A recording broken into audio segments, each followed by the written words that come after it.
air is heavy with the scent of warm dust and old stone, a perfume that has lingered for millennia. It carries the faint sweetness of date palms ripening somewhere beyond the city walls, and the earthy, metallic tang of the great river Euphrates, which winds its slow, silty body through the heart of the ancient world. There is no sound but the whisper of a breeze that stirs the fine golden sand between the paving stones, a sound like the softest exhalation of a sleeping giant. The hour is late, or perhaps it is very early, a time when the world seems suspended in a hush, and the very stones are dreaming of the footsteps they have cradled. We are not here to march through history with the clamor of armies or the pronouncements of kings. We are here to drift, as quietly as a fallen leaf on the current of the Euphrates, into the streets of Babylon. Not the Babylon of conquest and collapse, but the living, breathing city of its zenith, seen through a veil of drowsy wonder. Let the sharp edges of the present soften. Let your mind become as receptive and smooth as the glazed bricks that once shimmered under a Mesopotamian sun.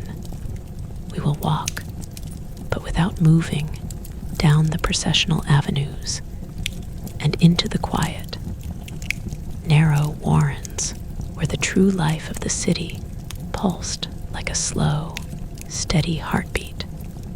This is a lullaby of forgotten alleyways, a nocturne for a city of splendor, a dream within a dream of the inside of Babylon streets. Imagine, if you will, a line of travelers approaching the city not as conquerors, but as weary merchants at the end of a long caravan route.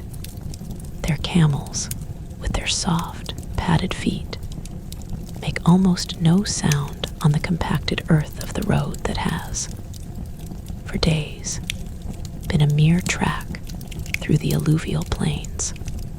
The eyes of the travelers are gritty with fatigue, their robes bleached by the same relentless sun that has baked the mud brick villages they passed. Then, as they crest a low rise, the great city unspools before them, a mirage made real. The first thing they see, catching the low, slanting rays of the setting sun, is a vast, improbable shimmer of blue. It is the wall, not a dull, defensive rampart of gray stone, but a towering cascade of lapis lazuli blue, stretching as far as the eye can see. From this distance, the glazed bricks catch the light and throw it back in a million glittering sparks, as if a piece of the sky had fallen to earth and been sculpted by gods. This is the first whisper of the city's magic, a promise of the ordered, sacred wonder that lies within. The wall itself is an ecosystem of legend, named by its builder, Nebuchadnezzar II, the Enlil of the gods, who makes the foe tremble. But tonight, it does not tremble. It simply stands, immense and serene, a guardian lost in its own long dream. As our imaginary caravan draws closer, the monumental scale becomes almost unfathomable. The Greek historian Herodotus, who perhaps saw the city with his own eyes a century or so later, spoke of walls so thick that a four-horse chariot could turn on their summit. Whether his account is exact memory or the awestruck exaggeration of a traveler. The feeling it evokes is true. The sheer mass of the construction, the uncountable millions of sun-dried and kiln-fired bricks, each one stamped with the royal seal, presses upon the senses. But it is not a crushing weight. It is a cradle. The long shadow of the wall falls across the outer city, a cool, blue-black blanket under which smaller dwellings huddle. The main gate, the most famous portal of the ancient world, is not yet visible. Instead, the caravan follows the moat, a wide, placid ribbon of water that mirrors the deepening sky, its surface broken only by the delicate, concentric rings of a fish rising to snatch a gnat. The moat is not a harsh military ditch. It is a watery necklace, a calm, defensive ring that reinforces the sense of the city as a protected, isolated world, a sanctuary from the chaos of the steppe. The ground beneath begins to change. The soft, dusty road transitions to a pavement of carefully fitted limestone flags, their surfaces worn smooth by the passage of countless feet, hooves, and wheels. This is the transition from the merely terrestrial to the urban, the beginning of the street of processions, the Aber Shabu, whose name in the old Akkadian tongue means the enemy shall never pass.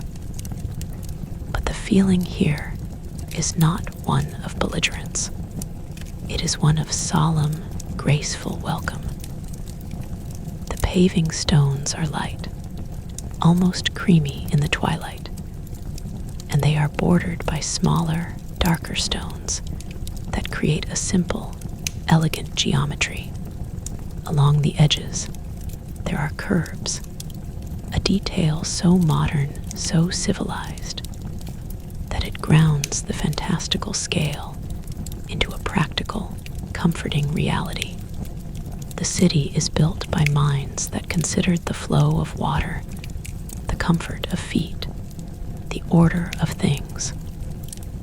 Everything has its place. A sense of profound, sleepy order begins to settle in the traveler's mind. And then, finally, the processional way leads to the gate itself, the Ishtar Gate. To call it a gate is a poverty of language. It is a colossal, otherworldly threshold, a declaration in blue-glazed brick. The deep, resonant cobalt of the walls is the field upon which a parade of mythical creatures marches in eternal, silent procession. They are crafted in raised, molded brick, their bodies a symphony of ochre, brown, cream, and gold. The Sirush, the dragon of Marduk, with its serpentine head, forked tongue, horned crest, and the forelegs of a cat and the hind legs of a bird, strides forward. Its scales are picked out in precise, individual relief, a texture that begs to be touched, to be soothed by a passing hand over the millennia. Alongside it walks the Aurochs, the mighty bull of the storm god Adad, its powerful neck curved, its horns sweeping back, the muscles of its shoulders rendered with a vitality that seems to breathe in the dying light. These creatures are not static decorations. As the light shifts from the amber of sunset to the violet of dusk, they seem to move, a procession guarding the city, their shadows lengthening into a dance. Their eyes, unblinking and serene, have watched over this threshold for 2,600 years. The overall effect is not one of monstrous terror, but of a deep, sacred lullaby. These are protective spirits, and their pacing is the rhythm of a heartbeat slowed by profound peace. We pass beneath the enormous arch, the blue bricks curving overhead in a perfect, soaring vault that swallows sound and exhales a cooler, stiller air. The temperature drops a few degrees. The scent changes. The dry, dusty wind is replaced by a complex tapestry of smells. There's the clean, mineral scent of water. The Euphrates is near. There's the smoky, comforting aroma of wood fires and cooking. And beneath it, the rich, organic perfume of a dense human settlement. Spices, livestock, blooming jasmine, and the underlying sweet earthiness of the mud brick that forms the very fabric of the city. The soundscape transforms too. The vast, silent plain outside gives way to a muffled, distant hum. It's not a clatter, not a roar, but a low, resonant vibration. The sound of 100,000 lives being lived in close proximity. A sound as soothing and constant as a hive of bees in deep summer. The street opens up from the monumental gate into a grand, straight avenue. This is still the processional way, the arterial river of the city, but it is not a rushing torrent. It flows. The pavement here is even more spectacular. Massive flagstones of pink breccia, a beautiful sedimentary stone mottled with cream and red, are laid with mathematical precision. But the real wonder lies beneath the surface.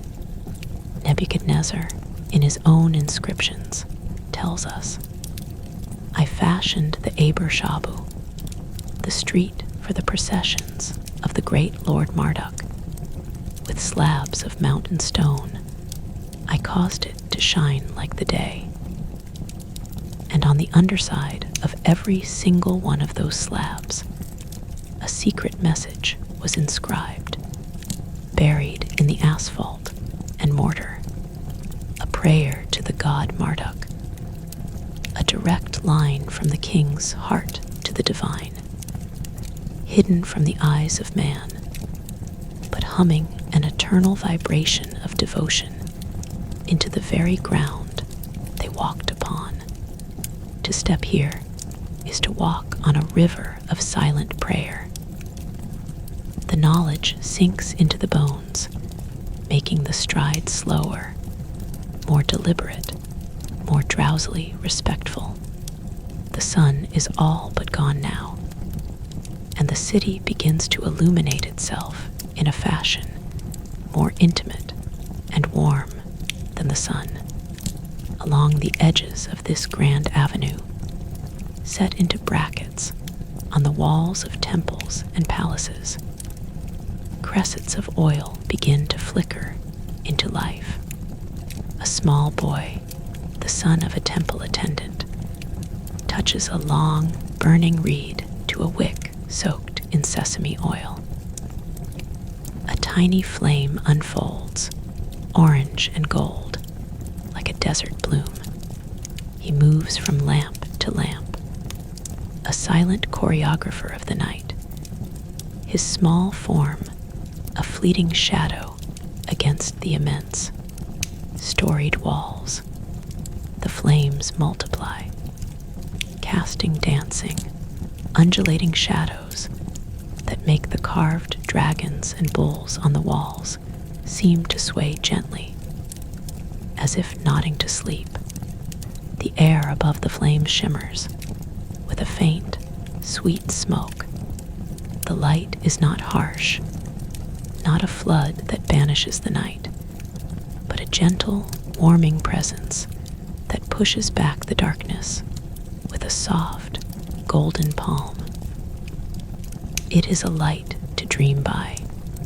From the main artery, the processional way, the city's true lifeblood flows into a capillary network of smaller streets and alleyways. This is where the grand narrative yields to the intimate. The transition is often a subtle narrowing, a slight turn that blocks the view of the monumental blue. And suddenly, you are enfolded in a canyon of warm, brown brick. The walls here are not glazed. They are the bare, textured hide of the city. Mud brick, plastered with a fine, straw-tempered clay, feels close and organic. The streets are narrow enough that the projecting upper floors of the houses, built with cantilevered beams of palm wood, almost touch overhead, creating a tunnel-like intimacy. These are the living quarters, the beating heart of Babylon. The pavement underfoot is no longer pink breccia, but packed earth, pounded hard by generations of feet, and strewn with clean straw to absorb moisture. It is a floor that yields slightly, a surface that feels almost organic underfoot, a silent, dusty carpet. The noise here is a low, domestic thrum behind a thin wall, the rhythmic, soothing sound of a stone handmill grinding barley can be heard. It's a patient, circular sound, scrape, rumble, scrape, rumble, the soundtrack to the daily creation of bread. It is a sound that has lulled babies to sleep for 10,000 years. A woman's voice, low and melodic, hums a tune whose words are lost, but whose meaning is pure comfort. In a nearby courtyard, hidden from the street, a man is giving his children their evening bath, splashing water from a terracotta basin onto their dusty feet. The water runs in a tiny, temporary rivulet out under the front door, darkening the packed earth of the threshold before it sinks in. The scent of the wet earth rises, a primordial, reassuring smell of life. A baby cries briefly, a sharp, insistent sound, and is quickly silenced, soothed by a murmured endearment and the gentle touch of a hand. A street of the bakers begins to dominate the senses as the evening deepens. The air grows thick with the heady, nutty aroma of baking bread.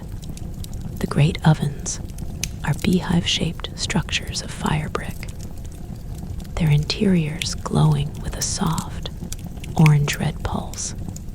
The baker, his arms dusted with flour as white as moonlight, slides a long-handled wooden peel into the inferno, pulling out loaf after loaf of golden brown bread. The bread is not sliced. It is a flat, round disc, blistered and perfect.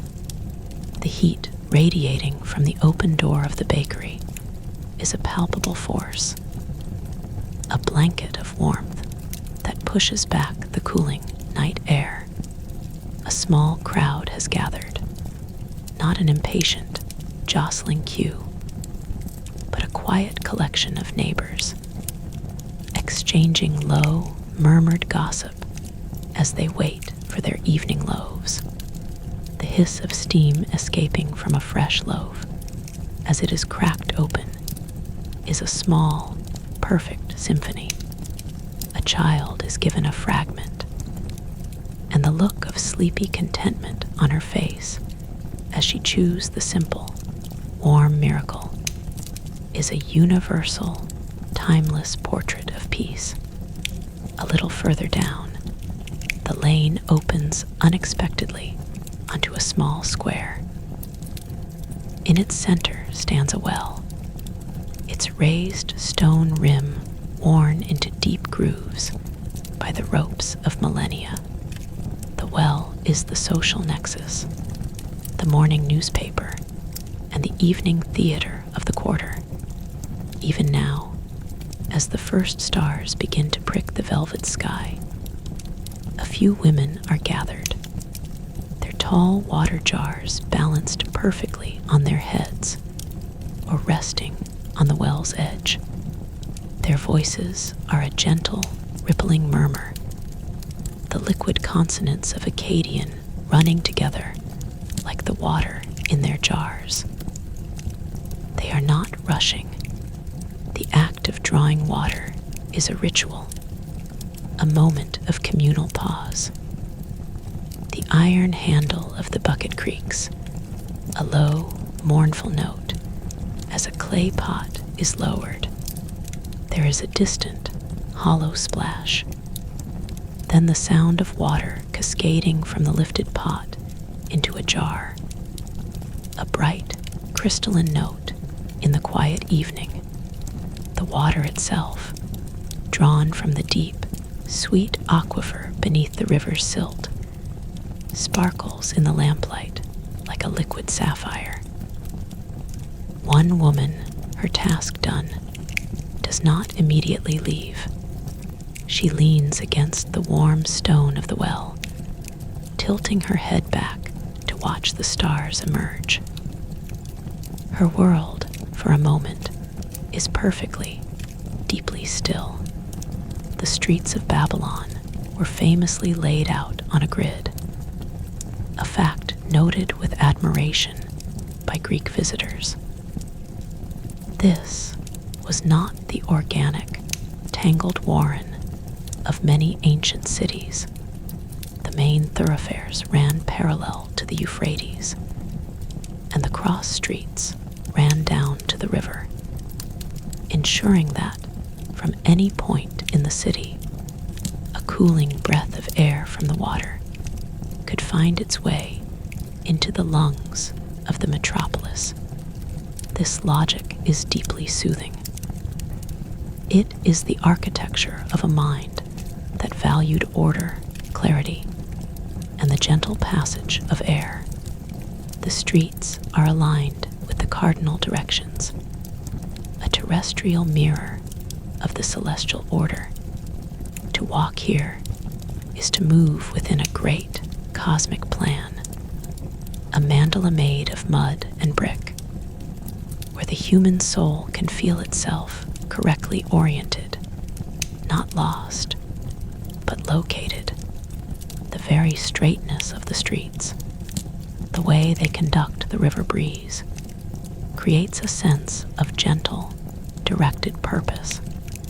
The wind itself is a polite citizen of Babylon, following its designated path, whispering down the long, cool corridors of the city.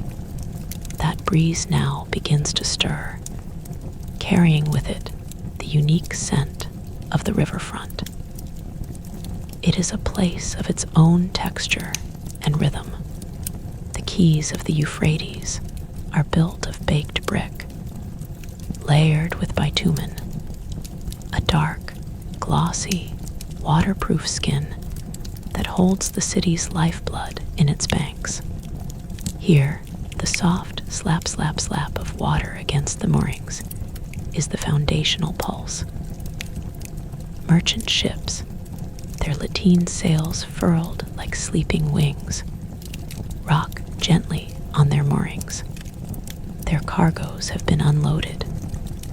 Copper from Cyprus, cedarwood from the mountains of Lebanon, lapis lazuli from the minds of distant Badakhshan, the very stone that now sleeps on the Ishtar Gate.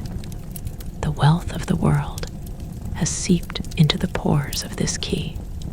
The dockworkers are gone now, but the air still holds the faint, exotic scent of distant lands, the sharp tang of cedar resin, the sweet spice of cinnamon bark, the dusty, secret smell of sealed amphorae from Egypt. At the water's edge, where the stone steps known as the Gate of the River descend into the dark water, a lone figure is fishing.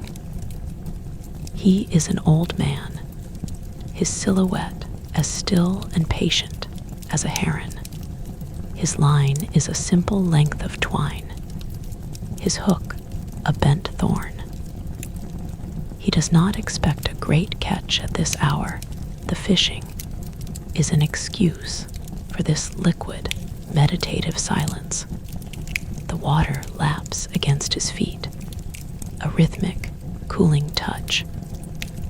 On the opposite bank, the lights of the new city twinkle, a mirror reflection of the stars above. The river itself has turned a deep, inky indigo, the color of the night sky's soul. The entire city, from this perspective, is a diorama of flickering, soft lights, a constellation brought down to earth. The old man's mind is not thinking.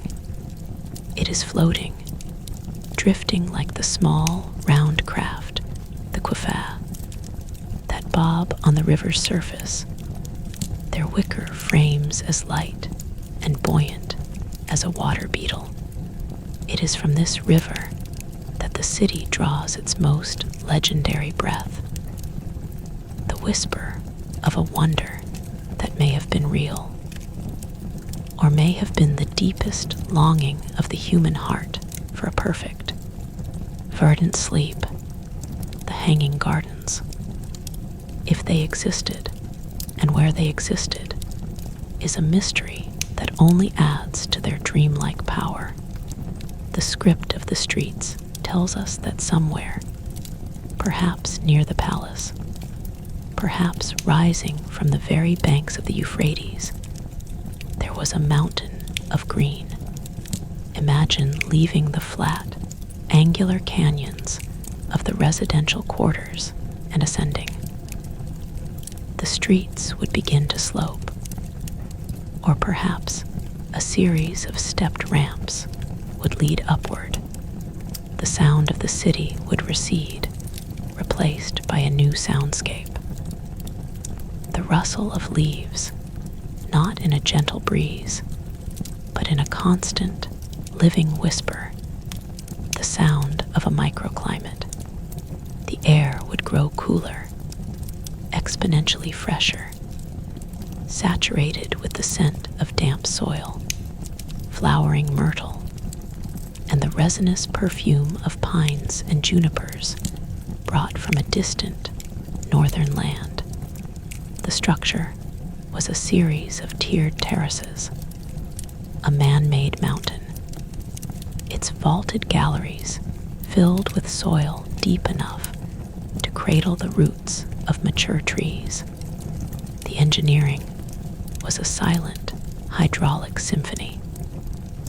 Hidden in the walls, a chain pump worked by endless oxen would draw water from the Euphrates, spiriting it upward to a vast cistern at the summit. From there, it would trickle down in a network of channels, a perpetual, artificial spring, mimicking the moist, shaded ravines of the mountains.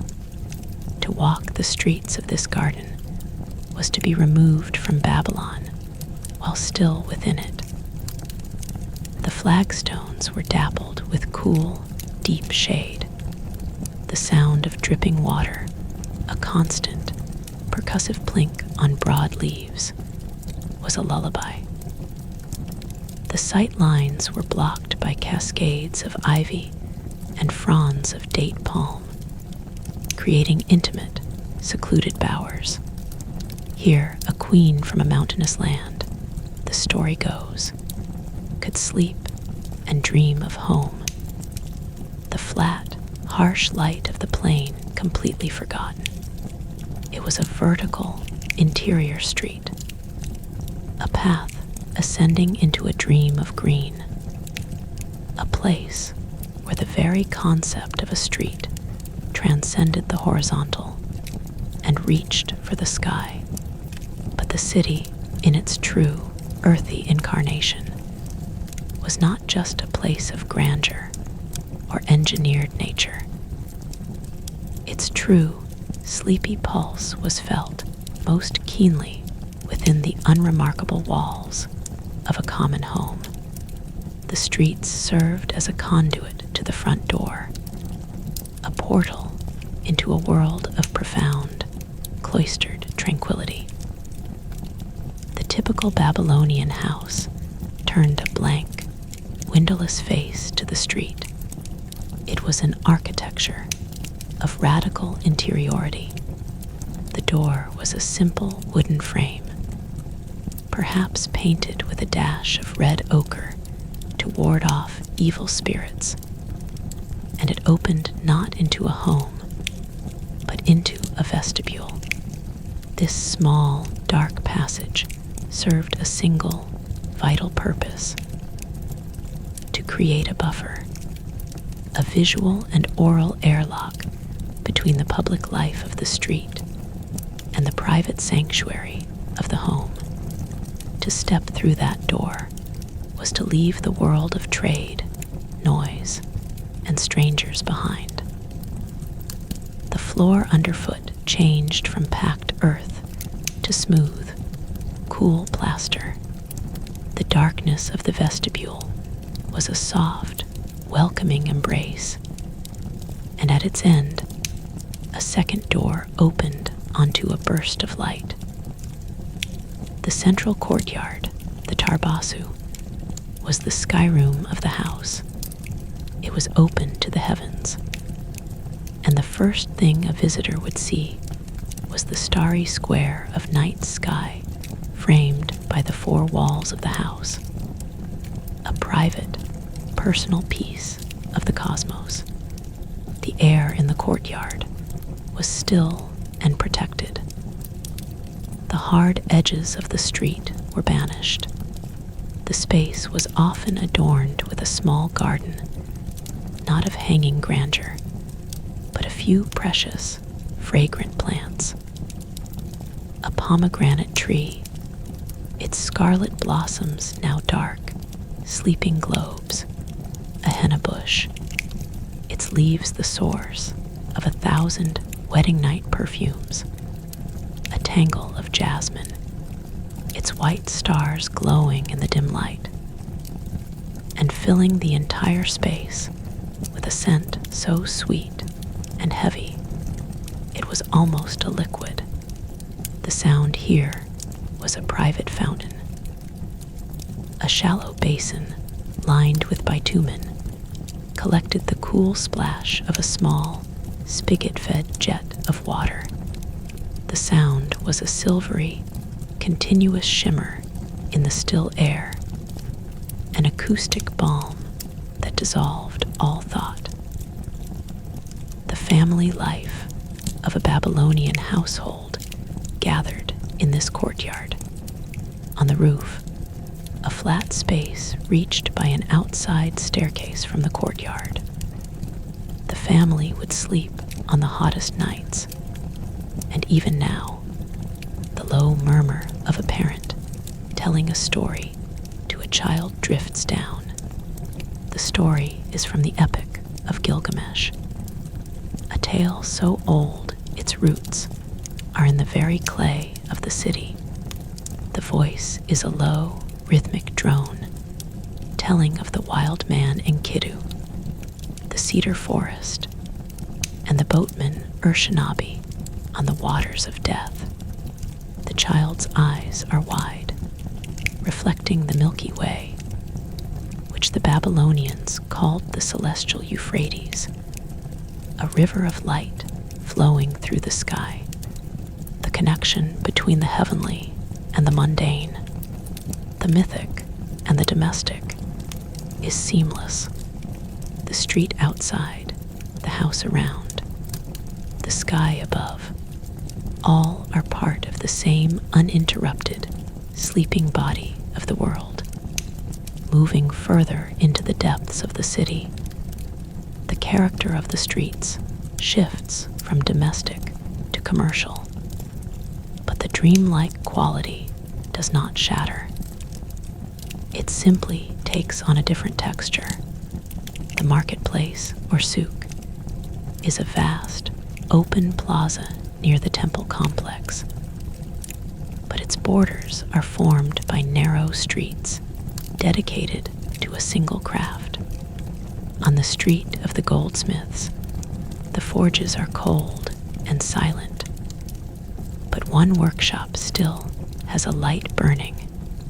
Inside, an old artisan, his eyesight too poor for the day's fine work, but sharp enough for the quiet of the night, is sitting cross-legged, polishing a small lapis lazuli cylinder seal. His movements are as slow and hypnotic as the tides. He rubs the precious blue stone with a fine abrasive powder mixed with oil, and under his touch, the intricate scene of a hero grappling with a buffalo man begins to gleam with a deep inner fire. The tool makes a minuscule, rhythmic sound, whisk, whisk, whisk, a sound like the distant heartbeat of the city itself. The lapis is the same blue as the Ishtar Gate, a fragment of the city's sacred armor being brought to a private, personal perfection. This seal is not just an object. It is a portable prayer, a signature, a piece of portable Babylon that will roll its story across a damp clay tablet and secure a transaction of wheat or a marriage vow. Not far from the quiet goldsmith, the street of the scribes is a place of profound, dusty silence. The writing of the city has ceased for the day, and the tablets, the clay archives of an empire, lie in their baskets like sleeping gray butterflies. The air is thick with the dry, clean scent of clay and old reed. The scribal schools have left their mark on the street itself. The gutters are filled with discarded, misshapen practice tablets, now crumbling back into the earth from which they were formed. A single apprentice, lagging behind, is still at his work by a sputtering oil lamp. His stylus, a sharpened reed, makes a soft, triangular impression in the wet, velvety clay. The sound is a precise, delicate tack. Tack, tack, tack. He is pressing the wedge-shaped marks that form the cuneiform script, the world's oldest writing, into being. He is copying a text of omens, a list of what it means if a sheep's liver is misshapen, or if a shooting star falls on a particular day. The language is so ancient, so dense with accumulated wisdom, that the act of writing it is a form of trance. The boy's eyes are heavy. The cuneiform signs begin to blur into patterns, into the same abstract, beautiful geometry as the streets themselves. The city's plan is a tablet writ large. A tablet is a miniature city. Order, meaning a record to be read by the gods and by a sleepy, dreaming boy. Beyond the central districts, the streets lead once more to a great gate, this one smaller, less adorned, opening onto a different kind of thoroughfare. This is the street that runs along the inside of the outer wall, a vast, empty boulevard reserved for military movement. A chariot patrol passes in the distance, the soft crunch of wheels on packed gravel, a temporary, rhythmic intrusion. The guards' torches trace a trail of orange sparks, but the dominant presence here is the wall itself, which rises, immense and silent, a cliff face of civilization against the nothingness of the desert. Climbing the stairway of one of the watchtowers, the perspective shifts entirely. The inside of Babylon's streets, which moments ago was a world unto itself, becomes a map. From this height, the logic of the city is breathtakingly clear. The grid of the streets is a dark web interspersed with the soft, pulsing glow of oil lamps. The Euphrates is a mirror, a gash of polished silver cutting the city into a perfect duality of light and shadow. The great temple complex of Esagila, the earthly home of Marduk, the city's patron god, is a massive, dark, geometrical pool of silence, a void in the city's texture that speaks of a power too immense for light. And rising from its heart, blotting out a patch of stars, is the ziggurat Edom Enki, the house of the platform between heaven and earth. The Bible called it the Tower of Babel. This is the vertical street, the staircase to the heavens. The tower is not a singular spike, but a stepped pyramid, a staggering mountain of sun-dried brick held in a skin of kiln-fired brick, with a grand, monumental staircase coiling around its exterior. In the daylight, it would be a hive of priests and ritual. But in the deep peace of the night, it is a colossal, dormant prayer. The staircase is empty, its steps leading up into the darkness to the summit shrine, the Jagunu, where the god Marduk was said to sleep. The shrine is a small, secret room, furnished only with a bed of exquisite wood and a table. It is the most sacred, the most silent, the most lonely and peaceful bedroom in the entire cosmos. The god's bed is made, and he is dreaming the dream of the city, the entire metropolis, its walls, its streets, its bakeries and wells, its gardens and scribal schools, is a manifestation of that divine dream. To stand on the tower steps, as the breeze whispers through the cane brakes by the river far below, is to feel yourself as a fleeting thought in a slumbering God's mind. The sensation is one of complete, weightless peace. The straight streets below are the pathways of his orderly thoughts. The water in the moat is the clarity of his sleeping consciousness. The deep, breathing silence that covers the city is his dreamless sleep. The ritual life of the city, the great New Year festival, the Akitu, is the heartbeat that ensures this sleep is peaceful. The streets are not just passive arteries. They are an active, liturgical stage. The grand processional way is designed for one thing above all: the journey of the god Marduk from his temple, out through the Ishtar Gate, and to the festival house outside the city. The divine statues, dressed in their finery, would be carried on the shoulders of the priests, their path a slow, swaying, hypnotic river of gold, incense, and chanting. The memory of this procession is baked into the stones.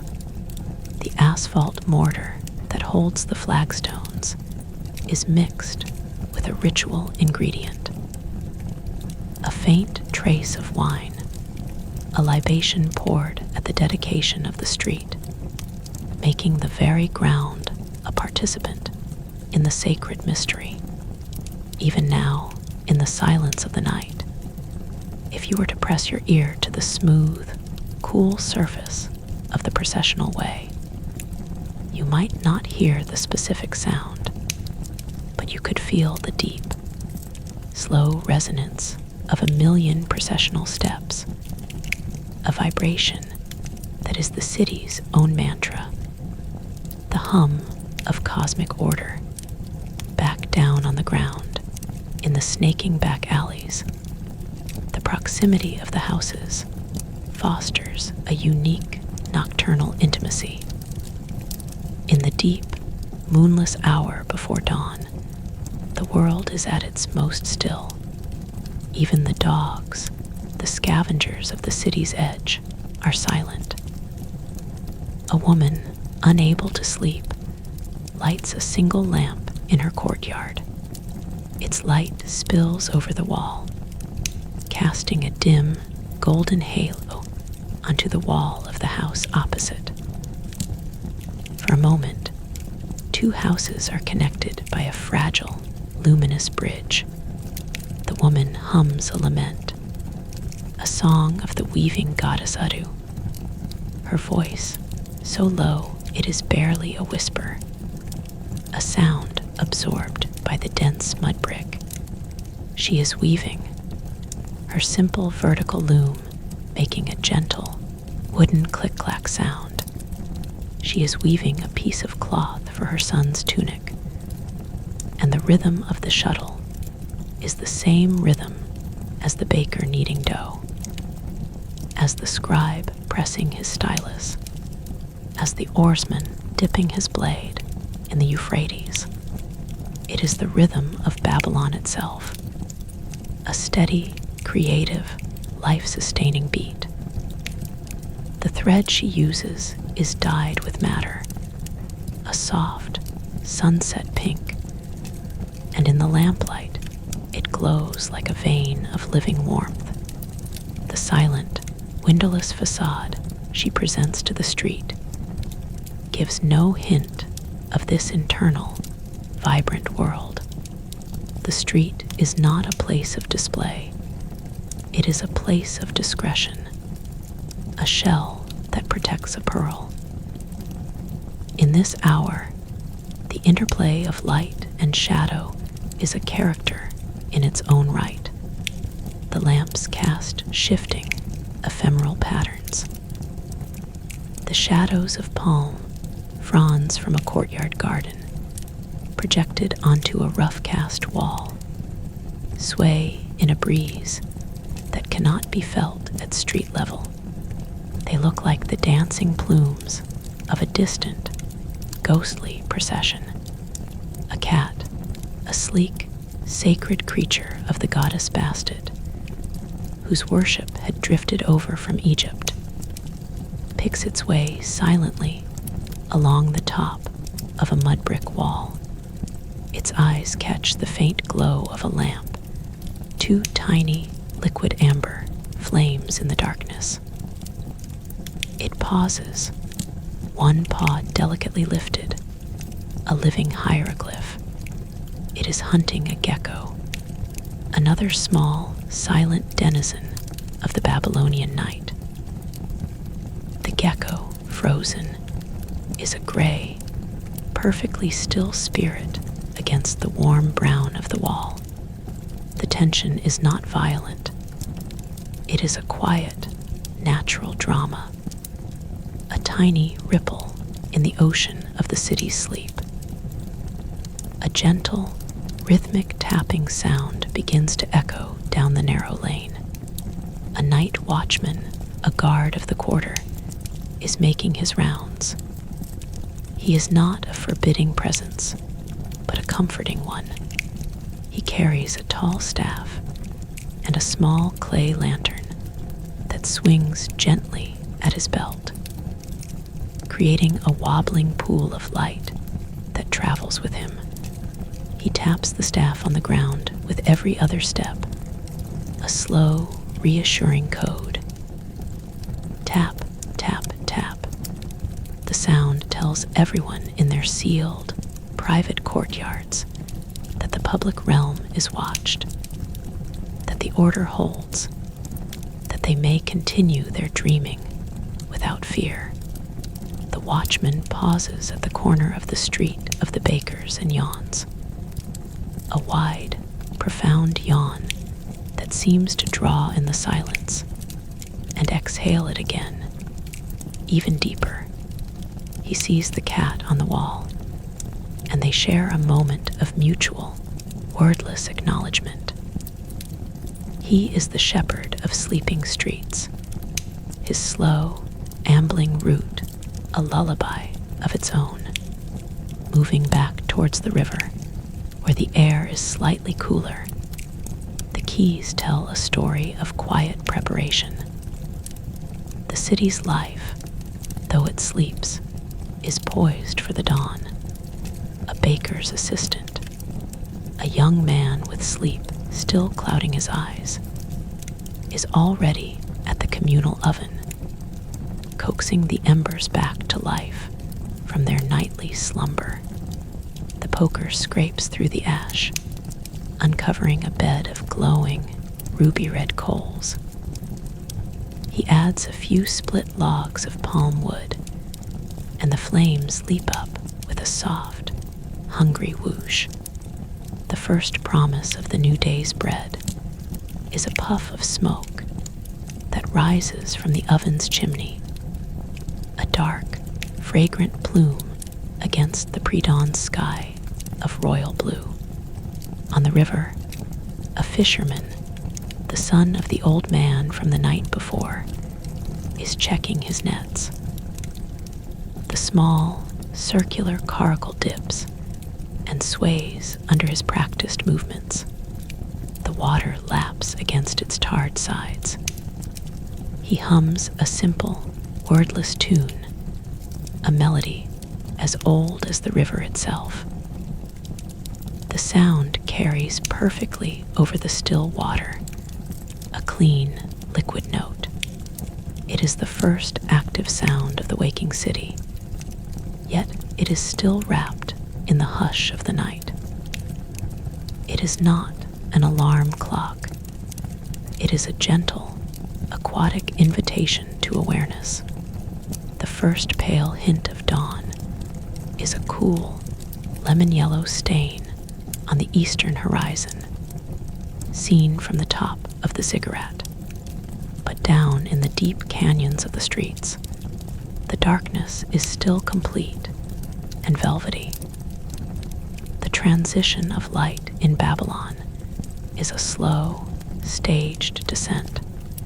It touches first the golden finials on the highest towers of the palace, the gilded crenellations catching fire.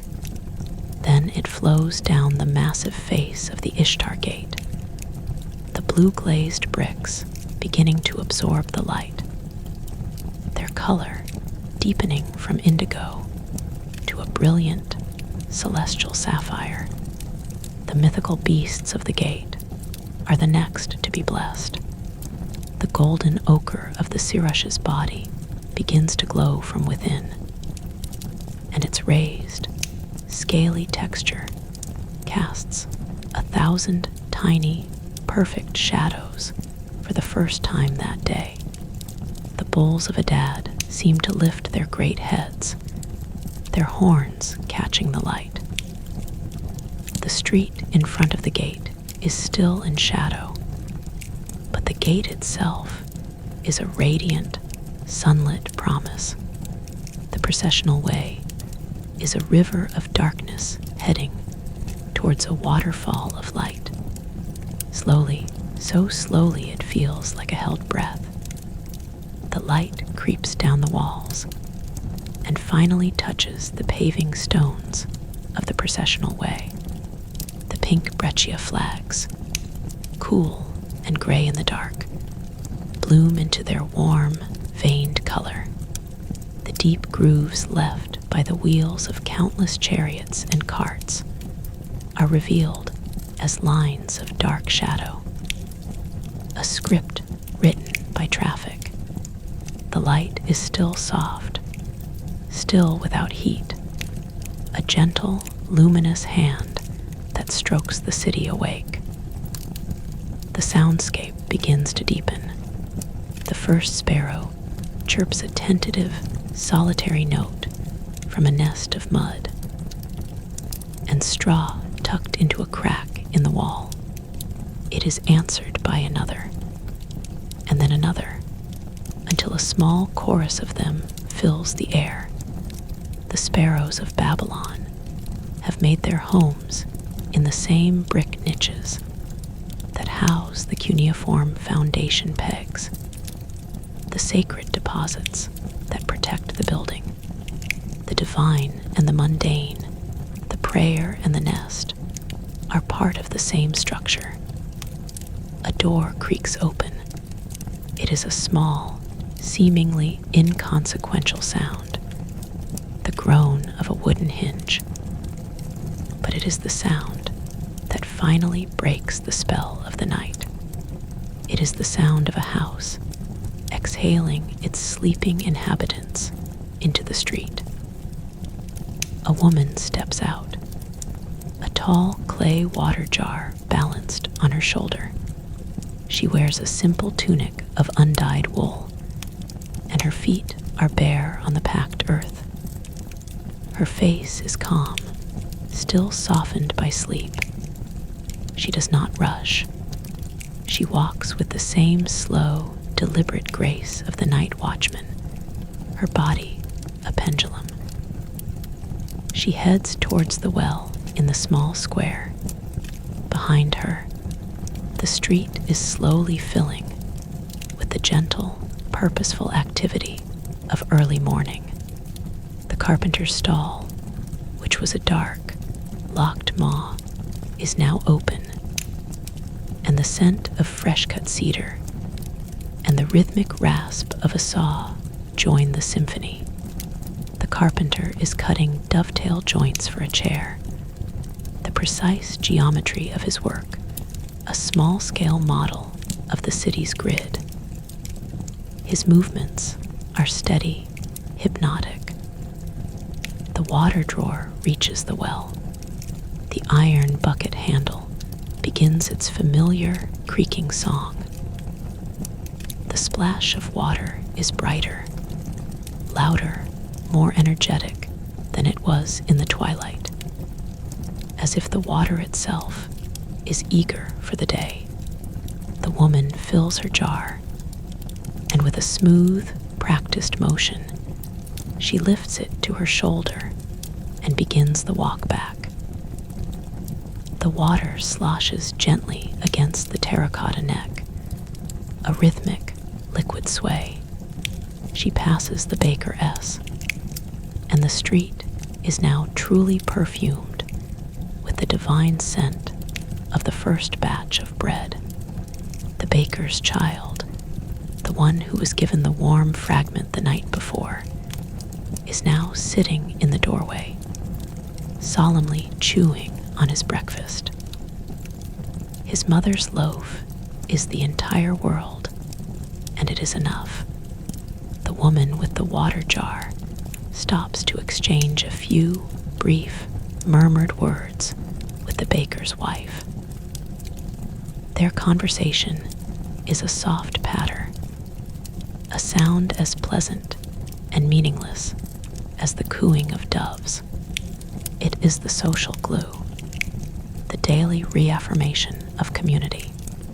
as the sun clears the walls and throws its first direct, golden shaft of light down the entire length of the processional way. The city begins to hum. The street of the leather workers starts its pounding. A rhythmic, muffled thump as hides are softened. The street of the metalworkers sees the first blindingly bright flash of a furnace being stoked. The temple doors are open, and a thin, sinuous plume of cedar incense coils from the shadowy interior. The scent of sanctity mingling with the scent of bread and leather and jasmine. The priests chanting. A low, resonant, guttural drone begins. It is the sound of the Enuma Elish, the epic of creation, being recited. A story that ends with the construction of this very city as the dwelling place for the gods. The chanting is not a song. It is a vibration, a sonic architecture that fills the vast, shadowy spaces between the temple's columns and spills out into the street, sanctifying the very air. A scribe sets up his table at the edge of the market square, his reed styluses laid out in a neat row, his clay ready, a farmer from the hinterland, his face weathered like the face of the cliffs, approaches him. He needs a contract written for the sale of a donkey.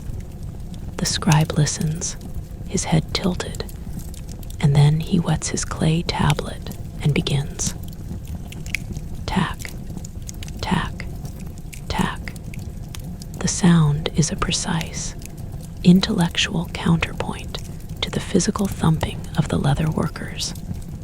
The contract is a simple thing, a few lines of cuneiform that will govern the exchange of silver and livestock.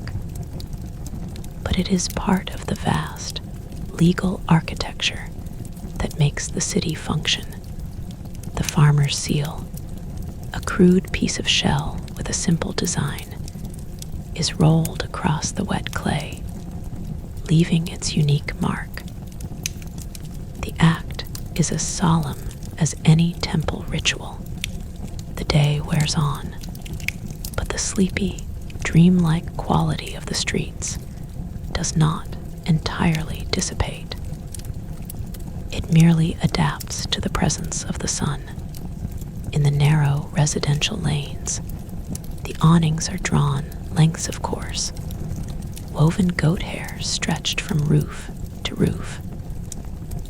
They block the punishing direct light, creating a perpetual, dappled shade. The breeze, channeled by the grid, moves through these shaded corridors with a pleasant, whispering insistence. A shopkeeper in the market dozes lightly behind his stall of dates and onions, his head propped on a sack of lentils. The flies buzz around his goods in a lazy, silver cloud. The sound is a summer drone, a sleep-inducing vibrato.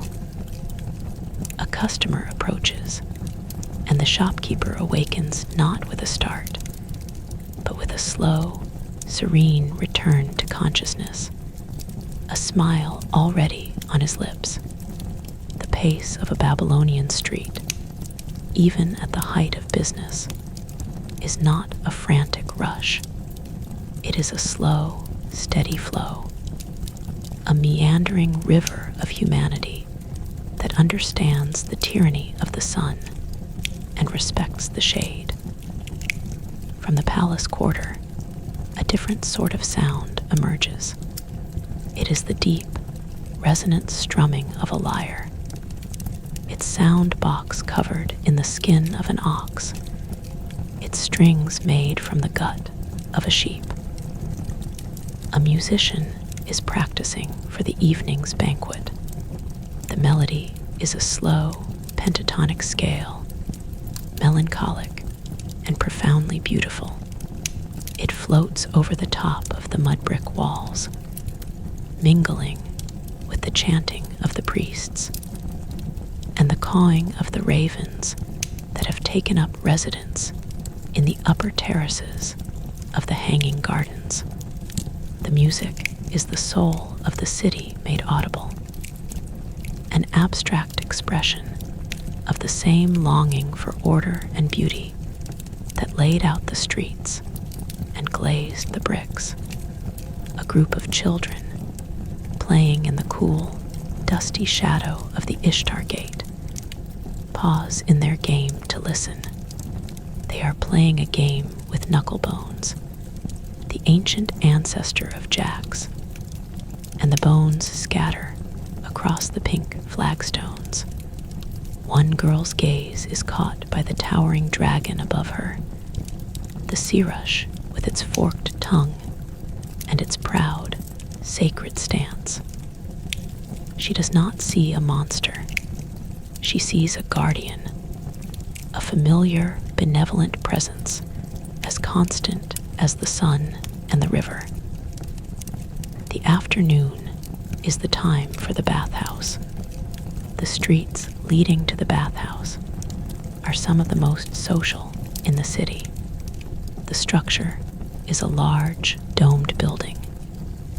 Its interior heated by a hypocaust system that circulates hot air beneath the floor. The entrance is a cool, dark passageway that smells of steam, aromatic oils, and the clean, sharp scent of natron soap.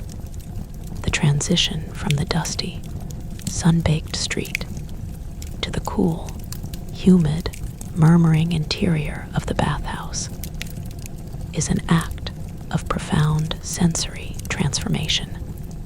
The light is dim and filtered.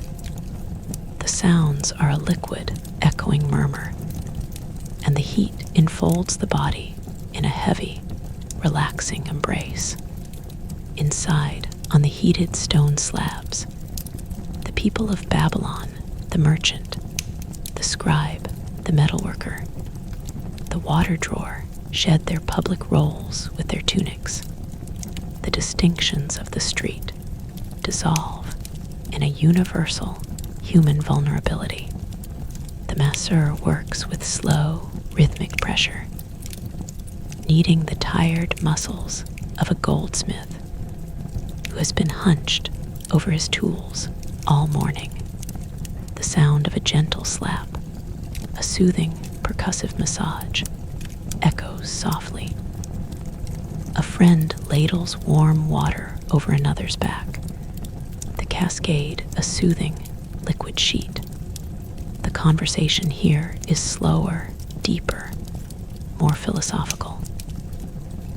The cares of the street are washed away with the dust and sweat, spiraling down the drains that lead back to the Euphrates. As the afternoon fades into the golden hour of early evening, the city undergoes its second great transition. The shadows, which have been hiding in the narrowest alleys, begin to stretch and merge, growing bolder, reclaiming the territory they had lost at dawn. The light takes on the same amber, honeyed quality it had on the first night of our imagining. The glazed bricks of the Ishtar Gate no longer shimmer with the harsh light of noon. They glow with a deep, internal radiance, as if the day's stored sunlight is being gently released. The streets once again become a theater of shadows. The long, distorted silhouettes of the merchants returning home, their donkeys laden with empty panniers, dance across the textured walls. The air begins to cool, and the scent of the river returns, stronger now, carried on the first gentle push of the evening breeze. The bakeries fire their ovens for the evening bread. The well once again becomes the meeting point. The women gathering with their jars in the lengthening shadows, their voices a soft chorus. The same child who ate the morning bread is now given the task of lighting the small terracotta oil lamp in the vestibule of his home. His mother guides his hand, and a new flame flickers into being. A tiny, bright soul that will guard the threshold through the night. The fisherman in his coracle turns his boat upstream. His days catch a silver, flapping bounty in the bottom of his craft. The scribe puts away his stylus, wiping it clean with a bit of wool. His day's tablets laid out in the drying rack. The old man at the key takes his place on the stone steps, his line disappearing into the darkening water, his mind already drifting into that liquid, meditative state. The sound of the lyre from the palace is joined by the higher, sweeter notes of a double-reed pipe. A small crowd gathers at the palace gate, not to see the king, but to listen to the music that is the public, nightly gift of the court. They sit on the flagstones, their backs against the sun-warmed brick of the wall, and let the music wash over them. The tune is a love song, its lyrics as old as the reeds by the river. It speaks of a lover who is like a stag, leaping upon the mountains, a voice of longing and devotion that transcends all time. The faces of the listeners are calm, content. A father holds his sleeping daughter on his lap, her small hand curled around his thumb. The street is no longer a thoroughfare. It is a communal living room, a place of shared, silent joy. And so, as the final violet light of dusk surrenders to the deep, star-pierced indigo of night, the city completes its daily, circular journey. The watchman takes his lantern from its peg and begins his slow, rhythmic tap-tap-tapping down the lanes. The cat reclaims its place on the wall. The goldsmith lights his single, nocturnal lamp and resumes his meditative polishing. The door to the average house closes, sealing the private courtyard behind its blank, protective face. The ritual of the day, a perfect, unbroken cycle of light and dark, sound and silence, public and private, is complete. The monumental city, the metropolis of 200,000 souls, becomes once more a collection of intimate, dreaming units, woven together by the sleeping, silent, orderly streets. To walk the inside of Babylon streets is to walk within a great, soothing paradox. It is an immersion in a civilization of immense power, its walls thick enough for chariots, its gates a vision of lapis lazuli, its gardens a wonder of the world, its tower a stairway for a god. Yet its true, enduring texture is one of profound intimacy. It is the warmth of the oven, the splash of the well, the hum of the mother's song, the secret prayer buried under a paving stone. The city's soul is not in its conquering armies, but in its sleepy, orderly grid, its considerate architecture of shade and breeze, its nightly ritual of closing the door on the world and looking up at a private square of stars. The inside of Babylon's streets is not a place of dead history. It is a state of mind, a place where the human longing for peace, order, and beauty was built into the very substance of the world. A city designed to cradle its inhabitants in a dream of blue-glazed brick and golden bread, lulled to sleep for millennia by the gentle, steady pulse of the river of life. The wind whispers down the empty processional way. The Sirush and the bull keep their silent watch, and the city falls deeper into its ancient, starlit, and peaceful slumber. The deep, velvety darkness that pools in the narrow canyons of the residential quarters holds a different quality than the wide, star-washed night of the open plain. It is a curated darkness, a darkness with texture woven from the clothes, breathing proximity of sleeping families, and the gentle exhalations of mud brick walls that have soaked up the sun's warmth all day, and now release it in a slow, invisible sigh. The street, a packed earth ribbon worn smooth as an old prayer bead, is not empty. It is populated by shadows that do not move, and by the faint, phosphorescent glow of a single oil lamp left burning in a vestibule. A tiny, liquid gold vigil against the unseen.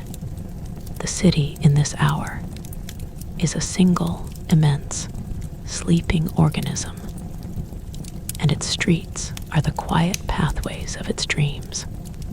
From the high watchtower of the outer wall, where a solitary guard rubs the sleep from his eyes and stares out at the silver ribbon of the Euphrates, the city below is a dark tapestry shot through with a few scattered threads of light.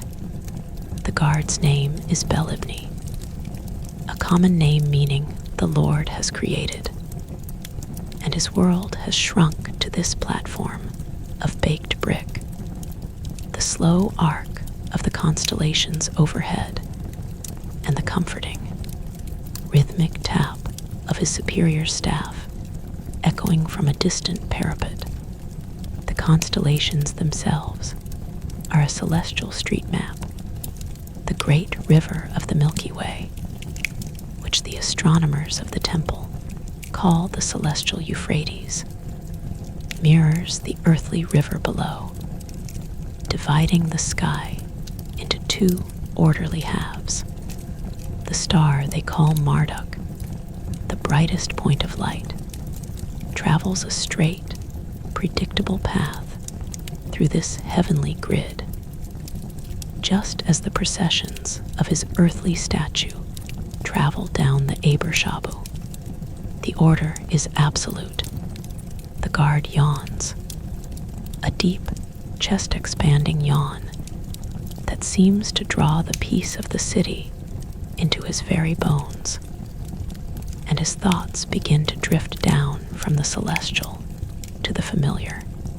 He thinks not of the temple or the palace, but of the street of the potters, where his own home is, a small, unassuming house with a pomegranate tree in the courtyard. He can almost smell the cool, damp clay of his wife's workshop, a scent as reassuring to him as incense is to a priest. The inside of Babylon's streets, even from this eagle's height, is not a view. It is a feeling, a web of intimate connections stretching from his heart to every darkened doorway. The street of the potters, in the deep pre-dawn hush, is a place where the raw elements of the earth slumber in organized heaps. Mounds of prepared clay, covered with damp cloths to keep them perfectly plastic, sit like sleeping, gray animals outside the workshop doors.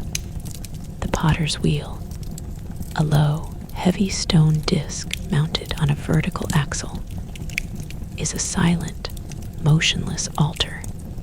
The kilns, great beehive structures of fire brick, are cold, but the air around them is permanently infused with the dry, slightly acrid ghost of 1,000 firings. This is the domain of Belibni's wife, a woman named Ine Esagilla Ramet. She is beloved in the Esagilla temple. Her hands, even in sleep, seem to curve as if cradling a spinning vessel. The street outside her door is littered with potsherds, a mosaic of failure and discards that crunch softly under the sandals of the earliest riser. But these are not seen as garbage. They are the history of the craft, the footsteps of 1,000 imperfect vessels that led to the perfect, watertight jar now cooling in the pantry. In the dark, the shards are just shapes, but a knowing hand can read them. A rim here, a broken handle there, the rougher texture of a poorly mixed batch. The street itself is an archive. A faint, almost imperceptible change begins in the air. It is not yet light, but a shift in the quality of the darkness, a thinning. The stars that burn in the square of sky above the potter's courtyard begin to lose their fierce, icy brilliance. A cockerel crows, a raw, defiant sound that tears the veil of silence, and it is answered by another from across the lane, and another from a yard near the river. The sound does not shatter the peace. It is the official, raucous announcement that the peace has had its due, and it is time for the city to stir. Ine Esagilla Ramet opens her eyes in the dark. She does not startle awake, but surfaces gently from sleep, like a pot slowly lifted from a well. The first thing she hears is the sparrows in the pomegranate tree. Their chorus, a frantic, tiny engine of joy. She swings her legs from the low bed, her bare feet meeting the cool, smooth plaster of the floor. The day of the potter begins. The walk to her workshop is only a few steps, from the private courtyard through the vestibule to the street-facing room that serves as her shop and studio. She unlatches the heavy wooden door and pulls it inward, and the first gray light of dawn spills into the street. The air is deliciously cool. She retrieves the damp cloths from the mound of clay and plunges her hands into the yielding, silky mass. The clay is a living thing, a substance of infinite patience. It is the soil of the alluvial plain, washed and sieved and wedged until it is uniform and smooth as butter. She lifts a heavy lump onto her wheel and sits down on the low stool. Her feet find the kickwheel's lower disc, and she gives it a slow, experimental push. The heavy stone begins to turn, a low, grinding rumble that is the fundamental song of her life. The sound is a physical presence, a gentle vibration travels up through the soles of her feet and into her hands.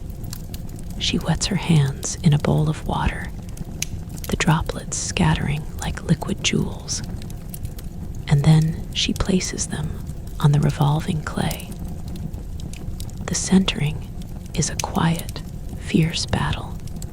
The clay wobbles, an eccentric, chaotic mass, and her strong, steady hands coax it with a pressure that is both firm and infinitely gentle into perfect, symmetrical stillness. The chaotic becomes ordered. The wobbly lump becomes a smooth, spinning dome. This act is a meditation, a microcosm of the city's own, founding upon the chaos of the primordial waters, an echo of the god Marduk's victory over the monster Tiamat, whose body was split in two to form the heavens and the earth. Every pot thrown on this wheel is a reenactment of creation. Her thumb finds the center of the dome, and with a slow, deliberate pressure, she opens the form. The clay yields, opening like a flower. The walls rise between her fingers, thin and perfectly even, pulled upward by a delicate, spiraling motion. The shape, a tall, elegant water jar, emerges, as if it had been waiting inside the clay all along, hidden, dreaming of its form. The process is silent, but for the soft, wet, rhythmic sound of the slip, the creamy liquid clay under her hands, and the deep, steady rumble of the stone wheel. Outside, the street begins its daily transformation. The boy who sweeps the lane with a broom of bound palm fronds begins his slow, dusty work. Swish, swish, swish. The sound is a gentle, rhythmic whisper that moves past the potter's open door. He is singing a little song, a nonsense rhyme about a goat that ate a merchant's accounts. A silly, cheerful melody that brightens the gray dawn. The smell of the baking bread, which had died down in the deep night, returns with a vengeance, now richer, more complex, tinged with the subtle smoke of the fire. Ine Asigilla Ramet's young son, a boy of perhaps 5 years with the same grave, dark eyes as his father the guard, stumbles out of the vestibule, rubbing his face with a chubby fist. He sits on the doorstep of the workshop, a piece of yesterday's bread in his hand, and watches his mother work with the unwavering, solemn attention of childhood. The spinning clay and the magical emergence of a shape from nothing is for him the constant miracle that frames his world. He does not speak. He just watches, his mouth slightly open, a crumb clinging to his lip. The Potter's Street is a chain of such intimate, industrious openings. Next door, an old man, a master potter whose hands are gnarled into the shape of his craft, is not throwing on the wheel. He is decorating a row of already leather-hard jars. His brush is a single, fine hair from a goat's ear, and his paint is a slip of a darker clay, with a hand that is the definition of steady. He is painting a repeating pattern of intertwined fish scales, a symbol of the sweet water god Enki, the lord of wisdom, and the watery deep beneath the earth. The pattern is ancient, passed down from master to apprentice, for 1,000 years. The rhythm of his brush dip, stroke is a slower, more painterly counterpoint to the deep rumble of the wheel. He is humming, a low, tuneless drone that vibrates in his chest. The street is a symphony of these repetitive, soothing sounds. The swish of the broom, the rumble of the wheel, the soft stroke of the brush, the distant clang of the blacksmith's first hammer fall. Further down the lane, the kiln master is beginning his day. His work is the most dramatic, the most alchemical. The great kiln is a sleeping dragon. He and his apprentice begin to feed it, carefully arranging the unfired pots, the greenware in the fire chamber. The pots are a pale, ghostly gray, fragile as eggshells. They are stacked with meticulous precision, each one supporting the next, a three-dimensional puzzle of air and clay. The fuel, a mixture of dried palm fronds, reeds, and cakes of animal dung, is laid at the base. The master strikes a spark from a flint and nurse the tiny flame into a small, eager fire in the kindling. The smoke, at first a lazy, gray wisp, begins to thicken, pouring from the top vent. It carries a new scent, a dense, organic, slightly sweet smell that is the signature of the potter's quarter. As the fire takes hold and the master begins to feed it more seriously, the sound changes. The gentle crackle becomes a low, continuous roar. The air around the kiln shimmers with heat. The pots inside, hidden from view, are undergoing a mystical transformation, turning from simple, sun-dried mud into a substance as hard as stone. The kiln master's face, lit from below by the glow of the firebox, is a mask of concentration. He is reading the color of the flame, the sound of the roar, to know the temperature inside. It is an intuitive science, a dialogue with the fire. The whole street, for a few hours, will be bathed in this dry, intense heat and the dragon's breath of the kiln. The sun is now fully risen, a brilliant white gold disk above the eastern cliffs, and the light begins its slow, daily conquest of the city. The narrow lanes of the potter's quarter, however, will know only a brief, slanting invasion of direct light. The architecture itself is designed for shade. The awnings, the projecting upper floors, the purposeful narrowness of the lanes, all conspire to keep the streets in a state of perpetual, cool twilight. The light that does manage to find its way in is refracted into golden, dust-filled shafts, like the light in a temple sanctuary. The dust itself is a visible, dancing entity, a golden, sparkling swarm of minute particles kicked up by the broom and the donkeys and the sandals of the waking population. It is not dirty.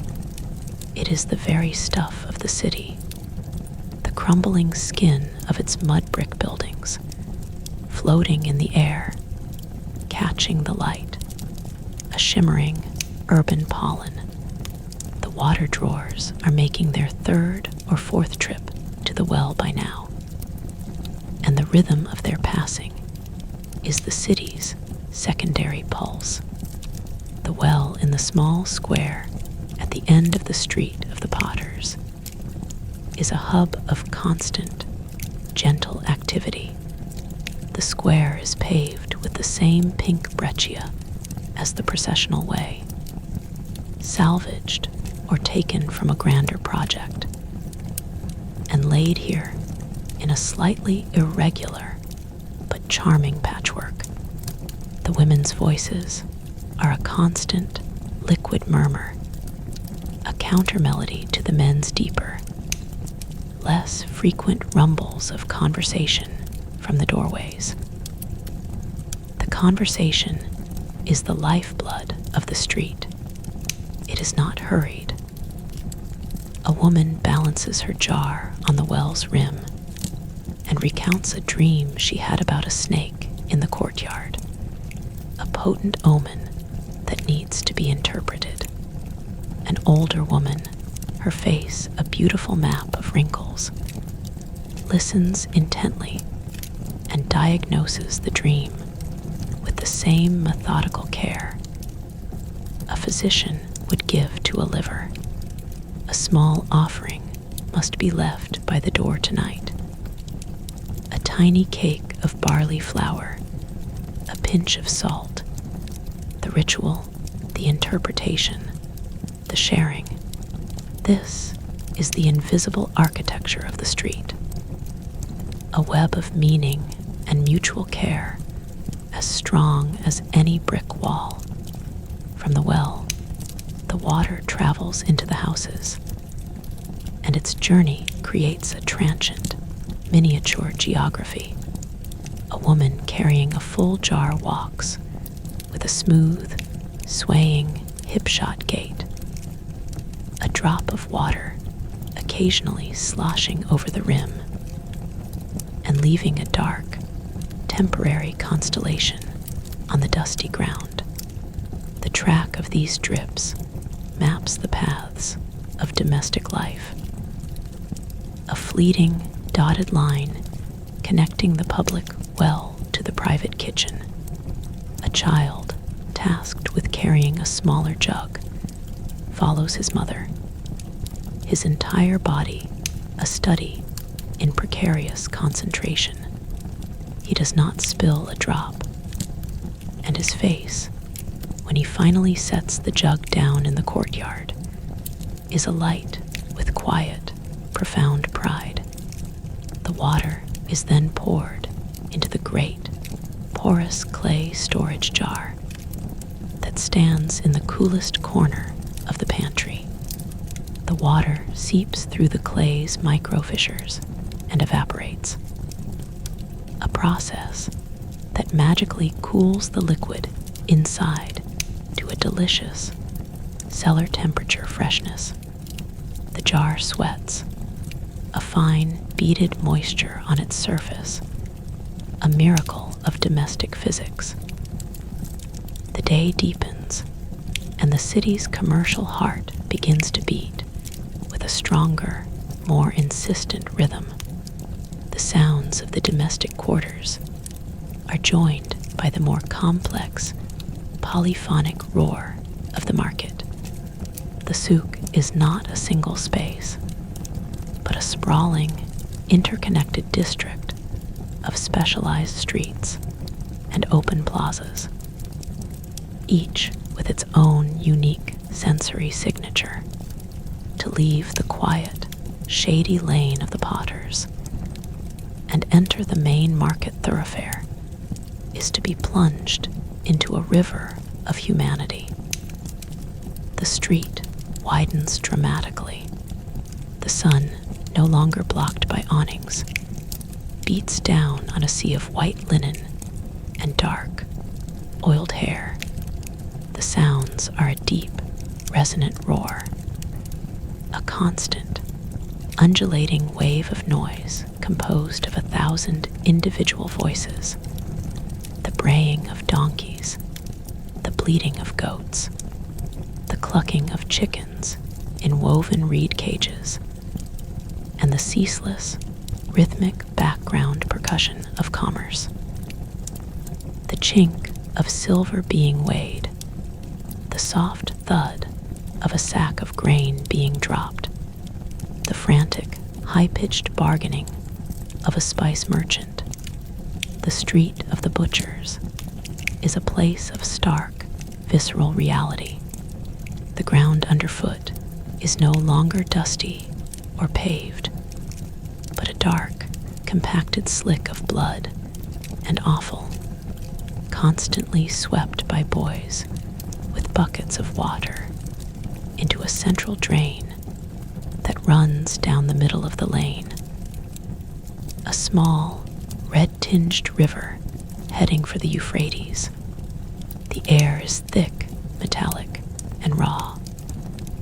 But there is an order here, a brutal, honest commerce. The carcasses of sheep and goats hang from iron hooks, their fat glistening a creamy yellow in the sun. The butchers are burly men, their arms corded with muscle. Their linen tunics stained the deep, permanent rust of their trade. Their knives, long, curved blades of sharpened bronze, flash in the sun as they expertly separate a shoulder joint or trim a rack of ribs. The sound is a wet, percussive cleaving. Yet even here, in the most visceral corner of the city, the human spirit intrudes. An old woman, her back bent almost double, is haggling with a butcher for a tiny piece of mutton fat, a luxury for her evening stew. She holds a single, tiny silver ingot in her gnarled hand. The butcher, a giant of a man, bends down to her level. His voice, a surprisingly gentle, rumbling bass. The transaction, when it is done, is an act of profound dignity. The meat, wrapped in a large green leaf, is pressed into her hand with a deference usually reserved for a queen. A few steps away, the sensory onslaught shifts from the metallic to the riotously organic. The spice market is a cave of wonders, a permanent exhibition of the world's riches. The stalls are piled high with cones of dazzling color. The deep brick red of ground sumac, the vibrant solar yellow of turmeric, the dusty gold of cumin, the woody brown of cinnamon bark, curled into elegant quills. The air is so thick with fragrance, it is almost a solid mass. It is a dizzying, head-clearing perfume that obliterates the city's other, earthier smells. The spice merchant, a man from the distant, mythical land of Meluha, speaks a guttural, sing-song language, but he conducts his business in the fluid, precise Akkadian of a native. He uses a tiny, exquisitely polished lapis, lazuli spoon to measure out precious black peppercorns, each one worth its weight in silver, dropping them into a brass scale pan with a delicate, musical tink. The scales are the focal point, the symbol of cosmic justice. The merchant's eyes, dark and deep as wells, watch the balance beam with absolute focus. A single grain can tip the scales. Honesty, or the performance of it, is the bedrock of his trade. The customer, a cook from the palace kitchens, waits with patient, folded hands. The only sound between them is the tink of peppercorns and the soft, whispering shift of the merchant's fingers through a mound of dried coriander. The transaction is a sacred dance. The street of the perfumers, by contrast, is a haven of quietude and sensory refinement. It is a narrower lane, deliberately set apart from the olfactory riot of the market. The stalls here are small, elegant alcoves, their shelves lined with 100 tiny alabaster jars. The air is cool, heavy with a complex, layered sweetness that seems to cling to the skin and the memory. A woman, her face veiled in a sheer, fine-spun linen, is purchasing a new fragrance. The perfumer, a thin, ascetic-looking man with a long, elegant nose, dips a thin glass rod into a jar and holds it out. The droplet of oil catches the light, a tiny, perfect sphere of gold. She takes the rod and gently touches it to the pulse point on her wrist. She lifts her wrist to her nose, her eyes closing behind the veil. The scent is a story. It opens with the bright, citrus zing of citron, a scent that seems to clear the mind. Then slowly, it reveals a heart of myrrh, a deep, resinous, slightly melancholic sweetness, the scent of temple rituals and evening prayers. Finally, the bass note emerges, the grounding, animal warmth of labdanum, a scent that whispers of skin and sleep. The perfumer watches her face, a portrait of quiet, artistic pride. He does not need to speak.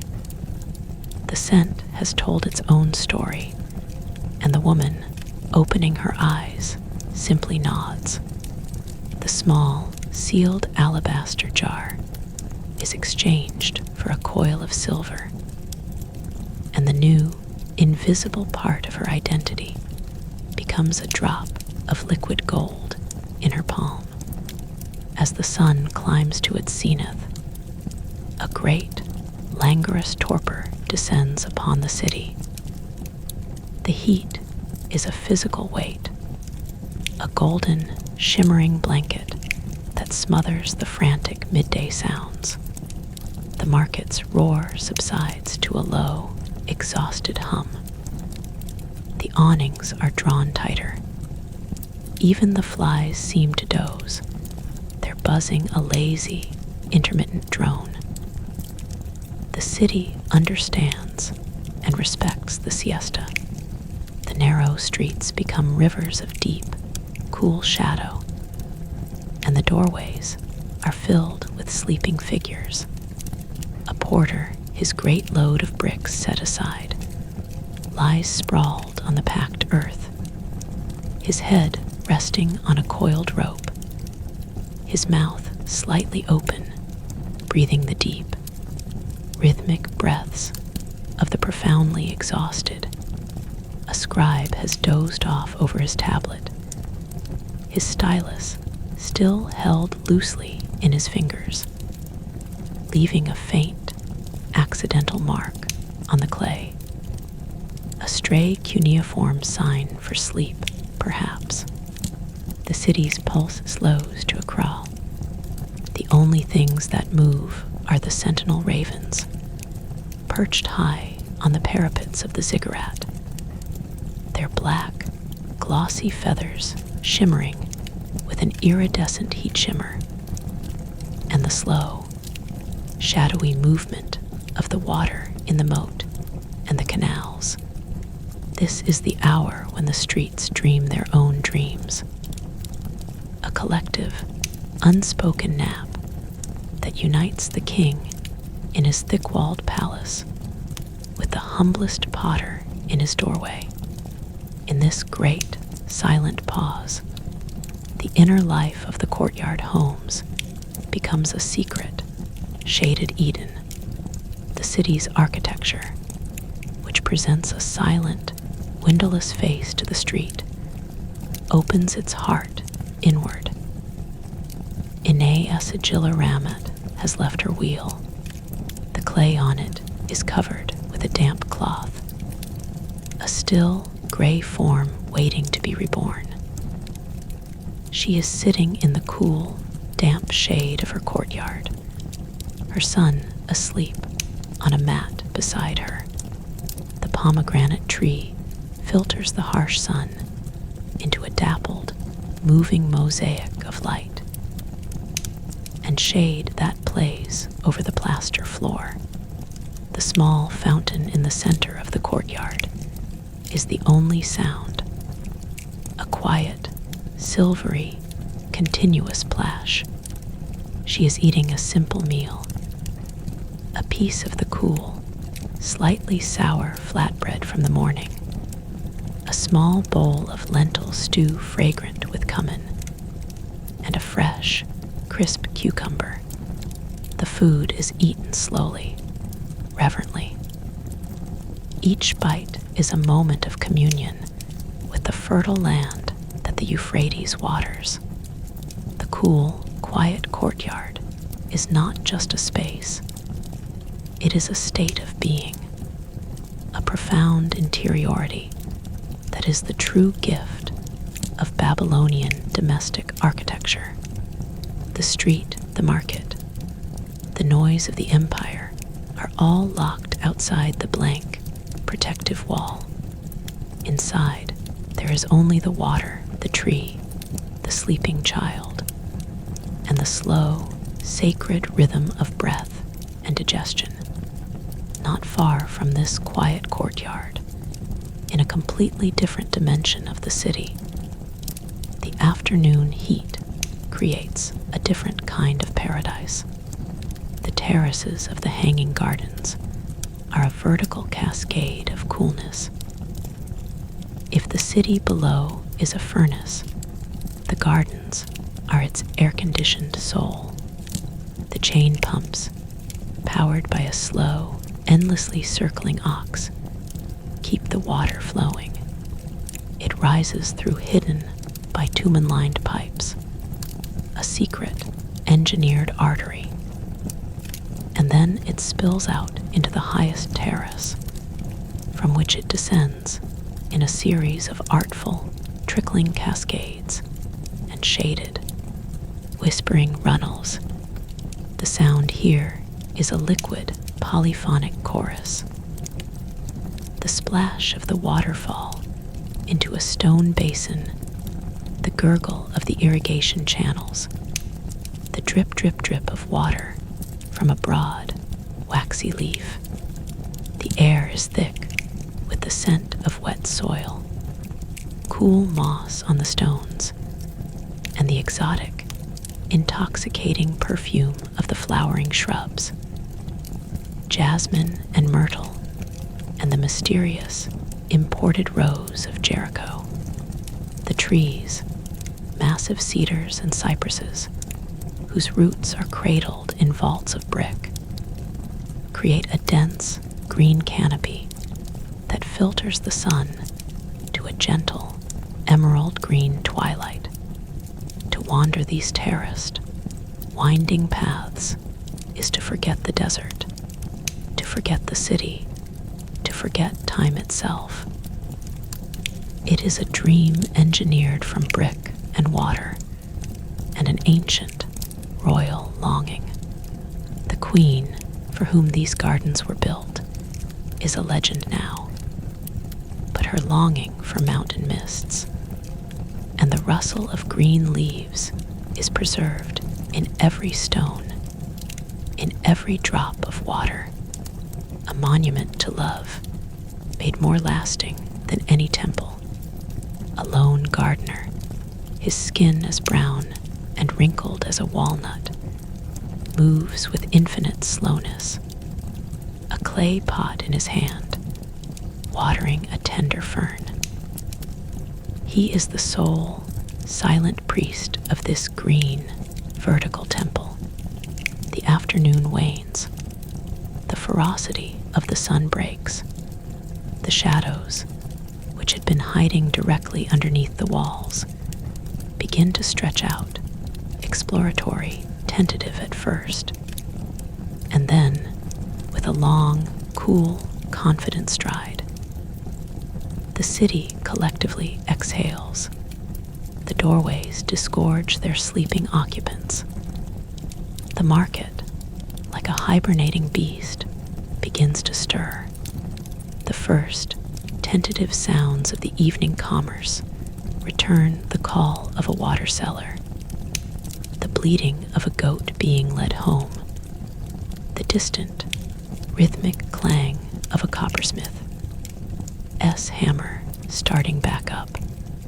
The light undergoes its alchemical change, turning from a harsh, white glare into a deep, liquid gold that makes the gray-brown mud brick of the houses glow with a warm, honeyed light.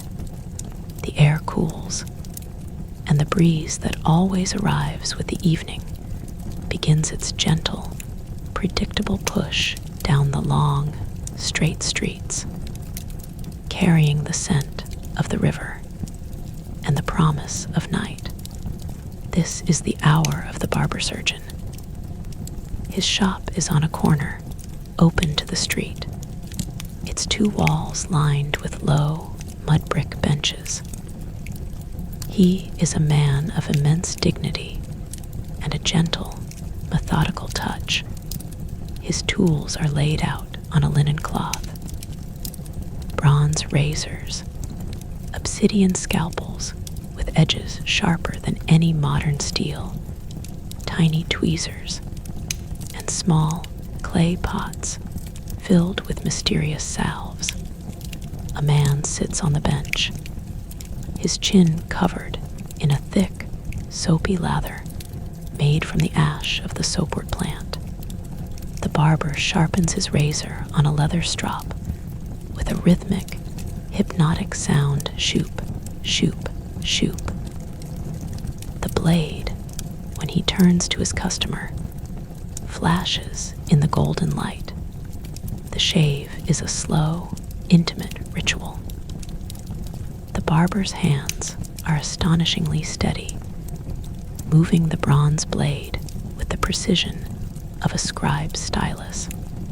The sound of the whiskers being scraped away is a delicate, crisp SKR ridge. He works in small, careful passes, wiping the blade on a clean cloth between each stroke. The two men do not speak much. There is a deep, masculine peace in the transaction, a trust that goes deeper than words. The barber, like the priest and the potter, is a guardian of order, shaping the raw and the wild into the clean and the civilized. When the shave is done, he anoints his customer's face with a few drops of cool, fragrant cedar oil, patting it into the skin with a touch that is almost a blessing. The man leaves the shop a little cleaner, a little sharper, a little more prepared for the evening. The temples are opening their doors for the evening rituals, and the sound of chanting begins to spill out into the streets once more. The Esagila, the great temple of Marduk, is a city within the city, a vast complex of courtyards, chapels, and storerooms. The streets inside its walls are paved with the same sacred limestone as the processional way, and they are swept clean 5 times a day. The air here is always cool and heavy, with the scent of cedar incense, which rises in a thick, aromatic plume from a colossal bronze censer. The chanting of the priests is not a melody in the modern sense. It is a deep, resonant, guttural drone, a vibration that seems to resonate in the chest and bones long before it is heard by the ears. The words are the Enuma Elish, the great creation epic, sung in a Sumerian so ancient that many of the priests themselves no longer speak it. It is the language of the gods, a holy, immaculate sound. The chant tells the story of how Marduk defeated the chaos monster Tiamat, how he split her body in two, and from her, Havs created the heavens and the earth, and how, from the blood of the rebel god Kingu, he created humanity to be the servants of the gods and to maintain order. This is the foundational myth of the city, and to hear it chanted in the twilight, as the shadows deepen and the first stars appear, is to understand the sacred purpose of every straight street and every perfectly laid brick. The city is a bulwark against chaos, a physical manifestation of the victory of order. The chanting is the software that runs the hardware of the city. A humble petitioner, a woman whose son is sick with a fever, enters the temple's first gate. She carries a small clay figure of a dog, an offering to the healing goddess Gyula. The street inside the temple precinct is a place of hushed, reverential footsteps. She walks past the booths of the money changers, who turn the profane silver of the market into the sacred, dedicated silver of the temple treasury. She buys a tiny cake of incense from a priestess, a veiled woman whose eyes alone are a study in calm. She approaches the altar, not in the vast public courtyard, but in a small, intimate side chapel dedicated to the goddess.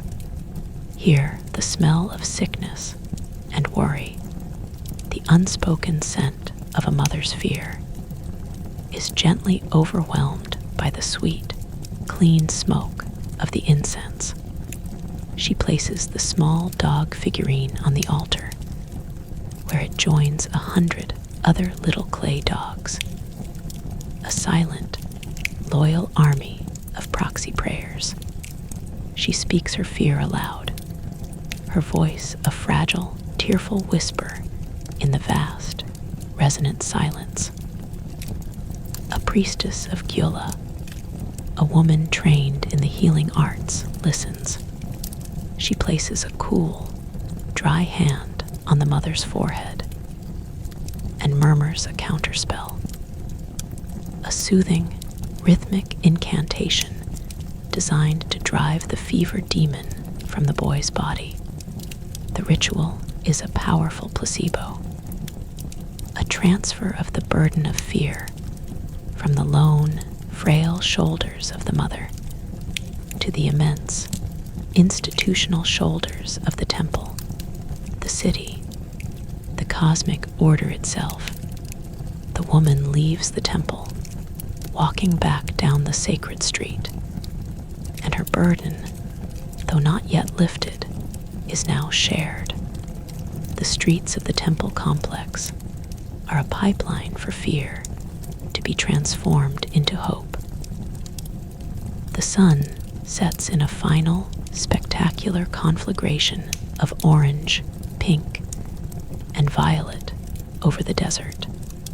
The ziggurat Etemenenki is the last structure to hold the light, its 7 tiers glowing a deep, fiery rose before the shadow of the earth claims them. The watchmen begin their rounds, the tap of their staves a familiar, comforting code in the gathering dusk. The oil lamps are lit in their thousands, a terrestrial constellation mirroring the one blooming overhead.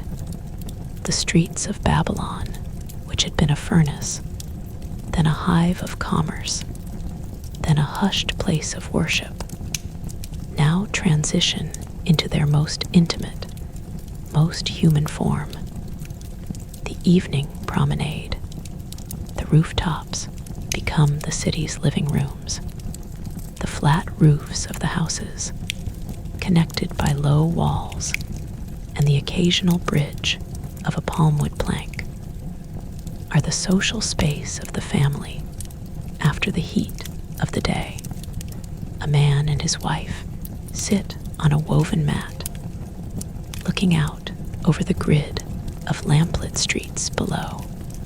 She is carding wool, the two wooden paddles making a soft, rhythmic, scraping sound, the fibers lifting and separating into a soft, airy cloud.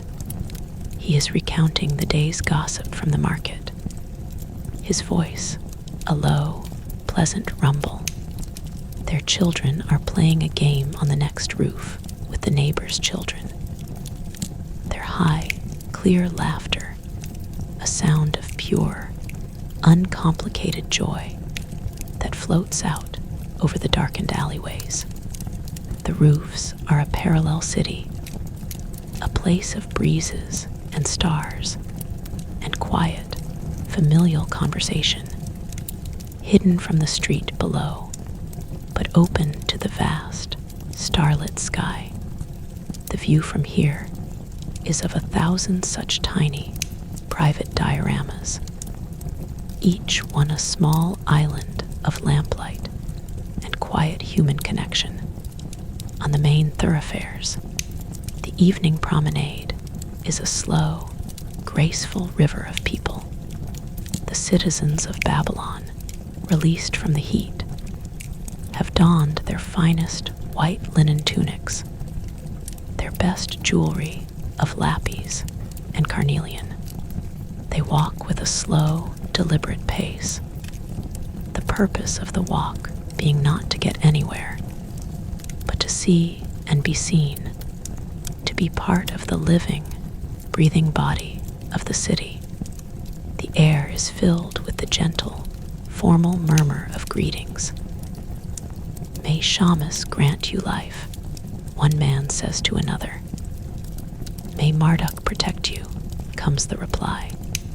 The rituals of politeness are the lubricant of this dense urban life. Small verbal offerings that maintain the peace as effectively as the watchman's staff. The bakeries are doing a brisk trade in sweet cakes, made with honey and dates and sesame seeds, a treat for the evening. A young man buys one and presents it with a shy, hopeful smile to a girl whose father is momentarily distracted by a merchant.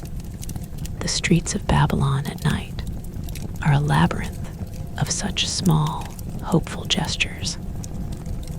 And eventually, as the night deepens and the air grows truly cool, the streets slowly empty.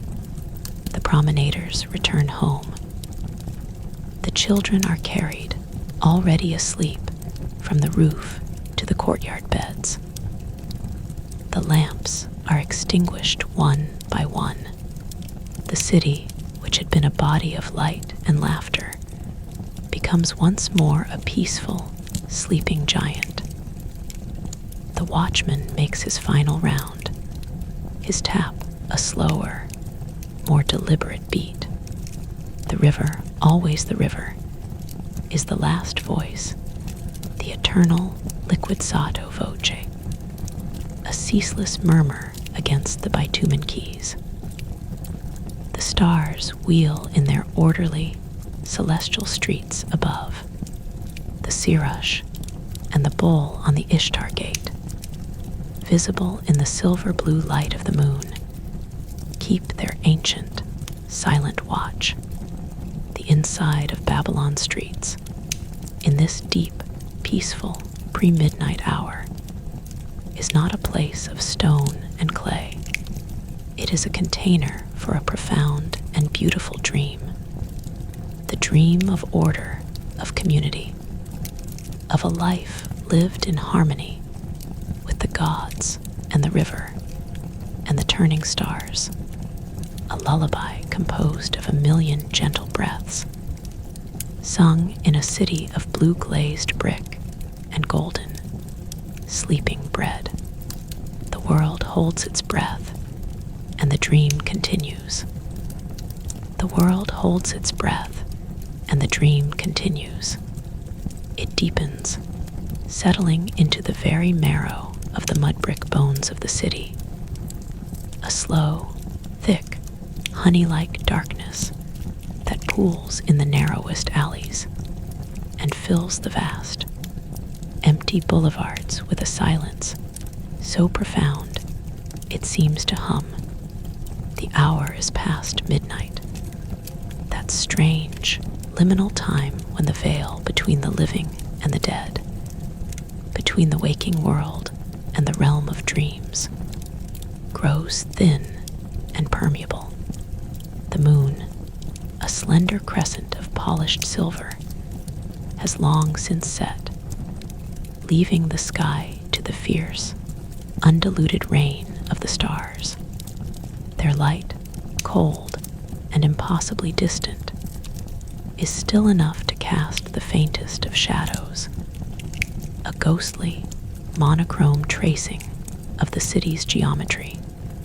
The streets in this moonless dark are not a single, unified space, but a labyrinth of varying degrees of blackness, a study in the texture of shadow. In the street of the scribes, a single lamp burns with a steady, unwavering flame.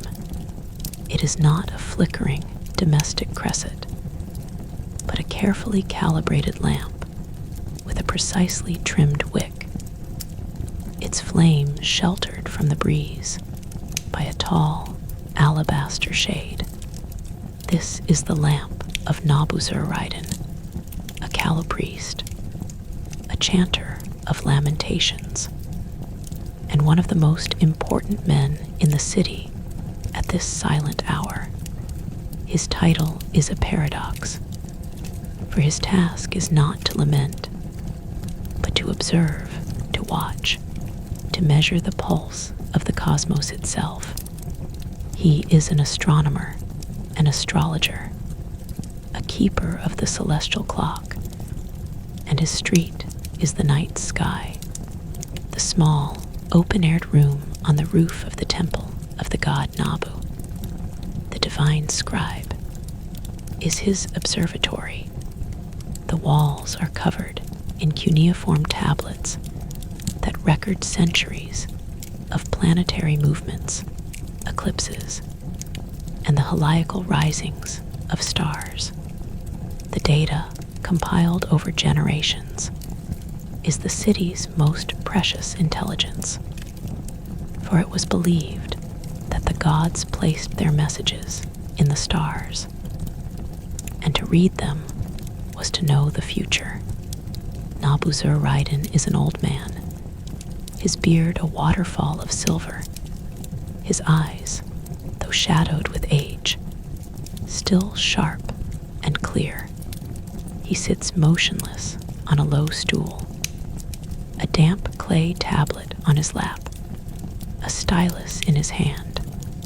He is watching the constellation they call the Great Swallow, which we know as a part of Pegasus and Andromeda, as it performs its slow, majestic arc across the meridian. The silence on this rooftop is of a different order than the silence of the streets below. It is a profound, cosmic quiet, broken only by the faint, musical drip of water from a clepsydra, a water clock that stands in the corner. The clock is a simple but ingenious device.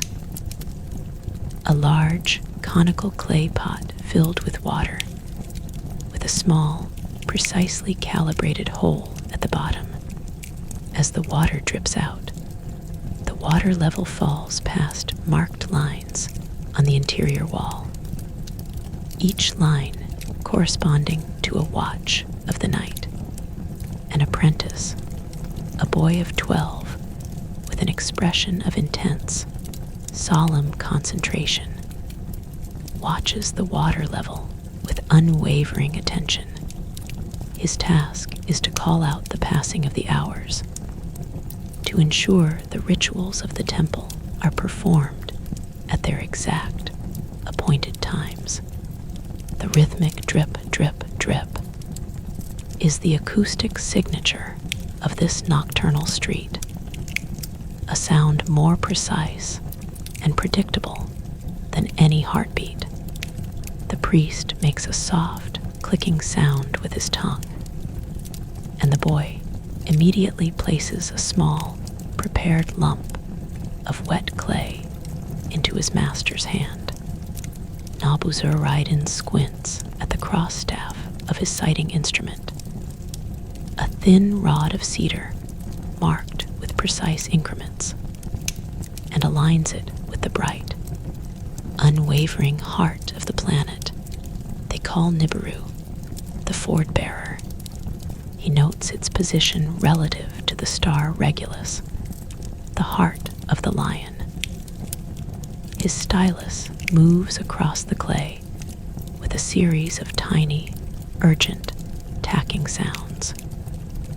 He is recording a celestial omen. The planet's proximity to the royal star could portend the health of the king, the yield of the harvest, the level of the river's flood. The fate of the empire is being written in the dark, on a small piece of clay, on a rooftop street, under the silent, star-strewn cathedral of the night. The act is one of profound, unsleeping devotion. The city may be dreaming, but its priests are not. They are the sentinels of time, the interpreters of the divine plan, and the quiet, rhythmic tack of their styluses is the counterpoint to the chaotic, fleeting dreams of the sleeping populace. Down on the ground, in a residential lane not far from the Temple of Gyula, the darkness is absolute, a tangible substance that seems to press against the skin. The street is so narrow that even the faint starlight cannot penetrate its depths. Here, in this profound, inky blackness, another kind of unsleeping vigil is taking place. A single, tiny lamp, its wick barely a spark, burns in the vestibule of a small, humble house. It illuminates a small, clay figure of a dog placed carefully on the threshold. The house belongs to the woman whose son was sick with fever, and the dog is the offering to the healing goddess.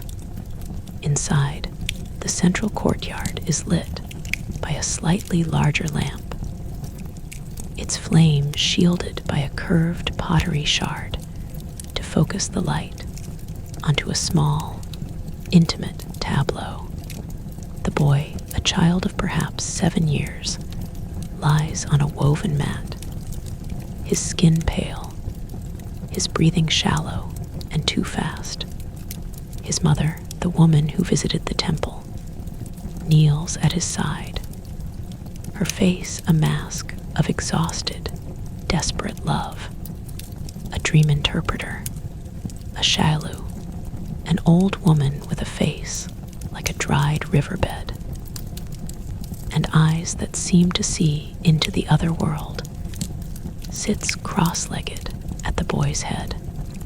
The Shalu has just administered a sleeping draught, a warm, bitter infusion of poppy and mandrake root, and she has instructed the mother to remain perfectly silent. The boy's breathing begins to slow. His eyelids, which had been fluttering with feverish dreams, grow heavy and still. He has entered a deep, artificial sleep, a state in which, it is believed, the soul can travel to the underworld and the gods can send a healing message. The old woman leans forward, her ear almost touching the boy's lips. The ritual is called incubation. She is listening for a single whispered word, a fragment of a divine sentence. The only sound in the courtyard is the silvery splash of the fountain, the woman's own, ragged breathing, and the faint, rhythmic tick of a death watch beetle in the old pomegranate tree. The old woman waits, as still as a statue, for an hour, for another hour. Then the boy's lips move. A single, barely audible syllable is breathed into the heavy air. The Shailu's eyes widen. She sits back, her old bones creaking, and she interprets the word with the authority of a high priestess. The fever demon, she announces, has been identified. It is a ghost of a forgotten ancestor, one who has not been given proper offerings of food and water. The cure is now known. A Kispu ritual, a funerary offering, must be performed at dawn at the family's tomb. The woman's shoulders slump, not with despair, but with the profound relief of having a diagnosis, a name for her enemy, a path forward. The street outside her door, so dark and silent, holds no hint of this intense, nocturnal drama. This battle between love and the unseen, fought with whispered words and clay dogs on the threshold of the spirit world. The night watch wears on. The water clock's drip marks the passing of the third watch, the darkest hour before the dawn. The stars begin their slow, inevitable fade. The air grows perceptibly colder. A sharp, pre-dawn chill that rises from the river. This is the hour when the city's production cycle, the engine of its daily bread, begins to stir in the profound darkness. In the street of the bakers, the activity is already well underway, not with the roaring, daytime fire of the ovens, but with the silent, preparatory work of the dough. The bakery of Nursin, a man whose name means light of the moon god Sin, is a large, vaulted chamber. His is a family trade, passed down through 5 generations. In the dim, warm, flower-scented darkness, lit only by a single, carefully shielded oil lamp. For an errant spark in this dusty air could be a catastrophe. The apprentices are at work. They are young men, their torsos bare, their bodies already gleaming with a faint sheen of sweat, despite the cool air. The sound is a deep, rhythmic, hypnotic thumping. They are kneading an immense mass of dough, a mountain of barley flour mixed with water, and a piece of fermented dough saved from the previous day, the living starter culture, the secret soul of the bakery. The kneading is not a task. It is a physical meditation. The young men lean into the dough with the full weight of their bodies, their fists sinking into the yielding, resistant mass, folding it, turning it, pushing it. The sound is a muffled, percussive thump, thump, thump. Their breathing is a synchronized, heavy rhythm. They do not speak. The work is too physically demanding, and the hour too sacred for chatter. The air is thick, with a sweet, slightly sour, yeasty smell that is the very perfume of life and sustenance. In a corner, the head baker, Nursin, an older man with a belly that speaks to his profession's success, is carefully dividing the starter culture for the next day's batch. He treats it with a reverence that borders on the religious. It is a living entity, a chain of life that stretches back, unbroken, to the very founding of the bakery, to the very first loaf of leavened bread ever baked in this city. The streets outside may be places of imperial ambition and cosmic order, but here, in the warm, fragrant dark of the bakery, the city's true, sustaining ritual is being enacted.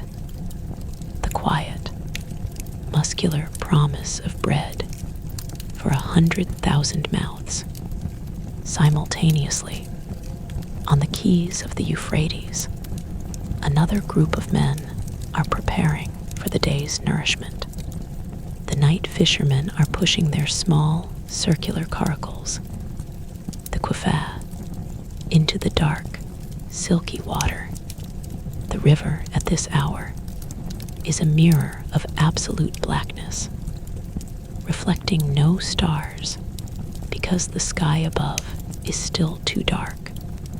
The fishermen, standing in their tiny, precarious craft, are silhouettes against the faint, pearly luminescence beginning to bloom on the eastern horizon. Their nets, weighted with small clay sinkers, make a soft, rhythmic plunk, plunk, plunk as they are cast into the water. The sound is a gentle, liquid percussion, a conversation with the river. The men know the river's secrets. They know the deep pools where the carp sleep, the silty shallows where the barbel feed. Their work is silent, intuitive, a form of deep listening. The only other sound is the gentle lap of water against the bitumen-covered quays, and the occasional, distant, mournful call of a night heron, a ghostly, gray shape standing motionless in the reeds. The catch they bring in now, in the cool, dark hours, will be the first, freshest offering at the morning fish market, the protein that will feed the priests and the palace. The river, the great, life-giving artery, never sleeps. Its currents flow in the darkness, as constant and essential as the blood in the city's veins. In the temple of Marduk, the Esagila, the rituals of the pre-dawn are reaching their most secret and profound moment, deep within the sanctuary in the Holy of Holies, a space so sacred that only the king and the Sheshkalu, the high priest, may enter. The statue of the god Marduk is being awakened. The chamber is dark, perfumed with the heavy, intoxicating smoke of cedar and myrrh. The high priest, a man whose entire life has been a preparation for this daily ritual, enters the dark sanctuary alone. He approaches the statue, a magnificent, life-sized figure of wood plated with gold, its eyes of lapis lazuli staring, unseeing, into the darkness. The priest's voice is a low, resonant murmur, a whisper that nonetheless seems to fill the entire cavernous space. He recites the awakening prayer, the ancient Sumerian incantation that calls the god's soul to return from its nightly travels through the heavens and re-inhabit its earthly body. He then performs the waking ritual. He He opens the god's eyes by wiping them with honey and clarified butter. He washes the god's mouth with a sacred, perfumed water. He dresses the statue in a new, magnificent robe of purple and gold. He places a fresh, elaborate meal of bread, meat, dates, and beer on the small table before it. The ritual is a performance, a cosmic drama enacted in silent, profound darkness, hidden from the eyes of the entire city. The god is the true king of Babylon. The human king, Nebuchadnezzar, is merely his earthly steward. And so, every morning before the sun rises, the steward's divine master must be awakened, fed, and dressed. The streets outside the temple complex are completely still, the great bronze gates locked. But the vibration of this ritual, the sheer, concentrated holiness of it, seems to seep through the walls and into the very stones of the processional way. The blue-glazed bricks of the Ishtar Gate, only a few hundred meters away, seem to pulse with a faint, inner light in the darkness, as if the dragons and bulls are aware, on some deep, magical level, that their master has been awakened. The entire city, unknowingly, sleeps within the protective aura of this secret, daily covenant between the high priest and the god. The first, almost imperceptible hint of dawn is not a light, but a change in the quality of the darkness. It thins. The stars, which had been sharp, brilliant points, begin to soften, to blur, as if seen through a thin veil of water. The total, absolute silence of the deep night is broken by a single, faraway sound. The crowing of a cockerel in the courtyard of the poultry market.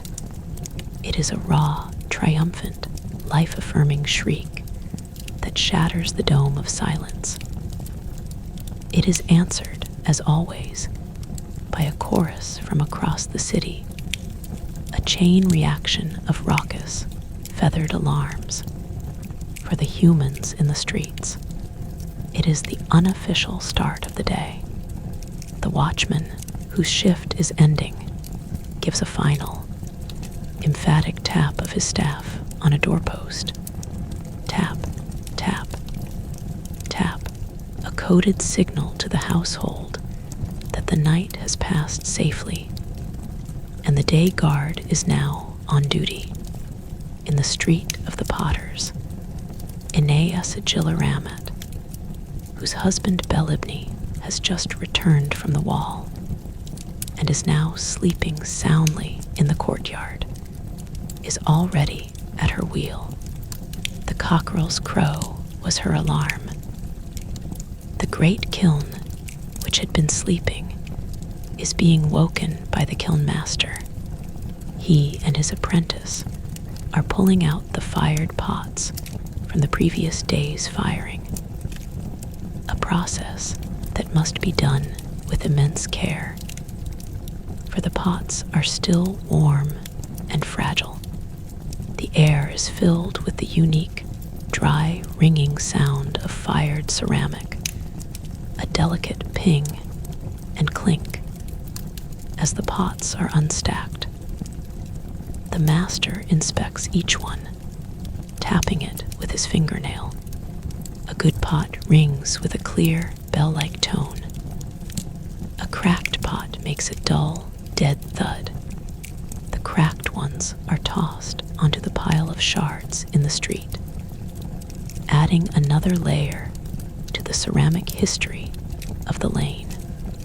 The successful ones, the elegant water jars, the sturdy grain storage urns, The delicate drinking cups are set aside, ready for the merchant who will arrive later in the morning to take them to the market. The street, which was a silent, dusty lane in the deep night, is now the birthplace of objects, a place where formless mud is transformed into vessels that will hold water, wine, and grain, the very staples of life. The sky in the east has moved from black to a deep, watery indigo. And now, a thin, brilliant line of orange gold splits the horizon. The sun is not yet visible, but its light is a physical presence, a radiance that spills over the edge of the world and paints the underbellies of the few, high, wispy clouds in shades of rose and coral. The great ziggurat, Etemenenki, the first structure in the city to receive the sun, is suddenly ablaze with light. Its summit shrine, the bedchamber of the god Marduk, catches fire, its gilded surface turning into a beacon of pure, liquid gold. The light then flows down the monumental central staircase, a cascade of fire, and then across the vast, flat roof of the temple complex. The city is being painted with light from the top down, a slow, majestic, visual awakening. The streets, still in deep blue shadow, are channels of coolness through which the golden light will soon flow. The sound of the temple's morning hymn, a powerful, unison chant of hundreds of priests, rolls out from the Esagila complex like a slow, sonic tide, a wave of sound that washes over the rooftops and filters down into the waking alleys. It is a sound of pure cosmic order, the official, sacred announcement that the victory over chaos has been renewed for another day. The light finally touches the top of the Ishtar Gate. The transformation is instantaneous and magical. The deep, sleeping blue of the glazed bricks suddenly ignites into a brilliant, shimmering, celestial sapphire. The molded dragons and bulls, which were eerie, shadowy forms in the dark, leap into vivid, three-dimensional life. The ochre of their bodies glows with a fierce, animal warmth. The white and gold of their scales and horns are dazzling. The gate, once a dark, imposing mass, is now a radiant, welcoming vision, a waterfall of color and mythical life. The processional way at its feet is still a river of cool, lavender gray shadow, but the gate itself is a proclamation. The gods are in their place. The order is maintained. The city of Babylon is the center of the world. Down in the residential lane, the light is a gentler, more hesitant thing. It finds the narrow openings, the gaps between the projecting upper floors, and falls in sharp, diagonal shafts, illuminating the motes of dust that are already swirling from the sweepers, brooms. A door opens, and a woman steps out, her tall water jar on her shoulder. Her bare foot lands in the first patch of direct sunlight, and she pauses for a moment, a brief, private second, to feel its warmth on her skin. It is a daily, unspoken, tiny pleasure. The well in the small square begins its morning symphony, of creaking handles, splashing water, and women's voices. The conversation picks up exactly where it left off the previous evening. A seamless, continuous tapestry of social life. The woman whose son was sick is there, and her face, though tired, is now alight with a fragile hope. She is telling the group about the dream interpreter, the whispered word, the diagnosis of the forgotten ancestor. The other women listen with intense, sympathetic focus. Advice is given. A story is shared of another child, a similar fever, a ritual that worked. The well is not just a water source.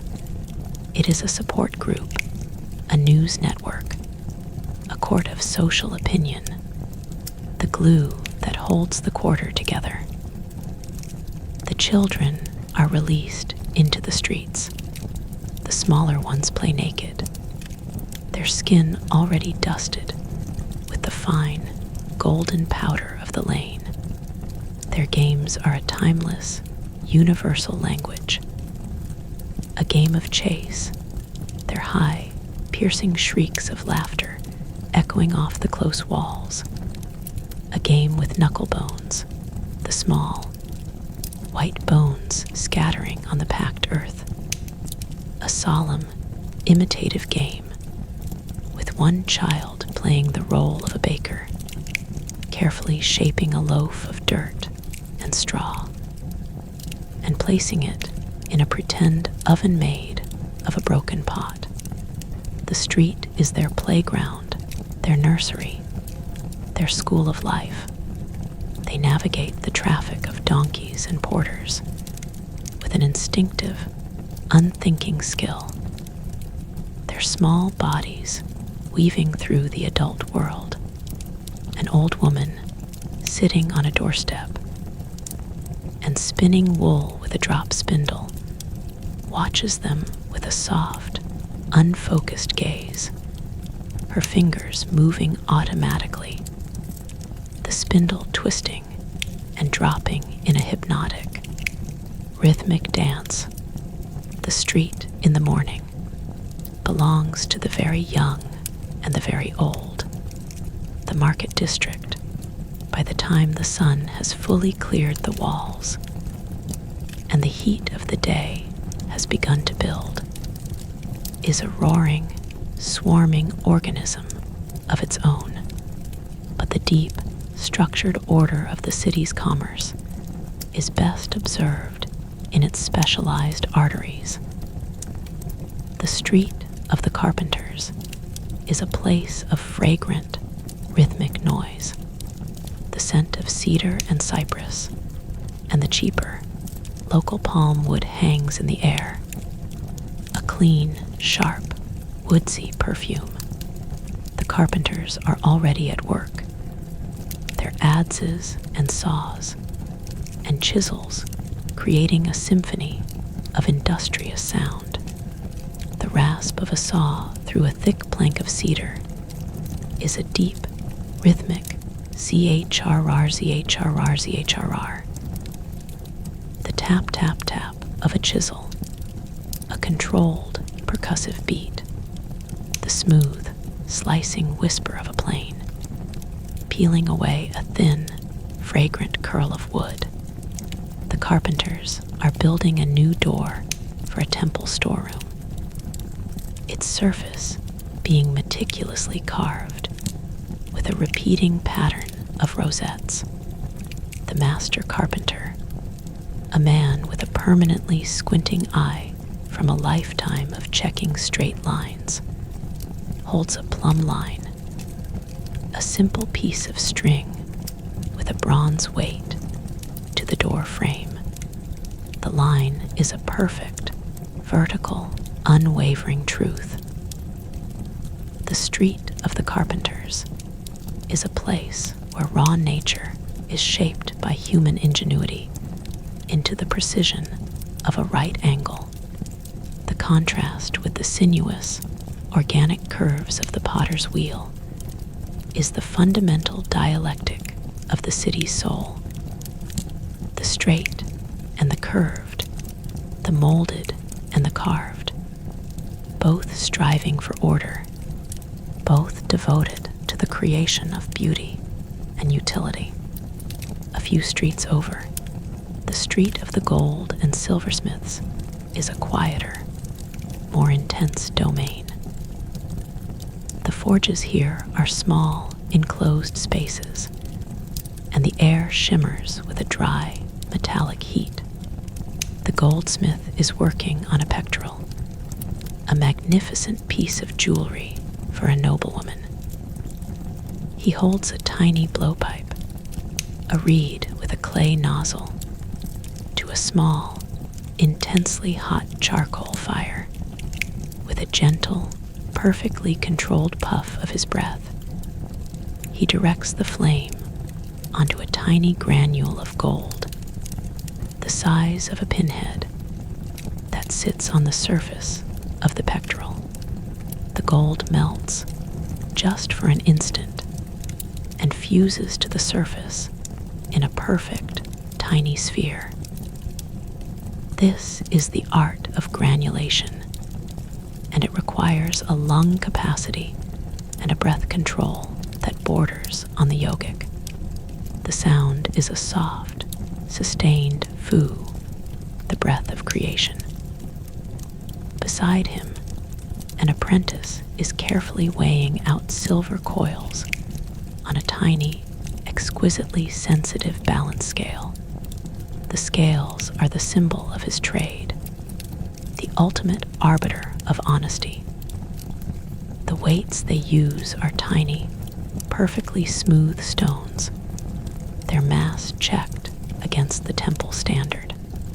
The chink of a small silver coil being placed on the pan is a tiny, precise, metallic sound. The whole street operates on this minute, millimeter scale. The grandeur of the Ishtar Gate, the soaring height of the ziggurat, the mighty circuit of the walls, all of this is, in one sense, just a backdrop for these tiny, perfect acts of human precision, the quiet, focused creation of beauty that will adorn a body, please a god, and signify a status. As the sun climbs toward its zenith, the city's infrastructure for cooling becomes more apparent. The street layout, the grid aligned to the prevailing northwest breeze, becomes a citywide air conditioner. The wind, known as the Sharu, the breath of the god Enlil, is channeled down the long, straight avenues, gathering speed slightly in the narrow, shaded canyons of the residential quarters. The awnings, the cantilevered upper rooms, the thick walls, all are passive, architectural responses to the brutal heat. And then there is the water. The water cellars are a ubiquitous presence. Men and boys carrying porous, clay water jugs that keep the contents magically cool through evaporation. They call out their presence in a sing-song melodic chant. Cool water, pure water, water as sweet as the river of life. The sound is a refreshing promise in the dusty heat. A man in the crowd buys a drink, and the water seller pours a stream of crystal clear water from his jug into a small clay cup. The water is cool, not icy, but its effect is immediate and profound. It seems to wash the dust from the throat, the tiredness from the body, the sharpness from the temper. The afternoon siesta returns, the great city-wide pause. The streets empty, the shadows shrink to tiny, black pools directly beneath the objects that cast them. The city holds its breath. The only sound is the ceaseless, hypnotic drone of the cicadas, a sound that is the very voice of the midday heat. It is in this profound, suspended silence that we can trace the hidden, liquid heart of the city, not the Euphrates on its surface, but the labyrinth of canals, the Naradu, that branch off from the river and flow through the city. These canals are not just for transport. They are the city's secondary street network, a blue grid that mirrors the brown grid of the roads. A small, flat-bottomed boat, pulled by a silent man in a loincloth, glides slowly down a canal that runs between the back walls of the houses in the residential quarter. The boat is laden with fresh reeds from the marshlands, destined for the basket weavers. The water in the canal is a murky, fertile green, but it is clean, constantly fed by the river. The boatman's pole makes a soft, liquid plop as it enters the water, a gentle, gurgling push as he propels the craft forward. He is traveling through the city's backstage, a world of high, windowless walls, overhanging date palms that dip their fronds into the water, and small, private water gates that lead directly into a household's boat chamber. A woman is sitting on the steps of her water gate, her feet dangling in the cool water, a clay bowl of vegetables in her lap that she is washing for the evening meal. She looks up at the boatman, and they exchange a quiet, smiling nod. This is the intimate, amphibian life of Babylon, a life lived between the street and the water. The city is not just a place of chariots and processions. It is a place of canals and caracals, a watery Venice of the desert, its hidden arteries pulsing with a slow, liquid, life-giving rhythm. When the sun finally breaks and the shadows begin their long, cool march across the streets again, the city wakes from its siesta with a different character. The frantic morning energy is replaced by a more mellow, reflective evening mood. The afternoon is the time for the scribal schools. The Iakut Dabbah, the tablet house, is an institution as Babylonian as the ziggurat, in a quiet courtyard just off the street of the scribes. A group of young boys are sitting in neat rows on low, mud brick benches. Their master, a stern, bearded man with a penetrating gaze and a voice that can cut through the heat haze like a whip, is dictating a text. He is reciting a list, a long, rhythmic, monotonous list of legal phrases and their precise, technical meanings. If a man rents a boat and the boat is damaged in a storm, he shall pay for the repairs, the master intones, his voice a deep, resonant drone. If a man rents a boat and the boat is damaged in a storm, the boys repeat in unison, their voices a high-pitched, sing-song chorus. The sound is a chant, a hypnotic, memorizing rhythm. They are not learning to be creative. They are learning to be accurate. They are learning the law, the foundational code of Hammurabi that underpins the city's entire social contract. The master's assistant walks among them, correcting the grip of a small hand on a reed stylus, pointing out a mise-formed cuneiform sign on a clay tablet. The tablet, when a mistake is made, is simply smoothed over with a wet finger, and the writing begins again. The medium is infinitely reusable, infinitely forgiving.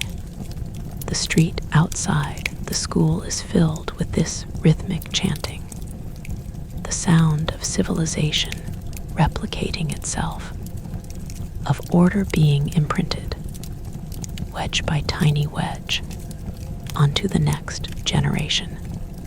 The city's famous taverns, the Bitsabai, begin to open their doors. They are not dens of vice, but vital social institutions, often run by women. The Sabatu, a tavern on a corner of the market square, is a welcoming, open-fronted room. The smell is a rich, malty, slightly sour brew. The scent of fermented barley beer, the city's staple drink. A large clay jar of beer, sealed with a bitumen stopper, is being tapped. The beer is poured into a large, communal pot, and drinkers use long reed straws, their ends filtered with a bit of cloth, to sip the nourishing, nutritious liquid. The conversation is a low, companionable rumble. A merchant is debriefing from a long and difficult journey, his voice full of exaggerated peril and narrow escapes. A scribe is quietly reading a letter aloud to an illiterate farmer. News from a son who has joined the army on the northern frontier. A group of friends are playing a board game, a race on a board of 20 squares, using dice made of knuckle bones. The throws of the dice are met with groans and cheers. The tavern is the living room of the street, a place where the hierarchies of temple and palace are temporarily dissolved in the shared, human medium of beer, stories, and the simple need for company. The lamplight, as the evening draws in, paints the scene in warm, amber tones, a Rembrandt canvas of ancient, convivial life. And as the light fades into the second full night of our dreaming, the cycle begins again. The watchman's lamp, the baker's yeast, the astronomer's stylus, the healer's whispered incantation, all the threads of the city's sleepless, dreaming life are woven back into the fabric of the dark. The streets of Babylon, once again, are not a place of stone, but a living, breathing entity. They are a network of sound, smell, and touch. They are the channels for the flow of water, bread, silver, gossip, prayer, and law. They are the arteries of a city that was, in its time, the most complex and magnificent organism on earth. To walk them, even in a dream, is to feel the pulse of an ancient, orderly, deeply human heart, beating in perfect, sleepy rhythm with the stars and the river, cradling its inhabitants in a web of mud brick, blue-glazed tile, and the eternal, soothing whisper of the wind that knows its way. The dream folds in on itself, deeper and deeper, a labyrinth of peace at the center of the world.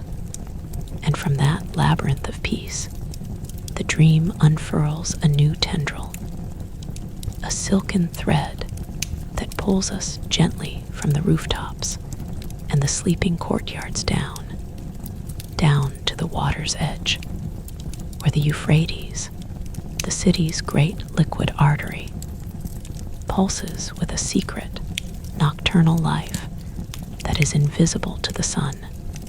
The air at the quay is cooler, heavier, saturated with the clean, mineral scent of the river, and the faint, organic perfume of the reeds that fringe the far bank.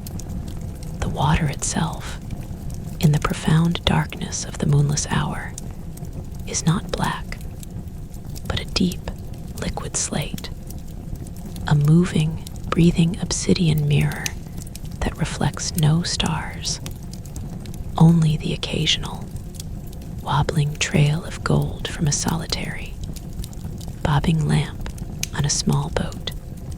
The city in its terrestrial bed is asleep, but the river, its liquid counterpart, is slowly, silently, industriously awake. A massive grain barge, a vessel of cedar beams and bitumen-sealed seams, is being warped into its mooring at the Temple Granary's private quay. It has traveled for days from the fertile northern plains, drifting with the current during the day and tying up at night. But this final nocturnal leg was a calculated act of coolness. The crew, shadowy figures, whose skin gleams with a faint sheen of sweat in the lamplight, move with the slow, precise, perfectly synchronized rhythm of a single organism. Their movements are a wordless, ancient ballet. A thick, coarse rope of palm fiber, heavy with water, is thrown from the barge. It slaps against the stone quay with a wet, solid thwack. A dockworker catches it, his bare feet slapping softly on the cool stone as he hauls the great, sluggish weight of the boat into position. The sound of the rope straining against the wooden bollard is a low, guttural creaking, a groan of immense, controlled tension. The barge master, an old man with a face carved by a lifetime of squinting at sun-dazzled water, issues his commands not with shouts, but with a series of soft, melodic whistles and clicks of his tongue. The night is too peaceful for harsh words. The language of the river is a quiet one. The cargo they unload is the city's lifeblood. Great, bulging sacks of barley, the sturdy, drought-resistant grain that is the foundation of the daily bread and the daily beer. The dockworkers, their backs bending and straightening in a hypnotic, pendular rhythm, hoist the sacks onto their shoulders and carry them, not into the street, but directly through a wide, arched water gate that opens into the granary's cavernous interior. The gate is a dark, gaping mouth, and the scent that wafts from it is a dry, sweet, slightly dusty aroma of stored grain, a scent of profound, buried wealth. The granary itself is a temple of sustenance. Its thick, cool walls designed to keep the barley at a constant, perfect temperature.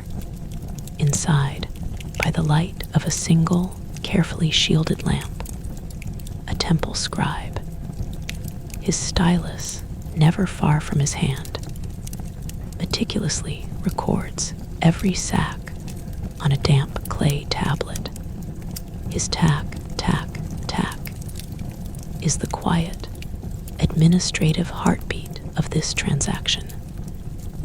The voice of order, ensuring that the god Marduk's share of the harvest is accounted for, that the priests and the temple dependents will have their rations, cosmic contract between the land and the city is being honored. The barge, as it is slowly emptied, rises higher in the water, its shadow on the rippling surface growing lighter, less substantial, a ghost of a burden, a short distance down the quay, where the grand stone embankment gives way to a simpler, packed earth slope used by the common folk. Another kind of nocturnal commerce is taking place, one that is quieter still. A small coracle, no larger than a bathtub, has slipped silently out of the dark. It is poled by a marsh Arab, a man from the reed sea far to the south, his skin the color of rich, dark earth. His boat is not laden with barley, but with a living, quacking, rustling cargo. Woven reed cages filled with wild ducks, captured in the marshes. He lifts the cages onto the bank, their occupants protesting with muffled, sleepy quacks. He has no scribe to record his arrival. His transaction is with a fowler's agent, a man who appears from the shadow of a doorway as if conjured. They speak in a dialect so thick, so liquid and guttural. It sounds almost like the water itself gurgling against the quay. Their hands move in the dim light, fingers extended, palms open, the ancient, silent bargaining code of the river people. A price is agreed upon not in silver, but in barter. A sack of dates for the ducks. The exchange is swift, silent, and then the coracle vanishes back into the darkness, swallowed by the river mist that is beginning to rise. A thin, white, ground-hugging cloud that blurs the line between the water and the land. The river in this hour is a portal to other worlds, a liquid highway connecting the monumental, brick-bound heart of the empire to the wild, whispering, untamed chaos of the marshlands. The city, however, does not just receive from the river, it must also give back. The management of waste, a subject that shatters the romantic illusion of many an ancient city, was, in Babylon, another facet of its profound, sleepy order. The streets are swept daily, the canals are dredged, and the waste of 200,000 souls must be systematically removed. This task falls to a quiet, discreet, and deeply respected cadre of men, the cleaners of the night. They move through the streets in the deepest, coolest hours, their arrival heralded not by a call, but by the faint, soft jingle of the bells on the harnesses of their donkeys. The donkeys are small, patient beasts, their panniers laden with baskets. The men themselves carry long-handled scoops of palm wood and coarse brushes. They are not scorned. They are the guardians of public health, the unsleeping custodians of the city's purity. The waste from a household cesspit, a deep, brick-lined shaft accessible from a small, discreet door in the back wall, is collected with ritualized, methodical efficiency. The door is opened. A scoop is carefully inserted. The basket is filled. The waste, mixed with ash and straw from the household fires, is not garbage. It is a precious resource, a potent fertilizer that will be taken by donkey train out of the city gates at dawn, and spread upon the date palm groves that fringe the outer walls, returning the city's substance to the soil, completing a silent, earthy, sacred cycle. The sound of their work is a gentle, rhythmic scraping, and the soft, muffled thud of the donkeys' hooves on the packed earth. They leave behind them a street that is clean, renewed, and ready for the dreams of another day. The air in their wake carries the faint, honest scent of earth and ash, a scent that speaks not of decay, but of a deep, cyclical, sleep-like renewal in a small, upper room in a house on the street of the weavers. A different, more intimate kind of nocturnal labor is underway. It is the labor of a mother, and it is the most ancient work in the world. A baby, a girl of perhaps 6 months, has woken with a cry, a sharp, insistent sound in the profound silence of the courtyard. Her mother, a weaver of fine, multicolored cloth for the temple, stirs from her mat instantly, her body responding before her mind is even awake. She scoops the baby up from the small, woven reed crib and holds her to her breast. The baby's cries subside, replaced by the soft, rhythmic, liquid sound of suckling. The mother does not light a lamp. She knows the darkness of her room by heart.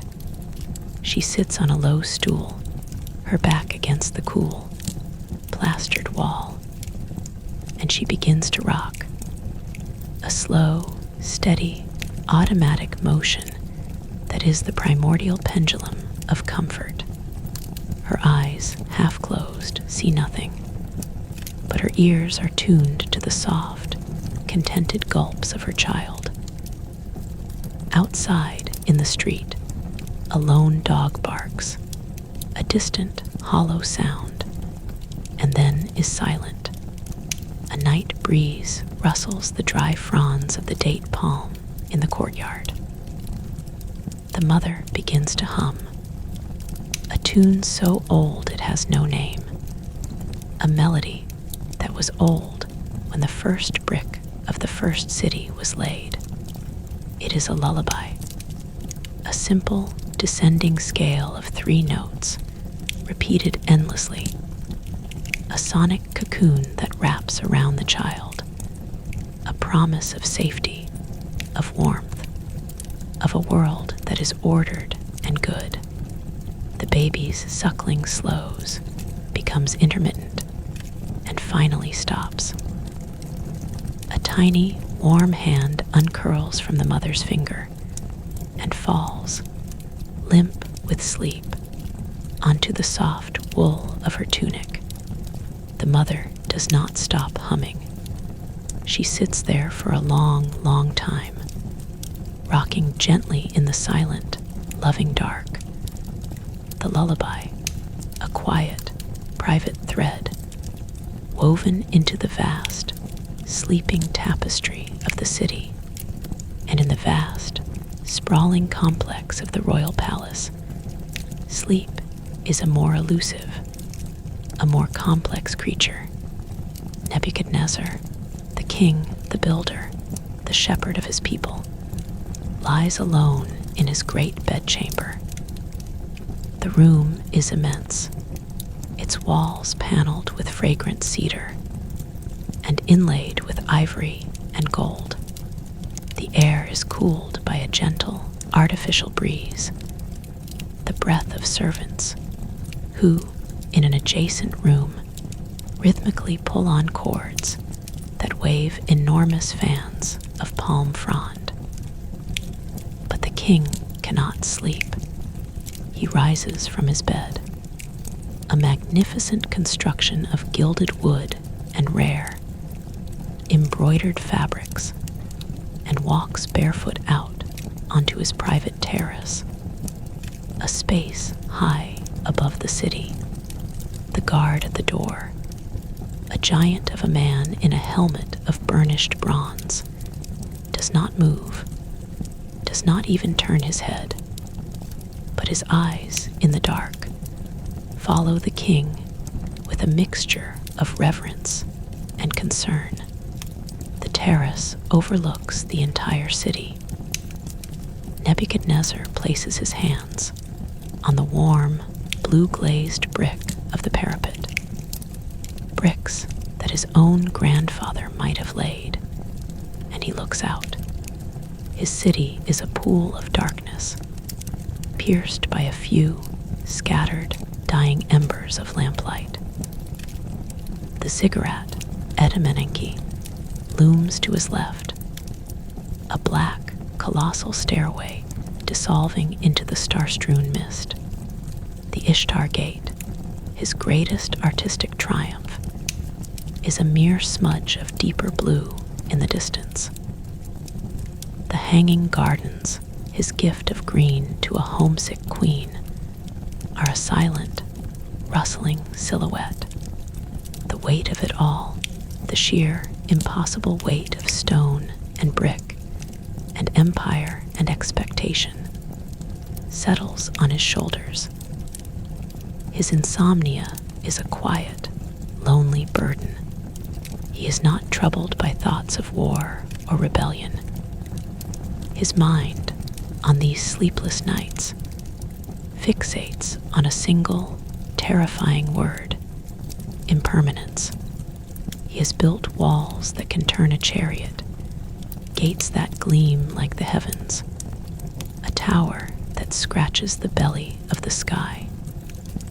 But will it all last? Will the river, in a single, furious flood, melt these sundried bricks back into mud? Will a future king, a stranger with a strange name, tear it all down? The wind whispers through the date palms below, and its sound, to his tired, troubled mind, is a voice, a divine whisper. It tells him to look closer. It tells him to see not the monumental, but the intimate. He looks down, not at the grand processional way, but at the narrow, twisting lane that snakes behind the palace kitchens. And there, in the profound darkness, he sees it. A single, tiny lamp flame, moving slowly, steadily. It is a baker's apprentice, a boy he will never meet, delivering the first warm loaves of the morning to the temple. The little flame bobs and weaves, a tiny, brave point of light in the overwhelming darkness. And the king, the great and terrible king, feels his heart, which had been a clenched fist of anxiety, slowly, gently, begin to uncurl. The city is not the walls. The city is not the gate. The city is that small, moving flame. The city is the baker, the water drawer, the potter, the sleepless mother. As long as that flame moves through the dark, the city lives. A deep, profound, heavy-limbed peace washes over him. He turns, walks back to his immense, empty bed. And for the first time in many nights, the king of Babylon falls into a deep, restorative, and dreamless sleep, cradled not by his power, but by the quiet, steady pulse of his people. The city, having cradled its king, now begins the slow, majestic process of its own awakening. The sky, which had been a deep, velvet indigo, begins to pale into a soft, pearlescent gray. The morning star, the goddess Ishtar, shines with a fierce, solitary diamond brilliance on the eastern horizon, the herald of the sun. The cockerels, those feathered timekeepers, begin their chain of proclamations. The bakeries, whose fires never truly die, are now roaring with full, hungry flames. The final batch of the morning's bread being slapped against the hot, clay walls of the ovens, the scent of baking bread, the definitive perfume of Babylonian civilization, fills the streets once more. A warm, yeasty, life-giving fog that mixes with the cool, receding mist from the river. The water sellers are the first to break the vocal silence. Their calls a melodic, liquid fountain of sound.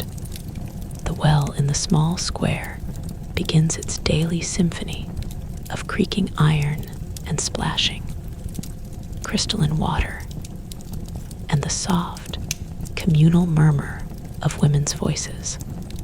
The children tumble out of doorways, their sleep-tousled hair still smelling of the night's dreams, their bare feet already kicking up the fine, golden dust. The great bronze gates of the temples groan open, and the first, thin wisps of cedar incense spiral into the clean, cool air, a sacred perfume that sanctifies the mundane bustle. The sunlight, a river of liquid gold, pours down the processional way, igniting the blue of the Ishtar Gate, bringing the dragons and bulls to roaring, silent life. The city in all its complex, orderly, beautiful, and deeply human majesty is awake. The dream has been folded away, stored in the heart like a precious, secret treasure, to be unfurled again when the shadows lengthen and the lamps are lit, and the watchman's staff begins its slow, comforting, rhythmic tap upon the dreaming, sleeping, peaceful, and eternal streets of Babylon. And the king sleeps, cradled at last by that tiny, bobbing flame of the baker's apprentice. A fragment of light so small it could be cupped in a child's palm, yet so potent it dissolves the iron grip of a monarch's insomnia. The great bedchamber, with its ivory-inlaid cedar, and its silent, fan-waving servants, is now a vessel of profound quiet. Nebuchadnezzar's breathing, which had been a shallow, troubled current, deepens into the slow, rhythmic tide of true rest. The dreams that come to him are not the anxious phantoms of imperial burden, but soft, formless, benevolent presences, woven from the scent of baking bread and the distant, musical splash of a well. The palace, that vast, labyrinthine citadel of power, seems to exhale with him. Its hundreds of sleeping chambers and silent courtyards sinking into a more peaceful stratum of the night. The guards at the great bronze doors stand a little easier. The sharp, vigilant angles of their bodies softening almost imperceptibly. The king's sleep is a balm that spreads outward from the royal terrace, a quiet, invisible gift to the very stones of his creation.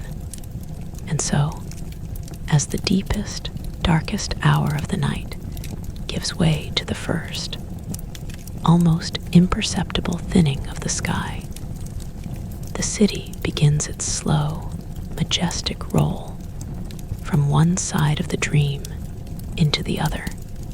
The watchman on the high tower of the outer wall, a man whose name is Marduk Nasrabli. Marduk protects the air, rubs the fatigue from his eyes with the back of a calloused hand. He has been counting the stars in their orderly, celestial streets, naming them silently in his head. The great swallow, the wagon of heaven, the star of the goddess Ishtar burning like a fierce white torch low on the horizon. He has watched the river of the Milky Way turn slowly, a great, silent pinwheel of light. And now he feels the change. It is not a sound, not a sight, but a feeling on the skin, a subtle shift in the texture of the air, a freshening, a coolness that whispers of the approaching dawn. The stars begin their slow, dignified retreat, not vanishing, but fading, as if a great, cosmic lamp is being slowly turned up behind the veil of the eastern mountains. Marduk Nasripli's relief will not arrive until the sun is fully up.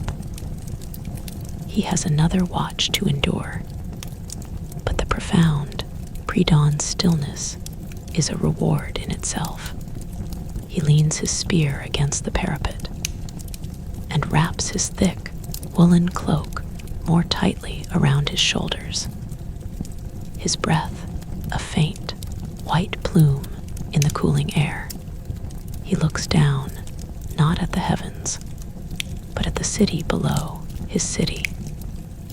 The dark web of streets is still mostly black, but here and there, a single, tiny point of light flickers into being, a lamp lit in a vestibule, a fire stoked in a baker's oven, its glow spilling out of the doorway and painting a small, orange rectangle on the dark street.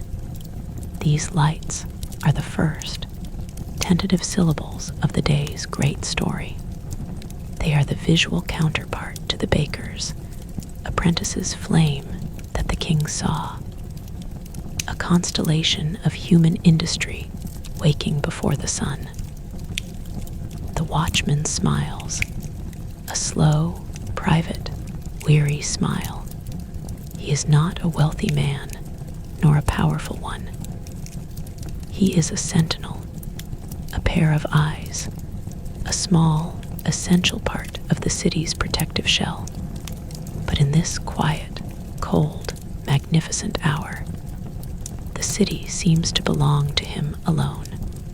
His gaze drifts from the scattered bakeries to a different kind of light, a steady, unwavering glow that does not flicker. It emanates from the rooftop observatory of the Temple of Nabu. There, the night astronomer, Nabuzur-Ridin, is still at his post, though his apprentice has long since fallen asleep on a mat at his feet.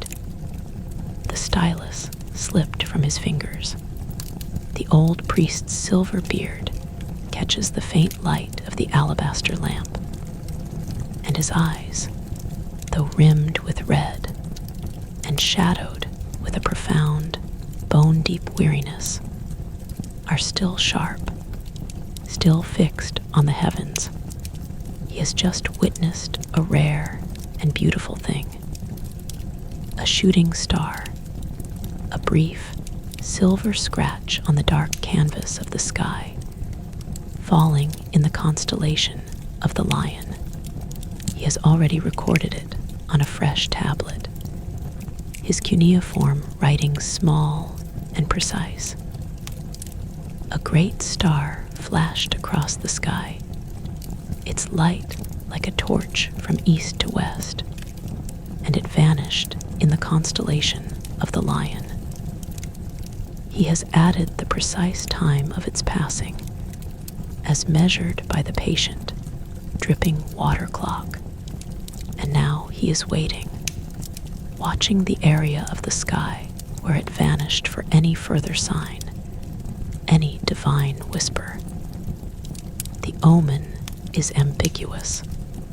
A shooting star in the heart of the lion could portend a great victory for the king, the Lion of Babylon.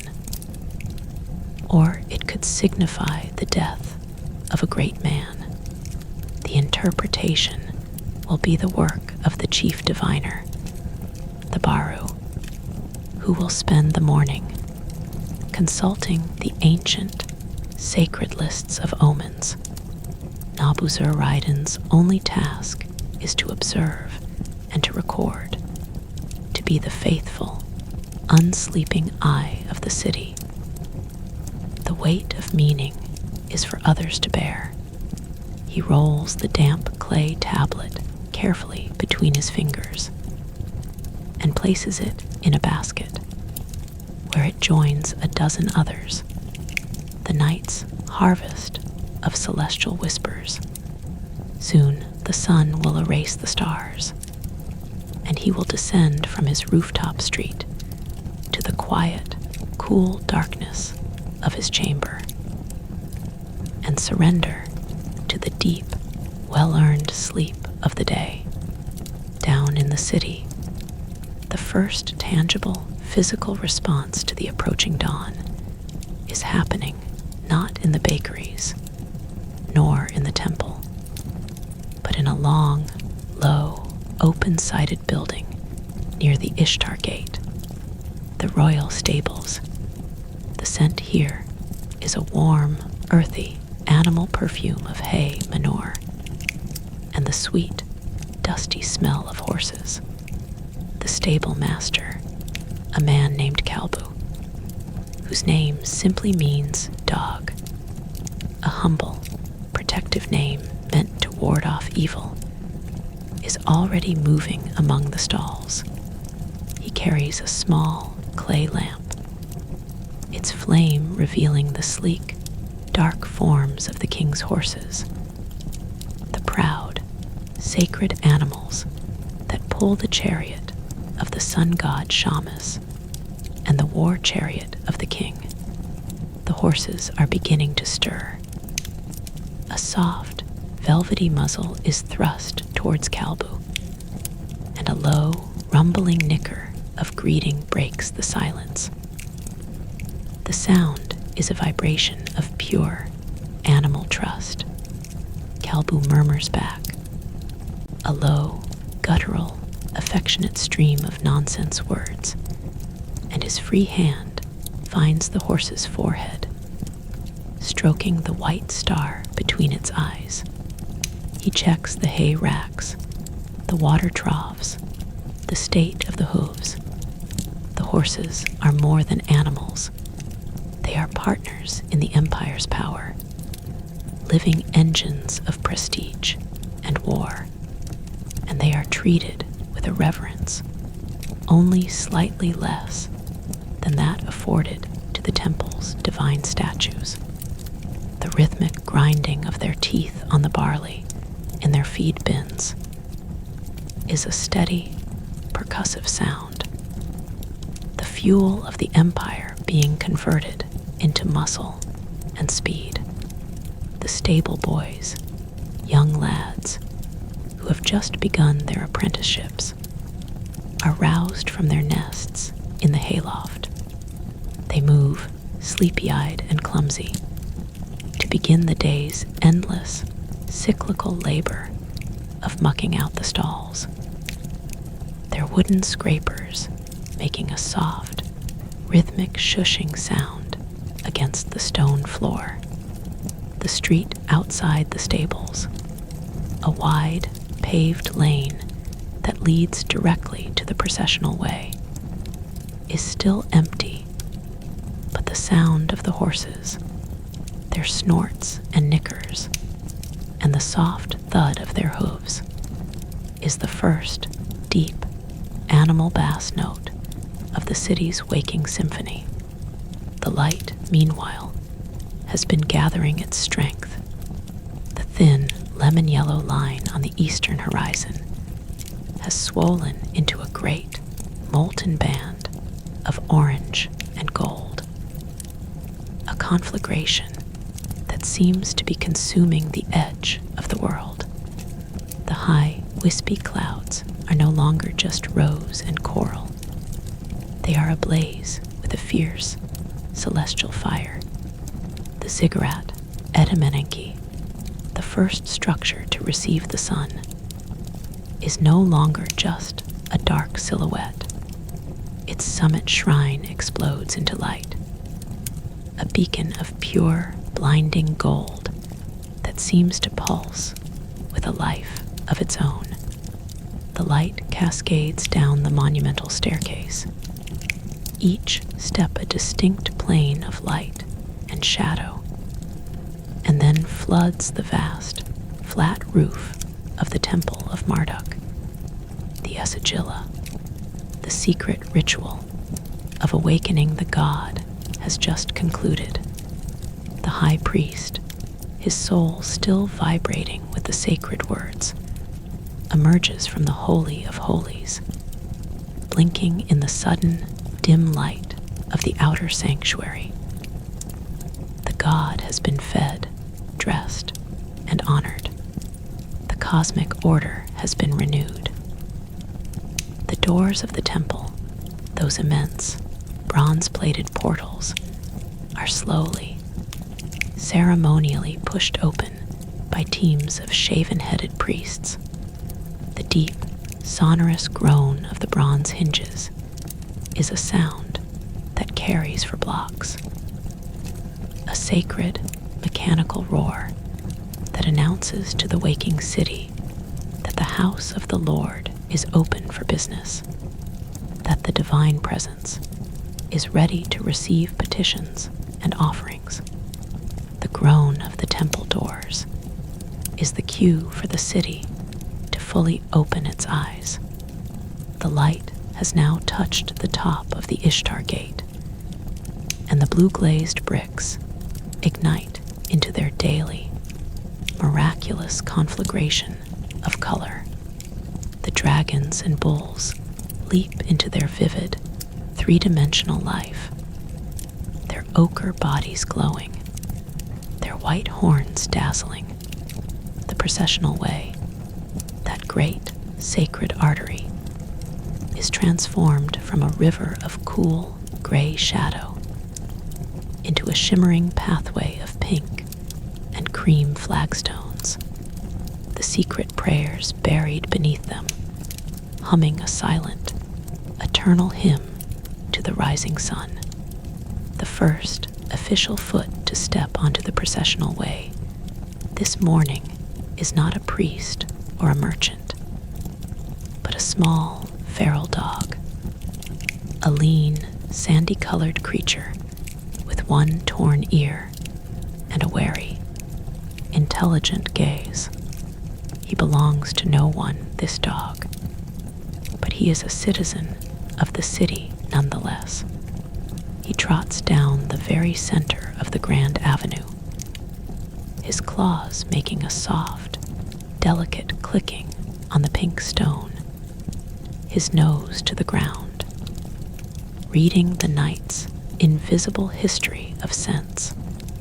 A dropped piece of bread, the passing of a temple cat, the greasy trail of a leather worker's sandal. He is the city's unofficial, four-legged inspector.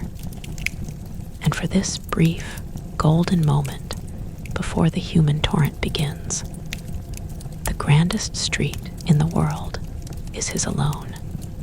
The silence of the processional way is broken, not by a human voice, but by the soft, melodious cooing of doves.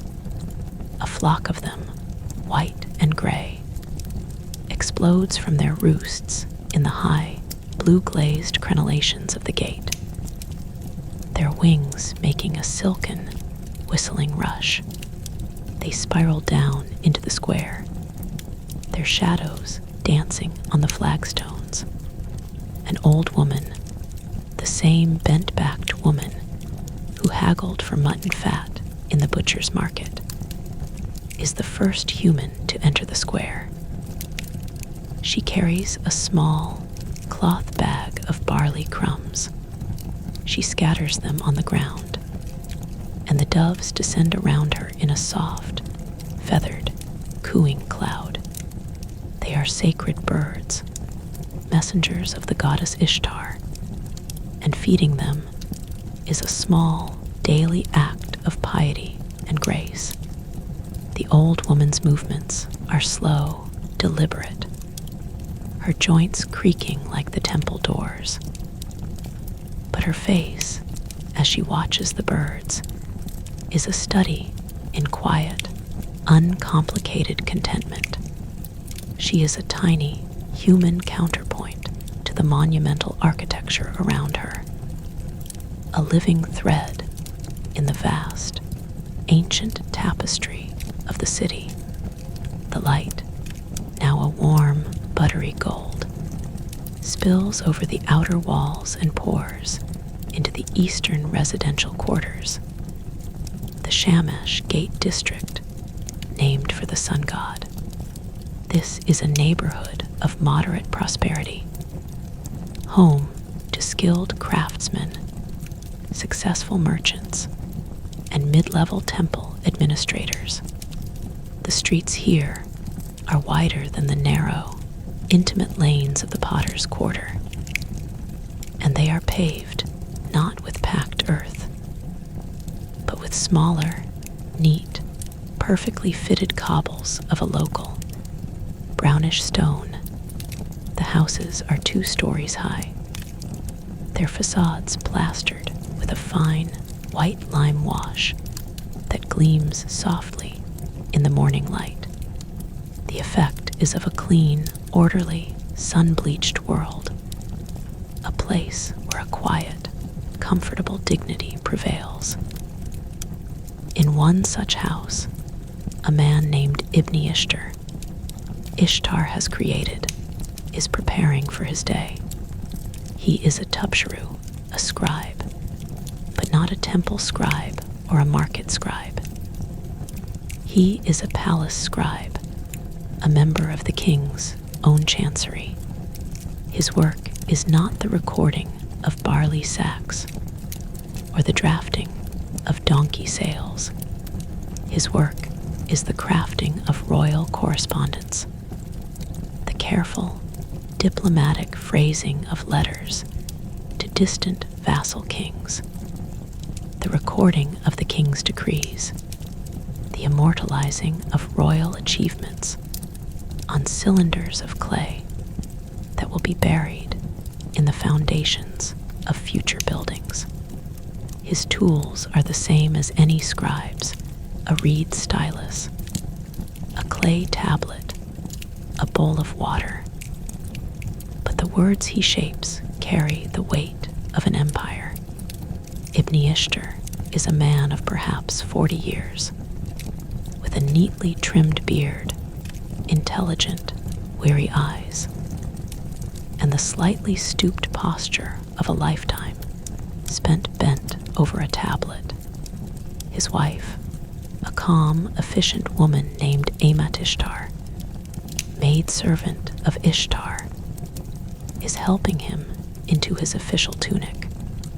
It is a garment of fine white linen, its hem embroidered with a subtle, repeating pattern of gold thread, a mark of his rank. She smooths the fabric over his shoulders, her touch a wordless, daily blessing. His 2 young sons are already awake, sitting on a mat in the courtyard, practicing their cuneiform signs on damp clay tablets, their small faces screwed up in concentration. The rhythmic, hesitant tack, tack, tack of their amateur styluses is a quieter, clumsier echo of their father's future profession. The eldest son, a boy of 8 with his father's serious eyes, looks up as Ibn Ishtar crosses the courtyard. The father pauses, bends down, and gently corrects the boy's grip on the stylus. His large, practiced hand enveloping his son's small one. No words are spoken. The transmission of a civilization's core technology passes from one generation to the next in a simple, physical gesture. Ibn Ishtar then steps through the vestibule, unlatches the heavy, white-plastered front door, and steps out into the Shamash Gate district, joining the slow, steady stream of well-dressed administrators and officials, all heading towards the palace complex. The street is now alive with the quiet, purposeful murmur of a city fully awake and going to work. The route Ibn Ishtar takes leads him past the street of the physicians. This is a small, quiet, specialized lane. Its shops not open to the bustling market, but discreet, private consulting rooms. The physicians of Babylon are of two kinds. The Asu, the practical herbalist doctor who sets bones, treats wounds, and prescribes poultices, and the Ashipu, the exorcist, the magical healer who diagnoses the spiritual cause of illness and combats it with incantations and rituals.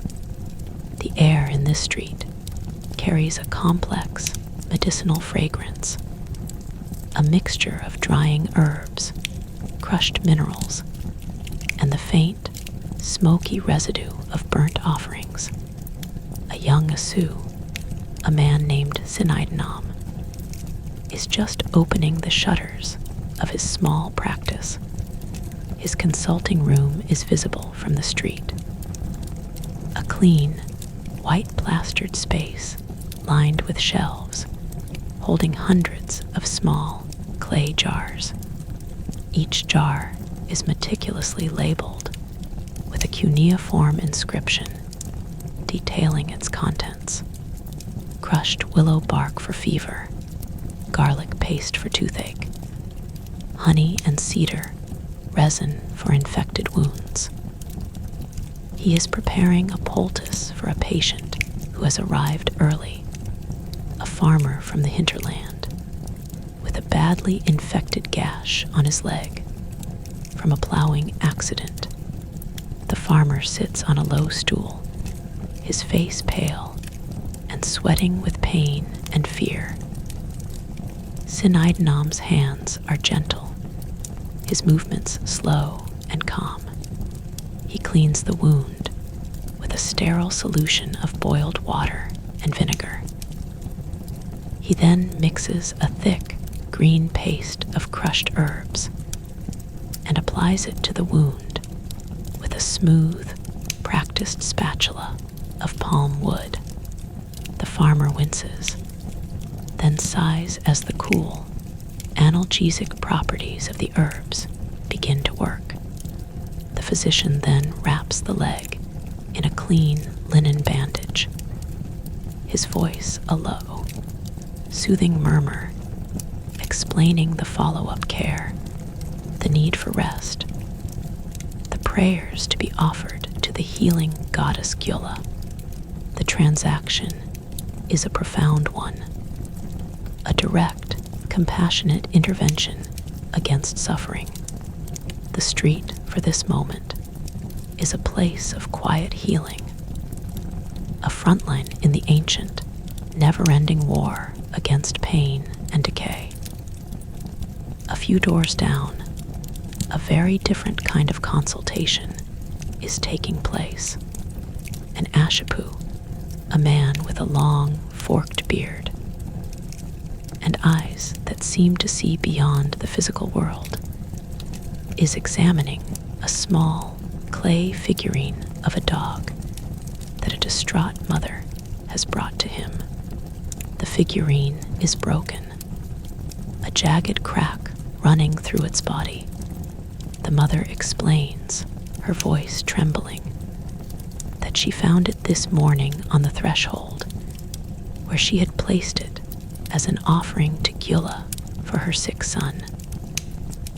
The broken offering is a terrible omen.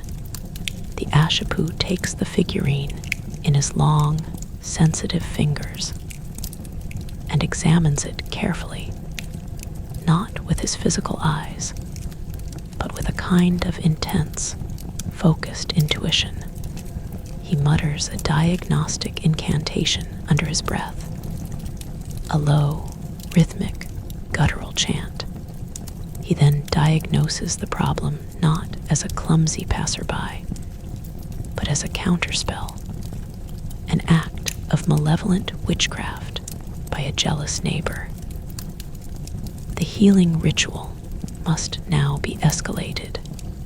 The Ashipu begins to prepare a new ritual, a complicated, dramatic performance involving the burning of a protective amulet, the chanting of a powerful, secret name of the god E, the Lord of Magic, and the fashioning of a new figurine from sacred virgin clay.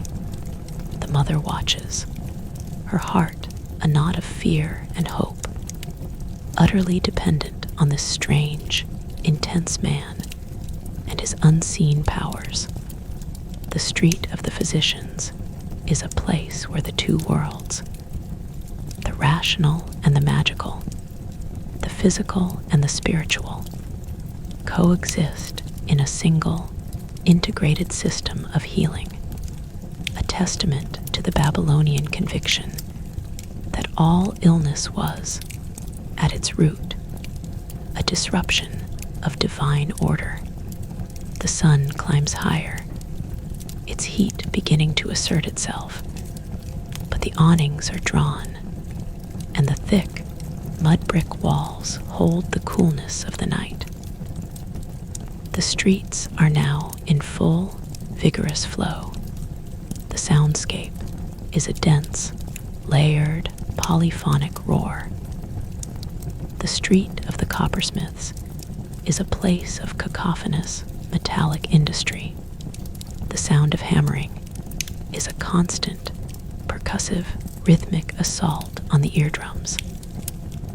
1,000 tiny hammers shaping bowls, cauldrons, and weapons.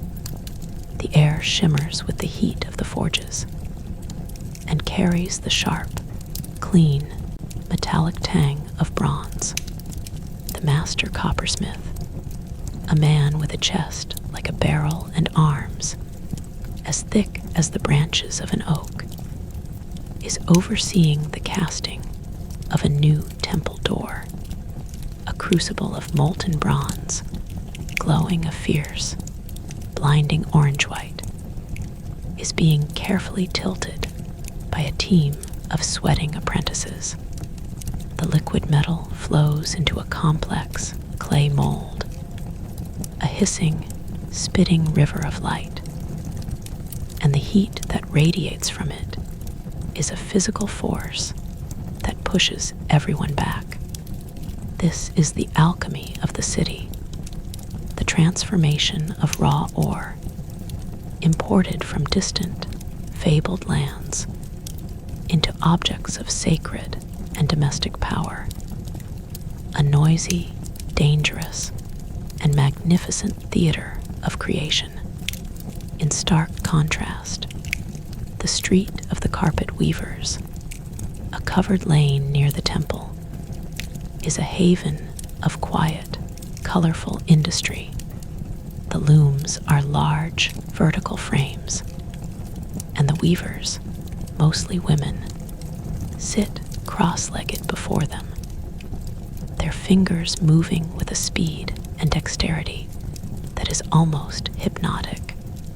The sound is a soft, rhythmic click-clack of the shuttle passing back and forth, and the gentle, regular thump of the beater pressing the weft threads into place. The carpets they weave are not the thick, piled carpets of later Persia, but flat-woven kaleems, their their geometric patterns a complex language of symbols. The tree of life, the protective eye, the sacred rosette, the wool dyed with madder, indigo, and weld, glows in the dim, filtered light of the lane. Deep wine reds, vibrant blues, and sunlit yellows. A woman, her hair covered in a brightly colored scarf, is working on a commission for the Queen's chambers. The pattern is a repeating, intertwined design of date palms and flowing water, an image of paradise woven in wool. Her fingers are a blur, but her mind is far away, lost in the rhythm of the work. A quiet, meditative state where the world shrinks to the next thread, the next knot, the next tiny, incremental creation of beauty. The carpet, when it is finished, will cover a cold, stone floor, muffling footsteps, absorbing sound, adding a layer of soft, tactile warmth to the world. The weaver is not just making a commodity. She is weaving comfort, silence, and art into the very fabric of the city. And so the morning deepens, and the city's great commercial heart, the souk, throbs with a life that is both chaotic and deeply ordered. The specialized streets that feed into the main market square are microcosms of the known world. The street of the ivory carvers is a place of quiet, focused luxury. The carvers sit at small, low benches, their tools an array of tiny, razor-sharp chisels and files. The material they work with is a gleaming, creamy white, imported from the far-off land of Punt, down the Red Sea coast. They are carving delicate, miniature scenes for Princess's cosmetic box. A lioness hunting a gazelle, a king receiving tribute, a woman playing a lyre. The sound is a soft, precise tapping and scraping, and the air is filled with a fine, white, bone-scented dust. The ivory dust is precious. It is carefully collected and used as a medicinal powder. Nothing is wasted. Nearby, the street of the perfumers, which we first visited in the cool of the evening, has a different character in the midday heat. The heavy, sweet scents seem to have a greater density, clinging to the still air. The perfumers are now seeing a different clientele, not the veiled noblewomen of the evening, but the wealthy merchants and officials looking for a refreshing, midday pick-me-up. A perfumer is preparing a bespoke blend for a palace eunuch, a man of immense power and impeccable taste. The perfumer is using a tiny, golden spoon to measure out-minute amounts of precious oils. The bright, sharp, green note of galbanum, the sweet, powdery heart of orris root, the deep, grounding base of ambergris, a mysterious, waxy substance found floating on distant seas. The blending is a silent, sacred art, a balancing of a symphony of invisible notes. The eunuch, his face a smooth, ageless mask, watches with a critical, intelligent eye, his nose twitching almost imperceptibly as he tests each stage of the blend on a thin strip of papyrus. The final product, a few precious drops in a small, gold-capped alabaster vial, is the ultimate luxury, an invisible, personal atmosphere that will announce his presence before he enters a room. The sun climbs to its zenith. The heat is now a physical, crushing weight. The city, obedient to its ancient circadian rhythm, begins to shut down. The awnings are pulled even tighter. The shutters are closed. The roar of the market subsides into a low, exhausted murmur. The great siesta descends upon Babylon like a soft, heavy blanket, the streets empty of their human torrent. The donkeys are led into the shade of the palm groves. The dogs find a cool patch of packed earth under a projecting wall and stretch out, panting softly. The only things that move are the silent, shimmering heat haze above the paving stones and the slow, relentless arc of the sun. In the house of Ibn Ishtar, the palace scribe, the siesta is a sacred ritual. He has returned from the palace, his mind weary from a morning of drafting a delicate letter to the king of Tyre. He has eaten a light, cool lunch with his wife and sons, a salad of crisp cucumbers and fresh herbs, a soft white cheese, a cup of cool, watered beer. Now he lies on a mat in the deep blue shade of his courtyard, his head resting on a small wooden headrest. The fountain's silvery splash is the only sound. His wife, Amat-Ishtar, sits nearby, her drop spindle twisting endlessly, a soft, woolen cloud forming in a basket at her feet. The two boys are supposed to be napping, but they are instead quietly, furtively, playing a game of knucklebones in a corner. Their whispered, excited giggles a tiny, joyful rebellion against the imposed silence of the afternoon.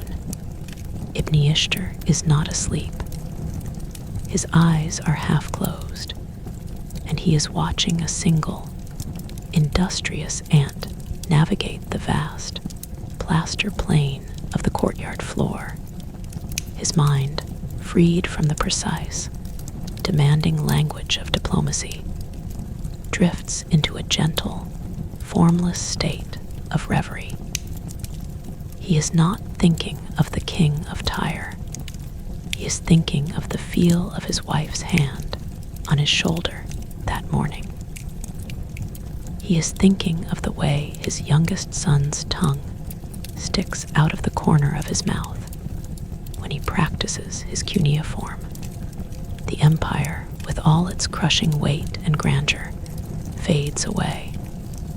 And what remains is this: the fountain, the ant, the quiet, contented breathing of his family, the deep, peaceful, beating heart of his own private life, hidden safely within the blank, sun-bleached walls of his home. This is the true wealth of Babylon. In the palace, the king has woken from his long, restorative sleep. He is a different man than the anxious insomniac of the previous night. His mind is clear, his mood expansive. He is meeting with his chief architect, the man responsible for translating the king's monumental visions into brick and bitumen. They are standing on a high terrace, looking down at the sprawling complex of the Hanging Gardens. The architect is pointing out the progress on a new, higher terrace. A series of massive, vaulted chambers being constructed of specially fired, waterproof bricks. The king listens, his eyes alight with a focused, intelligent energy. He is not just a patron, he is an engaged, knowledgeable builder. He questions the architect on the angle of the water channels, the depth of the soil beds, the species of trees that will be planted. He speaks of wanting the scent of jasmine and the shade of a massive, spreading oak, a tree that has no business growing in this flat, desert plain. But he wills it, and so it shall be. The gardens are his personal, vertical green dream, a mountain of order wrested from the flat, chaotic plain. The discussion is technical, precise, and utterly absorbing. The sleepy, dreaming king of the night has become the sharp, decisive, world-shaping king of the day. The afternoon wanes. The ferocity of the sun breaks. The shadows, which had been hiding directly under the walls, begin their long, cool, stretching journey across the streets. The city, which had been holding its breath, exhales. The shutters creak open. The doors disgorge their resting inhabitants. The water sellers return. Their melodic calls a refreshing promise in the still hot air. The market, like a hibernating beast, stirs and begins to roar back to life, though its evening character is different, more leisurely, more social, less frantic. This is the hour of the barber surgeon, the hour of the tavern, the hour of the promenade. And it is also the hour when a different kind of street comes to life, the street of the musicians. This lane, tucked behind the temple of Ishtar, is a place of constant, melodic noise. The instruments of the Babylonian orchestra are being crafted and tuned here. A lyre maker is carefully stretching a fresh, taut piece of oxhide over the wooden soundbox of a magnificent, bull-headed lyre. He taps the skin with a practiced finger, listening to the pitch, a low, resonant thump that will become the deep, throbbing heartbeat of sacred music. A flute maker is boring holes into a tube of polished silver. His breath, a soft, focused whistle as he tests each note. An apprentice is practicing on a double reed pipe. His tune a wild, skirling, slightly off-key melody that makes the parrots in their cages squawk in protest. But it is a sound of joyful, creative life. The musicians of the temple, men and women dedicated to the service of the gods, are gathering for their evening practice. A harpist, a woman with long, elegant fingers, and a distant, dreamy look in her eyes, begins to pluck a slow, descending scale. The notes hang in the air like liquid diamonds. The lyre joins in, a soft, thrumming chord. The pipe falls silent. The musicians begin to weave their separate sounds into a single, complex, heartbreakingly beautiful tapestry of sound. It is a hymn to Ishtar, the evening star, a melody of longing and love that drifts out of the street and over the rooftops, a sonic blessing on the cooling city. In the street of the taverns, the beer jars are being tapped. The scent of fermented barley and the sound of low, convivial conversation fill the air. The same group of friends from the night before are back at their table. board game set up and ready for another round. A storyteller, a professional entertainer, has set up his small, portable stool in a corner. He is a man with a magnificent, booming voice and a gift for dramatic gesture.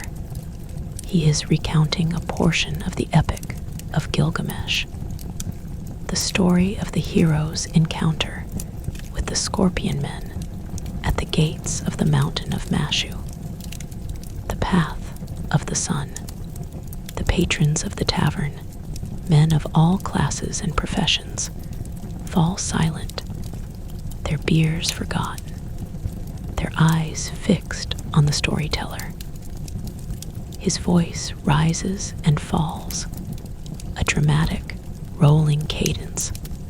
He conjures the terrifying, shimmering bodies of the scorpion men, the profound, absolute darkness of the tunnel, Gilgamesh's unshakable, desperate courage. The story is 1,000 years old, but in the lamplit, smoky tavern, it is utterly alive, a thrilling, immediate, shared dream. The tavern is not just a place of drink. It is a place of culture, of shared identity, of the living, breathing soul of the civilization. The evening deepens into night. The promenaders have returned home. The lamps are lit in their thousands. The watchmen begin their rounds.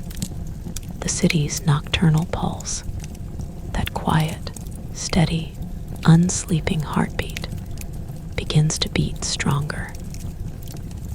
On the quays of the Euphrates, the night fishermen are pushing their coracles into the dark, silky water.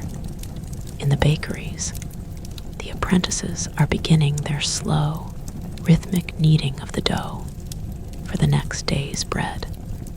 In the rooftop observatory, Nabuzur-Ridan has risen from his daytime sleep, refreshed, and is once again taking his place at his instruments. A fresh clay tablet on his lap, his eyes turning towards the brilliant, star-strewn heavens. The night scribe, the baker, the fisherman, the astronomer, they are the city's dreamkeepers, the quiet guardians of the cycle. And in a small, humble house in the street of the potters, Inay Asajilaramat is finishing a small, private ritual. Her husband, Belibni, the wall guard, is on duty again, walking the high, silent parapets under the stars. She has lit a single lamp in the courtyard and has placed a small, newly fired bowl on the pomegranate tree's low branch.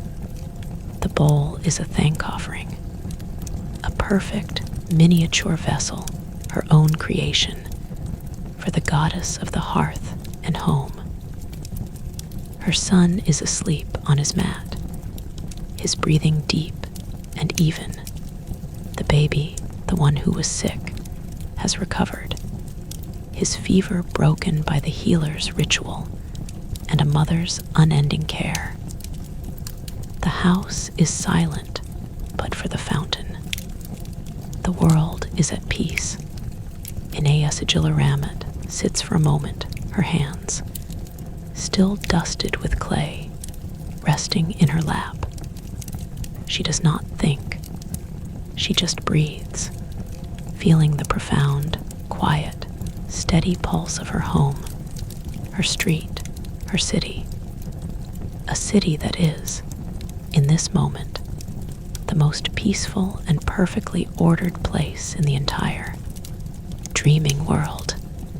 The inside of Babylon streets, in this deep, quiet, post-midnight hour, is once again a container for a million such small, peaceful, personal dreams. A vast, breathing, sleeping labyrinth of safety and and silence at the center of the world. The deep, quiet, post-midnight hour holds the city in a grip of such profound stillness that the very air seems to have congealed into a soft, weightless silk, a fabric woven from the exhaled breaths of 200,000 sleeping souls. The inside of Babylon streets, in this sacred, silent interval, is not a mere network of thoroughfares, but a vast, dreaming consciousness, a single, unified mind whose thoughts are the flickering oil lamps, whose memories are the worn flagstones, and whose pulse is the distant, ceaseless murmur of the Euphrates.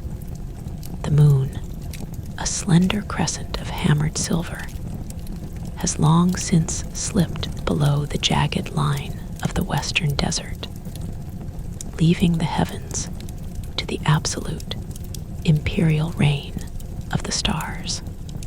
Their light, cold and pure, and impossibly ancient, falls upon the city with a gentleness that is almost a touch, a benediction of photons that has traveled for millions of years to softly illuminate the empty processional way, the silent ziggurat, and the narrow, winding capillaries of the residential quarters. The city in this light is a monochrome masterpiece of blue and silver, and the deepest, most velvet black, a photographic negative of its sun-drenched, golden daytime self. On the high, wind-whispered summit of the Ziggurat Etemenenki, the small, secret shrine of the god Marduk is a cube of absolute, sacred darkness. The bed of the god, that exquisite construction of rare wood and gold leaf, is empty, for the divine essence is not a physical body that requires the horizontal repose of mortals. Yet the chamber itself seems to hum with a living, watchful presence, a vibration so subtle it is less a sound and more a feeling in the bones. The priests who attend this holiest of holies have long since descended the monumental staircase. Their rituals of awakening and feeding the god completed for the evening cycle, the god in his celestial aspect is now traveling the starry pathways of the night sky, surveying his domain, his earthly city, a dark, geometric jewel laid out on the plain below. The silence up here is of a different order, a silence of such purity it seems to ring, a faint, ethereal tone that is perhaps the music of the spheres, the sound of the great, crystal engine of the cosmos turning on its invisible axes. A single, solitary figure remains on the uppermost terrace, a watchman priest, a man whose entire life's purpose is to stand this vigil, to be the living, human eye of the god upon his sleeping city. He is wrapped in a thick woolen cloak, for the wind at this height is a sharp, insistent knife, even in the warm season. He does not move. He is as much a part of the architecture as the blue-glazed bricks of the summit shrine.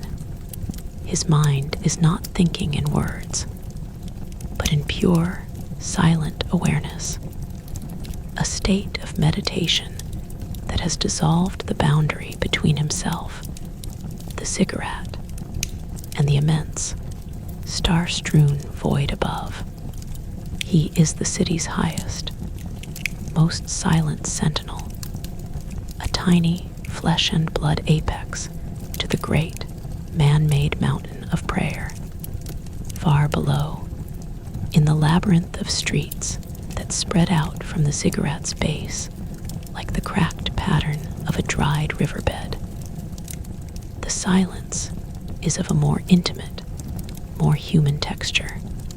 The street of the scribes, that quiet, dusty lane of learning, is utterly deserted. The tablet baskets are full. The styluses are cleaned and put away. The day's record of the empire's business is complete and sleeping, but the scent of the place remains. That dry, clean mineral aroma of moist clay and old reed. A scent that is the very perfume of civilization's memory.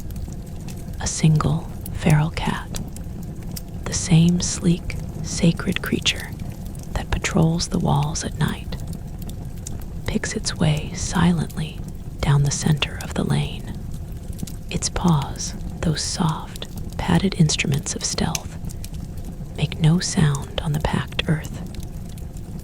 Its green-gold eyes, catching the starlight, gleam with a faint, phosphorescent fire.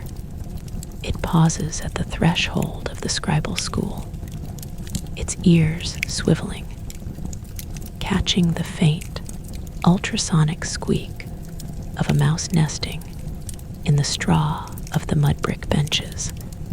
This is its kingdom, this nocturnal, deserted city of words, and it is the sole, silent reader of the night's unwritten tablets. The cat's silent patrol takes it down towards the river, through the street of the bakers, where the great beehive ovens are now nothing but dark, cold mounds, their mouths sealed with clay stoppers. The air here, even in the profound, cooling darkness, still holds the ghost of the day's baking, a faint, yeasty sweetness that clings to the walls and the packed earth of the street. A baker's apprentice, a boy of perhaps 14, is sleeping on a thin mat just inside the open doorway of the bakery, his body curled into a tight, defensive ball. He is guarding the day's starter dough, that living, bubbling, ancestral entity that is the soul of the bakery. His sleep is deep and dreamless, the sleep of the physically exhausted, but a part of his brain, the ancient, vigilant, animal part, remains alert. When the cat pads past, a silent, soft shadow, the boy stirs, his eyelids fluttering, a faint, incoherent murmur escaping his lips. But the cat makes no sound, and the boy subsides back into the depths of his slumber. The baker's fire is cold, but the chain of life, the living starter, is safe, and the promise of tomorrow's bread is secure in its warm, fermenting sleep. Further on, where the street opens up to the great, paved expanse of the quays, the river mist is beginning to rise. It is a thin, white, ground-hugging vapor, a ghostly exhalation of the Euphrates that blurs the sharp edges of the stone embankments and softens the silhouettes of the moored boats. The river itself, in this misty, starlit hour, is a moving, breathing entity of profound mystery. Its surface is not a mirror, but a sheet of dark, rippling silk. Its currents visible only as subtle, sinuous shifts in the texture of the darkness. A single, tiny light bobs in the center of the stream. It is a small reed coracle, the Quiffat, with a a single, shielded oil lamp tied to its prow. The fisherman, an old man named Pla, whose name means air, is not fishing. He is simply sitting, his paddle resting across his knees, his body moving in a slow, unconscious rhythm with the gentle rocking of the boat. He has been coming to this spot on the river at this exact hour for 50 years. He knows every eddy, every submerged sandbank, every whisper of the current. He is not waiting for the fish.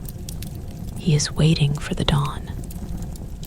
The river, for him, is not a place of labor.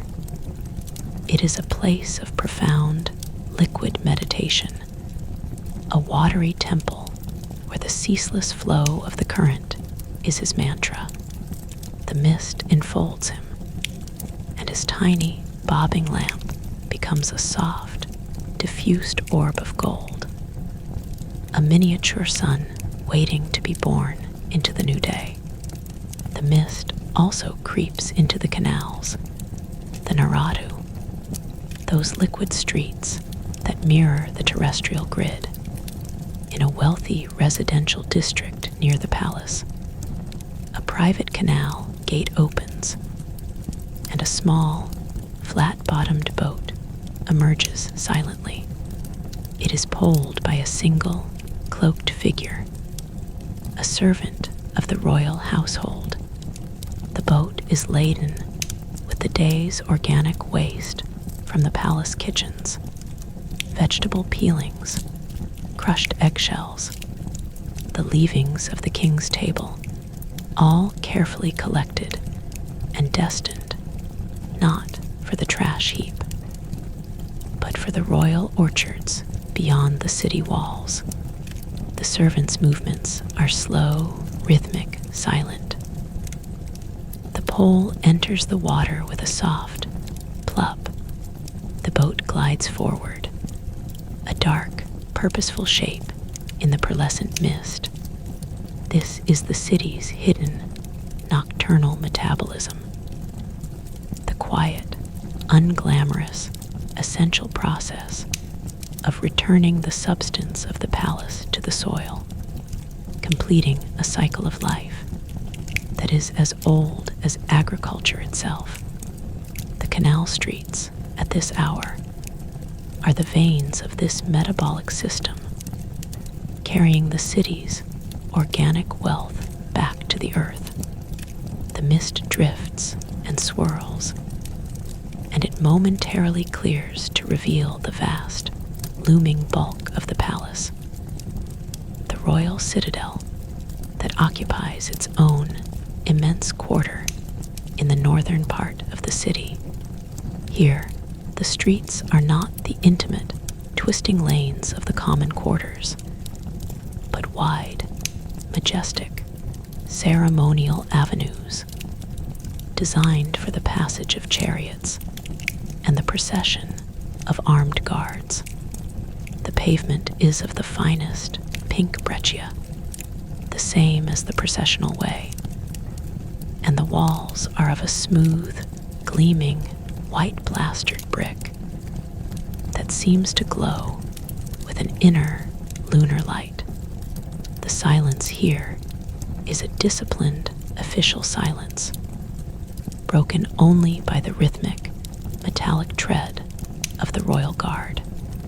A patrol of 4 men, their bronze helmets and spear tips catching the starlight, moves with a slow, perfectly synchronized step down the main avenue. Their officer, a man with a magnificent braided beard and the scarred, impassive face of a veteran, leads them in a ritualistic, weaving pattern, a choreography of vigilance. They check the seals on the massive, bronze doors of the treasury, the barracks, the royal stables. Their presence is not oppressive. It is reassuring. A physical manifestation of the protective order that the king, the earthly shepherd, extends over his sleeping flock. The rhythmic crunch, crunch, crunch of their sandals on the stone is the lullaby of state power, a sound that tells the sleeping officials and scribes and concubines within the palace walls that all is well, that the center holds, inside the palace, in a chamber that is neither large nor small, but exquisitely, perfectly proportioned. The Queen of Babylon, Amides, is not sleeping. She is sitting on a low, cushioned divan near an open, latticed window that overlooks the hanging gardens. The scent of her beloved mountain plants, the jasmine and the myrtle and the damp, cool earth, is a constant, gentle presence in her chamber, a fragrant ghost of her Median homeland.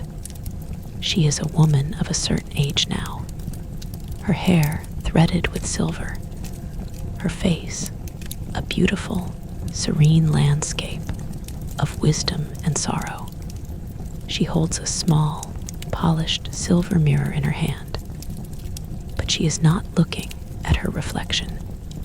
She is looking through the window at the dark, rustling silhouettes of the trees, at the faint, silvery shimmer of the cascading water in the starlight.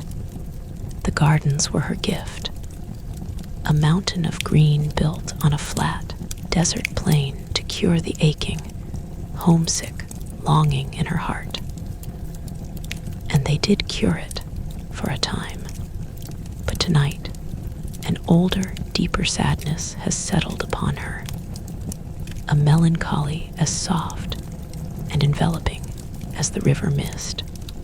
She is thinking of her father, the great king of the Medes, who is now old and frail, a fading lion in his mountain fastness.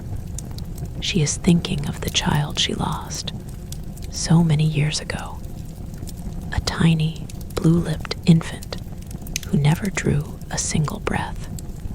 The grief is an old, familiar companion, a quiet, subdued ache that lives in her bones. The gardens, for all their beauty, cannot quite reach this inner chamber of her heart, but the quiet, the profound, peaceful silence of the sleeping city, the gentle rustle of the leaves, the distant, muffled tread of the guard, these are their own kind of comfort. She is not restless. She is not anxious. She is simply awake, a quiet, regal consciousness floating on the vast, sleeping sea of the city, keeping her own private, nocturnal vigil.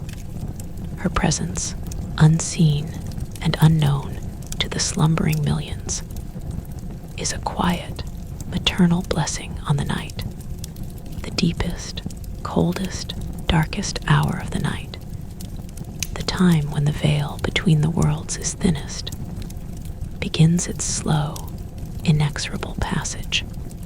The water clock in the astronomer's rooftop observatory drips with a steady, silver precision.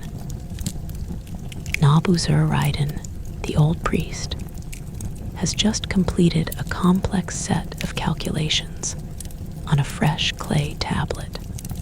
He has been tracking the movements of the planet Nibiru, the Ford-bearer, and its conjunction with the star Regulus is now exact.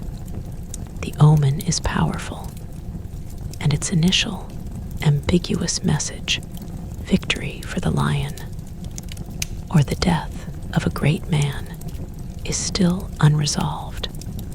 The old astronomer sets down his stylus and rubs his tired, burning eyes with the heels of his hands. He is exhausted, but it is a clean clean, pure, satisfying exhaustion. The exhaustion of a purpose perfectly fulfilled. He has been the faithful, unsleeping eye of the city for 60 years. He has recorded the celestial omens for 3 kings. He is a living archive of the heavens.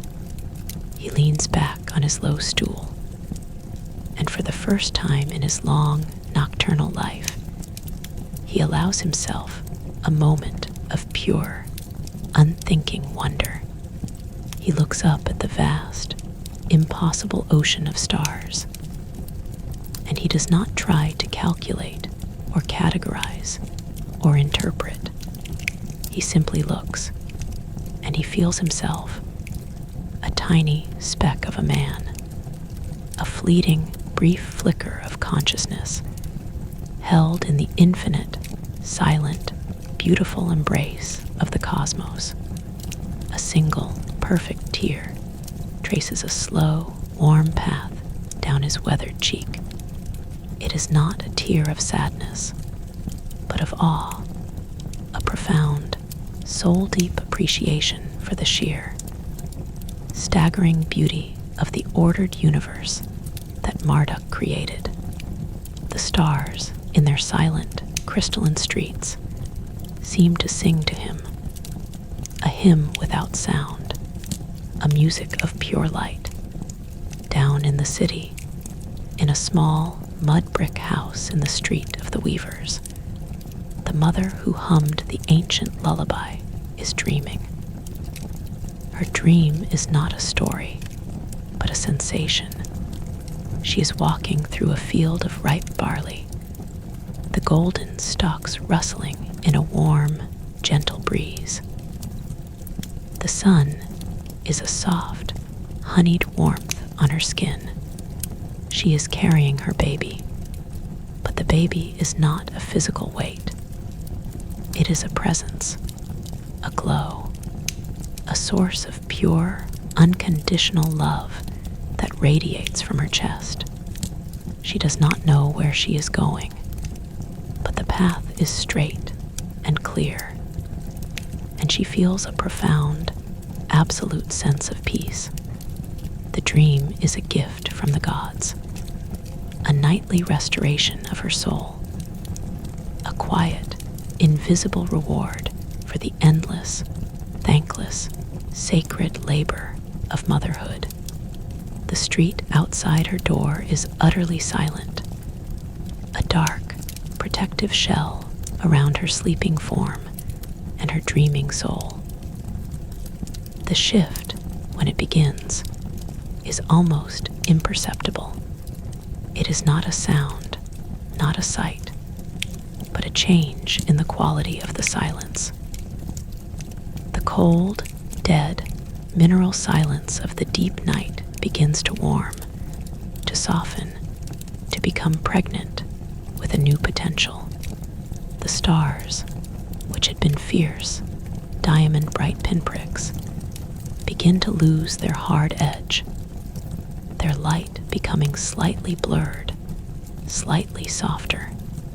The sky, which had been a deep, black velvet, begins to pale, just at the eastern rim, into the most delicate, indescribable shade of navy blue.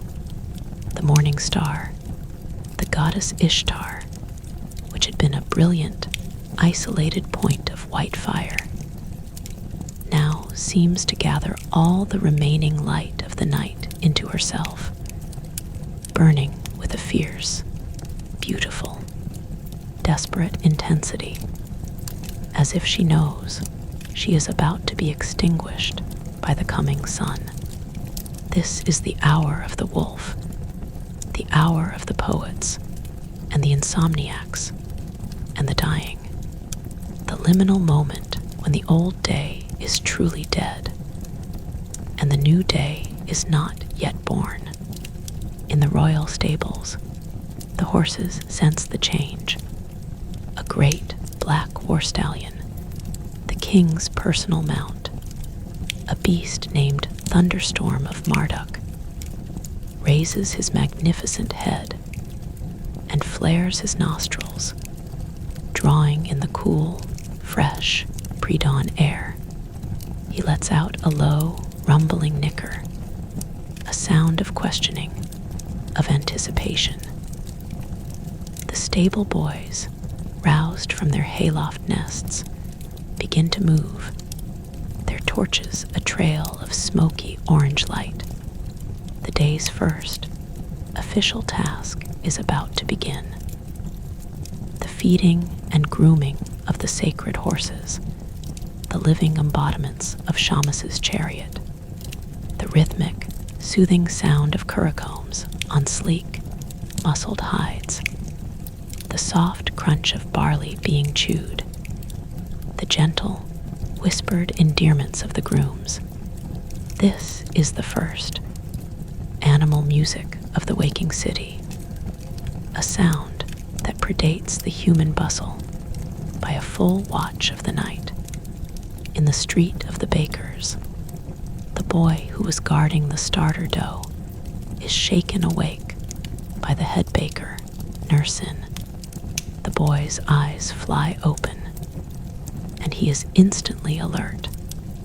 The ancient, ingrained discipline of his trade, erasing the fog of sleep in a single heartbeat. He scrambles to his feet and follows his master into the warm, yeasty darkness of the bakery. The great beehive ovens are being unstopped. The embers from the night before, carefully banked, are raked open, and a new, dry kindling is added. The baker leans down and blows, a long, sustained, expert puff, and the embers blossom into a hungry, yellow flame. The fire is alive. The boy's face, for a moment, is illuminated with a fierce, golden light, a light that seems to shine from the inside out, the light of a day just beginning, a world just being reborn. The rhythmic, hypnotic thumping of the kneading begins again. The great, living mass of dough being pushed and folded and turned. The foundation of the city's daily life being built with the strength of a young man's back. And the ancient, living magic of fermentation. The cockerels, those feathered, raucous heralds of the sun, begin their chain of proclamations. A single, triumphant crow erupts from the courtyard of the poultry market. A raw, jagged sound that tears the veil of the pre-dawn hush. It is answered within seconds by a dozen others. A chain reaction of defiant, life-affirming noise that sweeps across the city from east to west. The sound is not an interruption of the peace. It is the official, biological announcement that the peace has had its due, and the day is now ready to be born. In the houses, on the rooftops, in the courtyards, the humans stir. A woman's voice, low and sleepy, murmurs a question. A child cries out briefly and is hushed. The city, the great, sleeping organism, is beginning to surface from its nightly dive into the depths of unconsciousness. Its return guided by the familiar, comforting, raucous sound of the cockerels. In the narrow, twisting lane of the potters, Inea Sigilla Ramet is already at her wheel. She has not slept well. Her dreams were troubled by a vague, formless anxiety, a premonition of something she could not name. So she has come to her workshop earlier than usual, seeking the quiet, meditative comfort of the spinning clay. Her feet find the kick wheel, and the heavy stone begins to turn. That deep, resonant rumble that is the fundamental song of her life. She plunges her hands into the cool, yielding clay, and the anxiety, the formless dread, begins to dissolve. The centering process is her anchor. The chaotic, wobbling lump becomes a smooth, spinning dome, a world in miniature. The world inside her mind, which had been chaotic and wobbly, also begins to center, to smooth, to become orderly. She opens the form, and a tall, elegant water jar begins to rise between her fingers. The act of creation is a powerful antidote to the fear of the unknown.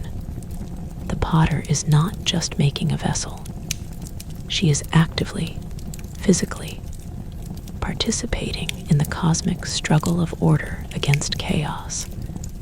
Marduk against Tiamat.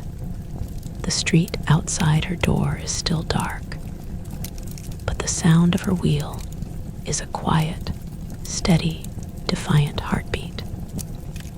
A declaration that the work of civilization, the shaping of order from formless mud, will continue, no matter what vague anxieties the night may have whispered.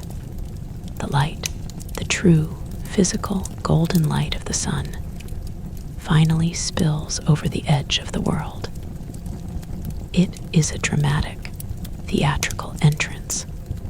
The thin, navy blue line on the eastern horizon ignites into a band of molten fire, and the great, shimmering disk of Shamus, the sun god, heaves itself into the sky. The ziggurat, the city's vertical axis, is the first to receive the blessing. Its summit shrine bursts into a corona of blinding, golden light, a beacon that can be seen for miles across the flat, alluvial plain. The light cascades down the monumental staircase, a waterfall of gold, and then floods across the vast, flat roof of the Esagila temple. Inside the temple, the secret, silent ritual of awakening Marduk has concluded. The god is fed, dressed, and ready. The great bronze doors groan open, and the first, thin wisps of cedar incense, a sacred, aromatic signal, spiral into the clean, cool air. The priestly chant, the deep, resonant, guttural drone of the Enuma Elish, begins, a sonic architecture that sanctifies the waking city. The light touches the top of the Ishtar Gate, and the blue-glazed bricks ignite into their daily conflagration of sapphire and cobalt. The dragons and bulls, those eternal, sacred guardians, leap into their vivid, three-dimensional life. The processional way, that great, straight, sacred artery, is transformed from a river of cool, gray shadow into a shimmering, pink and cream pathway. The buried prayers beneath the flagstones, humming a silent, joyful hymn to the returning sun. The first official procession of the day is not a grand parade of priests or a military patrol. It is the small, familiar, beloved figure of the old woman with her bag of barley crumbs, making her slow, painful, devoted way to the center of the square to feed the sacred doves of Ishtar. Her piety is the true foundation of the city's relationship with the divine. A small, daily, unglamorous act of love that is more powerful than 1,000 royal decrees.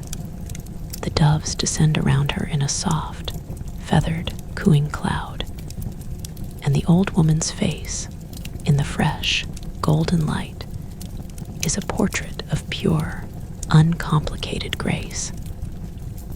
The city is now fully awake. The streets are alive with the purposeful, flowing river of humanity. The water seller's melodic calls, the rhythmic swish-swish of the sweepers, palm frond brooms, the distant, percussive clang of the coppersmiths, hammers, the bleating of goats being led to market, the chink of silver being weighed in the merchant's scales.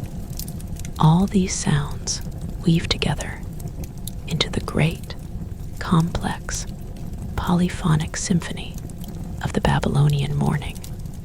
The light, now a warm, buttery gold, pours into the Shamash Gate district, illuminating the white-plastered facades and the neat, cobbled streets.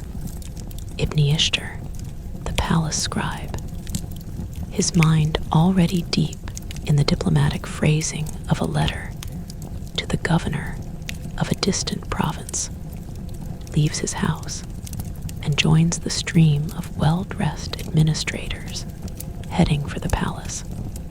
His wife's gentle touch on his shoulder is a warm, fading memory on his skin.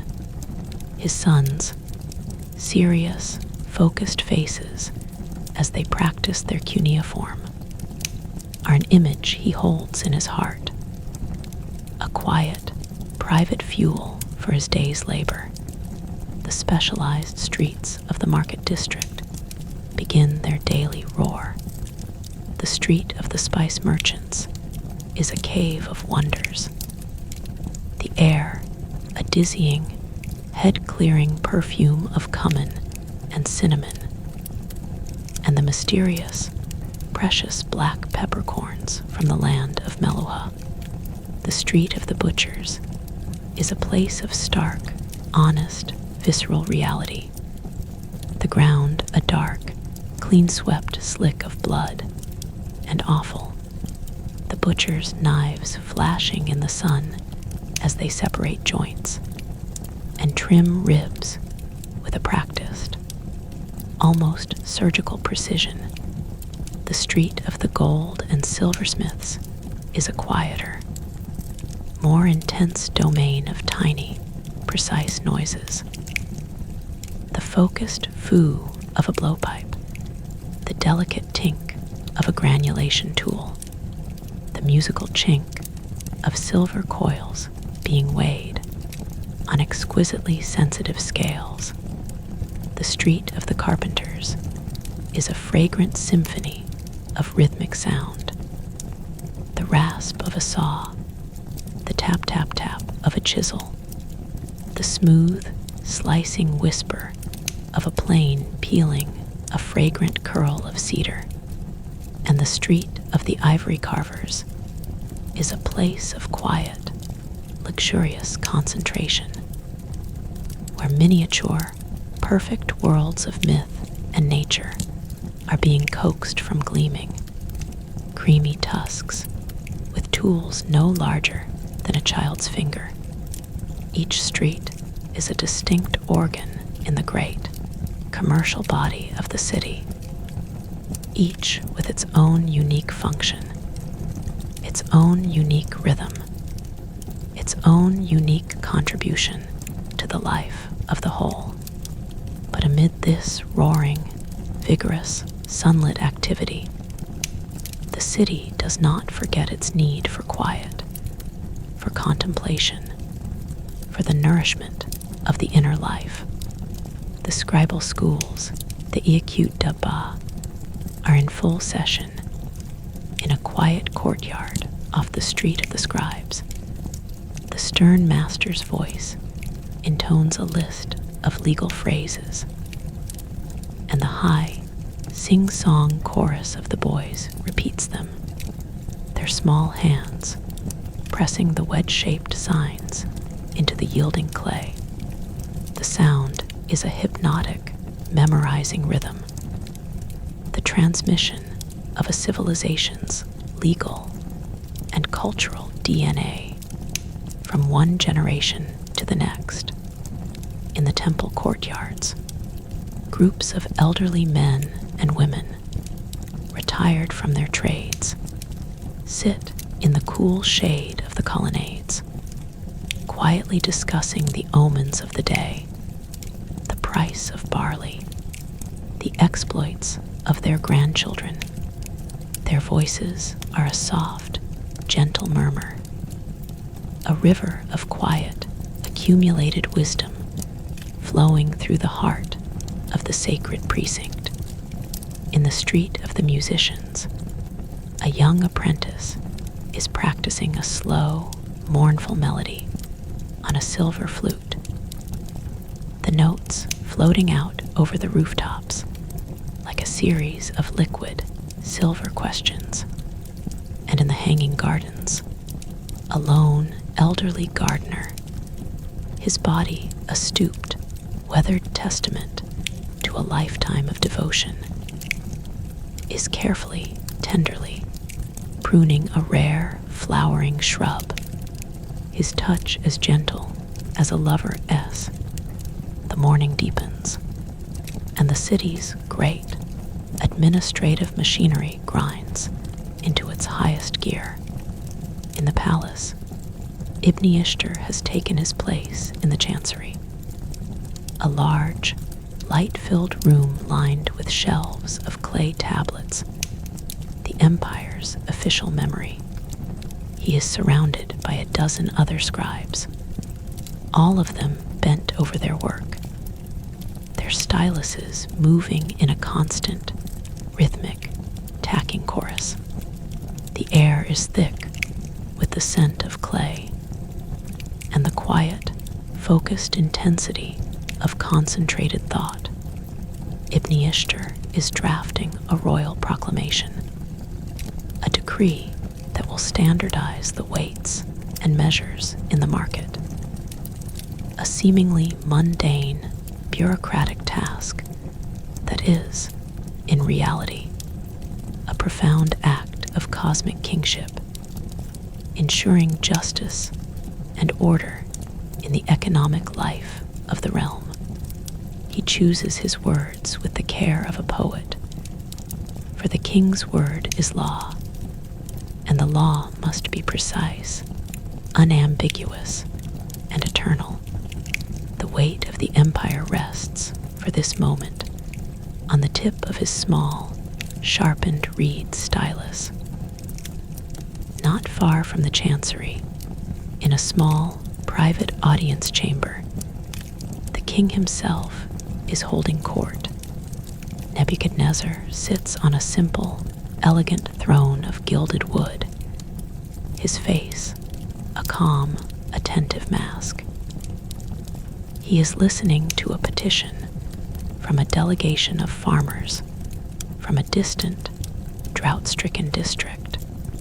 Their spokesman, a weathered, sun-baked man with hands like the roots of an ancient tree, is explaining, his voice trembling with a mixture of fear and desperate hope that the harvest has failed, that the people are starving, that they cannot pay the royal tax. The king listens, his dark, intelligent eyes never leaving the farmer's face. He asks a few quiet, penetrating questions about the water levels, the state of the irrigation canals, the health of the livestock. The courtiers, the viziers, the officials flanking the throne hold their breath. The king's temper is legendary. But today, the king who slept well is a different man. A deep, quiet compassion stirs within him. He remembers the tiny, moving flame of the baker's apprentice in the dark street. He remembers that the city is not the walls, but the people. He makes his decision, swift and merciful. royal tax for that district is remitted for the year, and a special shipment of grain from the temple granaries is to be dispatched immediately. The farmer, overwhelmed, prostrates himself, his thanks a choked, tearful torrent. The king nods, a single, quiet, regal inclination of his head, and moves on to the next petition. Justice has been done. The cosmic order has been maintained, not through harshness, but through a practical, intelligent mercy. The sun climbs to its zenith, and the heat begins to shimmer, invisible, rippling waves above the paving stones. The city's rhythm shifts. The great, roaring symphony of the morning begins to decrescendo. The awnings are drawn tighter. The merchants begin to doze behind their stalls. The children's games in the dusty streets become slower, quieter. The great siesta, that daily, city-wide surrender to the sun, descends once again. The inside of Babylon streets, which had been a river of sound and movement, becomes a quiet, shaded, dreamlike labyrinth of deep, cool shadows. In the house of the palace scribe, Ibn Ishtar is once again lying on his mat in the courtyard. His wife's drop spindle twisting endlessly beside him. He is not asleep. He is watching a small green lizard, a creature of quick, jerky movements and ancient reptilian patience, as it suns itself on the warm plaster wall. The lizard's tiny, beady eye seems to meet his for a moment. A brief, wordless, interspecies communion. Ibn Ishtar's mind, freed from the precise, demanding language of royal decrees, begins to drift into a state of profound, philosophical calm. He thinks about the nature of writing, about the strange, magical power of a few wedge-shaped marks in clay to represent a king's command, a farmer's plea, a lover's whisper. He thinks about the river, the eternal, life-giving flow that makes all of this, the city, the empire, the bread on his table possible. He thinks about his own mortality, a thought that is not morbid, but simply quiet and clear, like the note of a distant bell. The lizard scuttles into a crack in the wall, and the scribe closes his eyes, a faint, peaceful smile on his lips. The siesta is his daily sanctuary, his time for the inner life, a quiet, necessary balance to the outward, world-shaping work of the day. In the hanging gardens, the Queen Amides is taking her afternoon repose. She is lying on a cushioned divan in a shaded pavilion. The sound of the cascading water a constant, silvery, liquid lullaby. The scent of jasmine and myrtle is thick in the warm, still air. A servant, a young woman with a gentle, melodic voice, is reading aloud from a collection of Sumerian love poems. The words, a soft, rhythmic murmur. The queen's eyes are closed, but she is not asleep. She is drifting on a sea of sensation. The cool, damp air on her skin, the heady perfume of the flowers, the gentle, rhythmic sound of the poetry.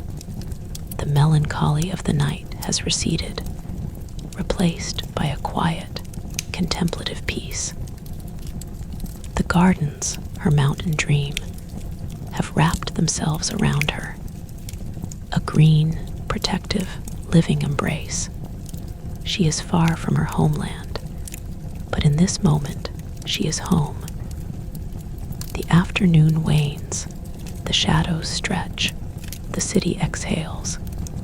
The evening promenade, that slow, social, see and be seen river of white linen and lapis lazuli, flows once more down the main thoroughfares. The taverns open their doors. The beer jars are tapped. The storyteller's voice rises and falls in a dramatic cadence. The rooftops become the city's living rooms, a place of breezes and stars and quiet, familial conversation.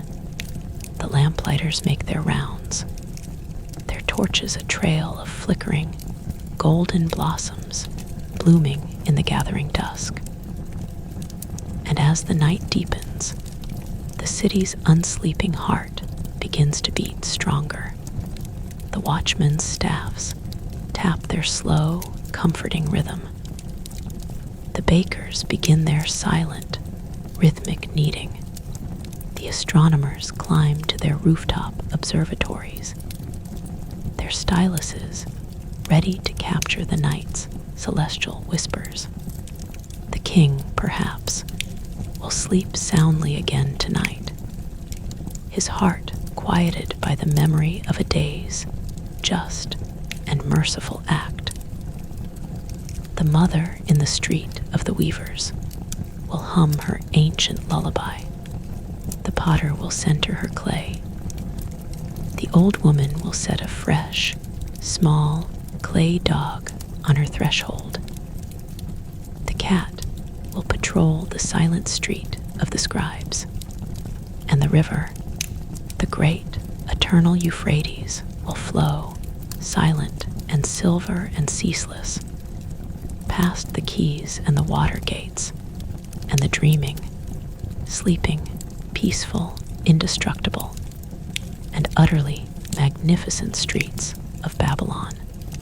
The cycle is complete, and yet it never ends. The dream continues, a deep, slow, lulling river of peace at the center of the world. The inside of Babylon streets, in this deep, quiet, post-midnight hour, is once again a container for a million small, peaceful, personal dreams. A vast, breathing, sleeping labyrinth of safety and silence at the center of the world. The cycle is complete, and yet it never ends. The dream continues, a deep, slow, lulling river of peace at the center of the world. But even the most peaceful river has its eddies, its hidden currents, its secret, submerged depths, where the water moves in ways unseen by the casual observer watching the placid, sunlit surface, the inside of Babylon streets. In this seventh unfolding of our long, slow, drowsy meditation, reveals not a new place, but a new dimension, a deeper stratum of the city's soul. We have walked the processional way and the narrow residential lanes. We have visited the bakeries and the potteries and the taverns. We have ascended the ziggurat and drifted on the canals. Now we must descend, not into the underworld, but into the hidden, liminal spaces, the thresholds and the back rooms, the forgotten courtyards and the secret gardens, the places where the city's official, orderly narrative frays at the edges, and reveals the quiet, strange, and deeply human truths that lie beneath. The hour is, once again, the deep, velvet heart of the night, that sacred interval between the second and third watches, when the moon, A slender silver crescent has just begun its slow, silent climb above the eastern wall. Its light is a pale, cold, ethereal luminescence. A light that does not illuminate so much as it transfigures, turning the familiar, sun-baked browns and golds of the daytime city into a ghostly, monochrome dreamscape of silver and indigo, and the deepest, softest black. The streets in this light are not streets at all, but the corridors of a vast, open-air palace of shadows. Every column, every projecting balcony, every statue in a niche casts a long, distorted, theatrical shadow that stretches across the pavement.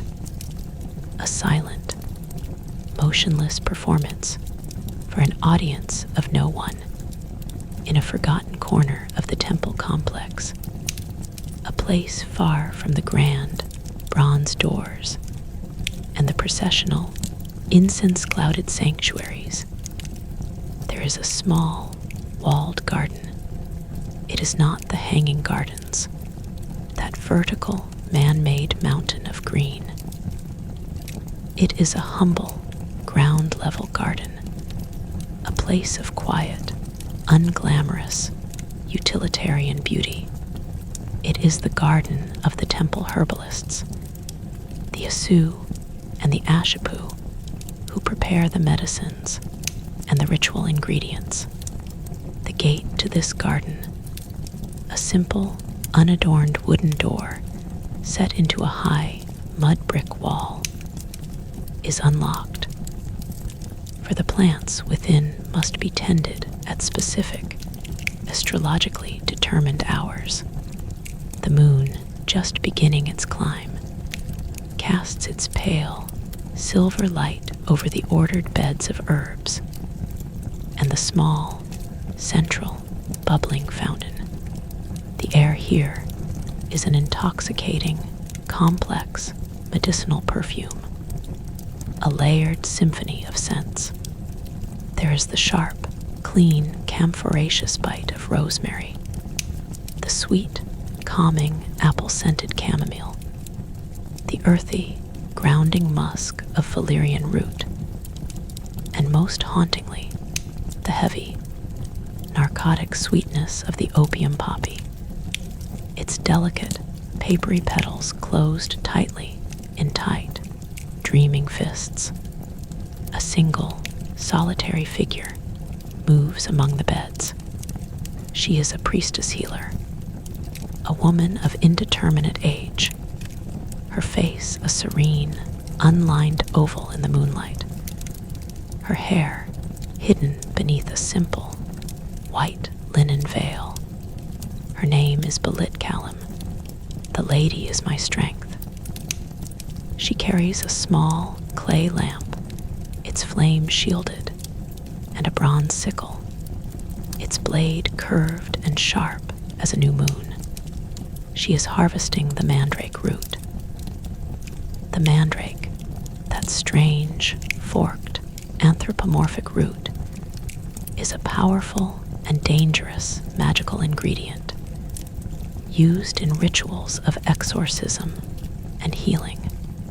It must be harvested at night, under the light of a waxing moon, with a specific, sacred incantation whispered over it.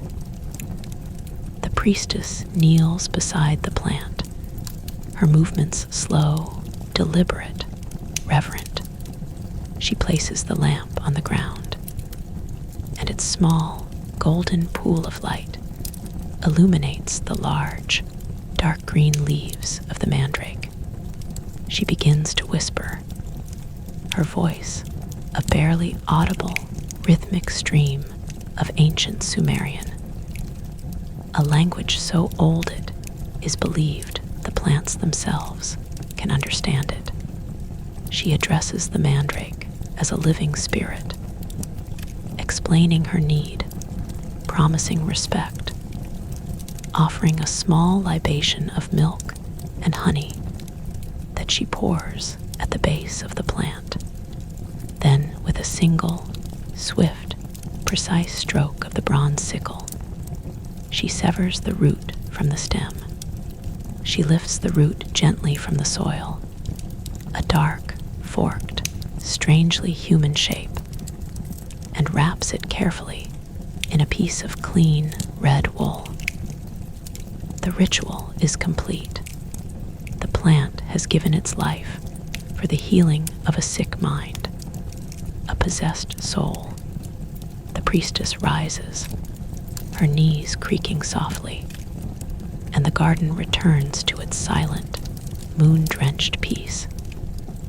Its only inhabitants the sleeping herbs, and the small, silver fountain, and the lingering, whispered echo of an ancient, sacred pact between a woman and a plant.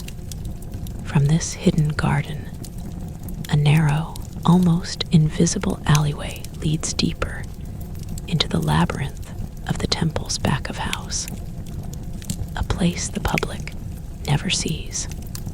These are the service streets of the gods, the functional arteries that keep the great, sacred organism alive.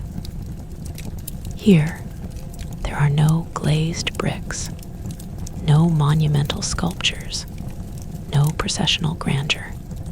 The walls are plain, unplastered mud brick. The ground is packed earth, littered with clean straw. The air carries the complex, earthy scent of the temple storerooms.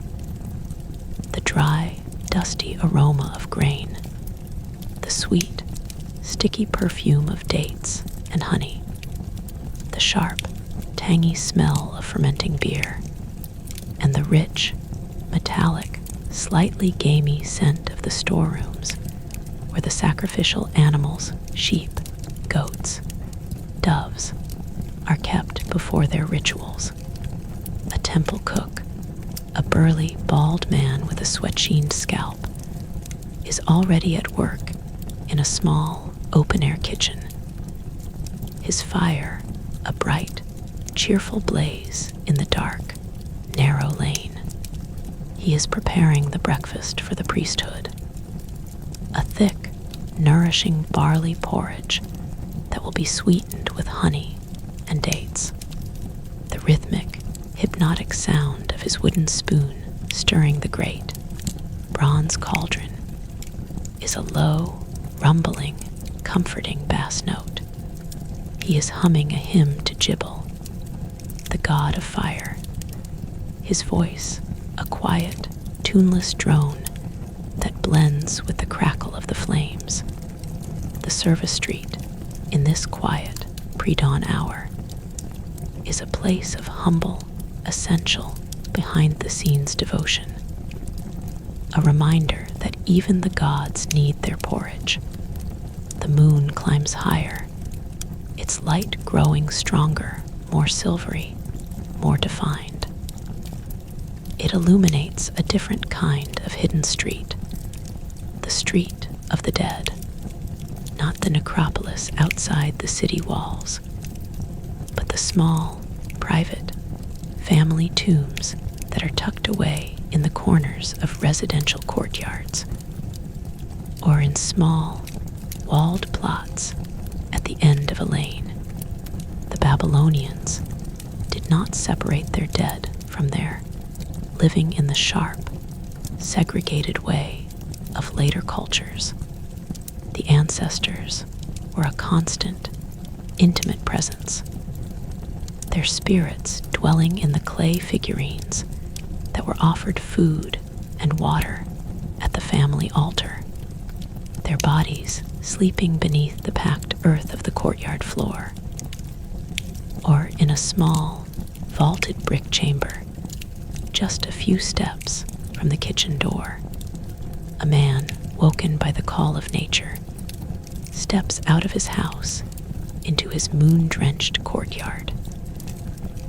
He pauses by the low, plastered mound that covers the tomb of his father.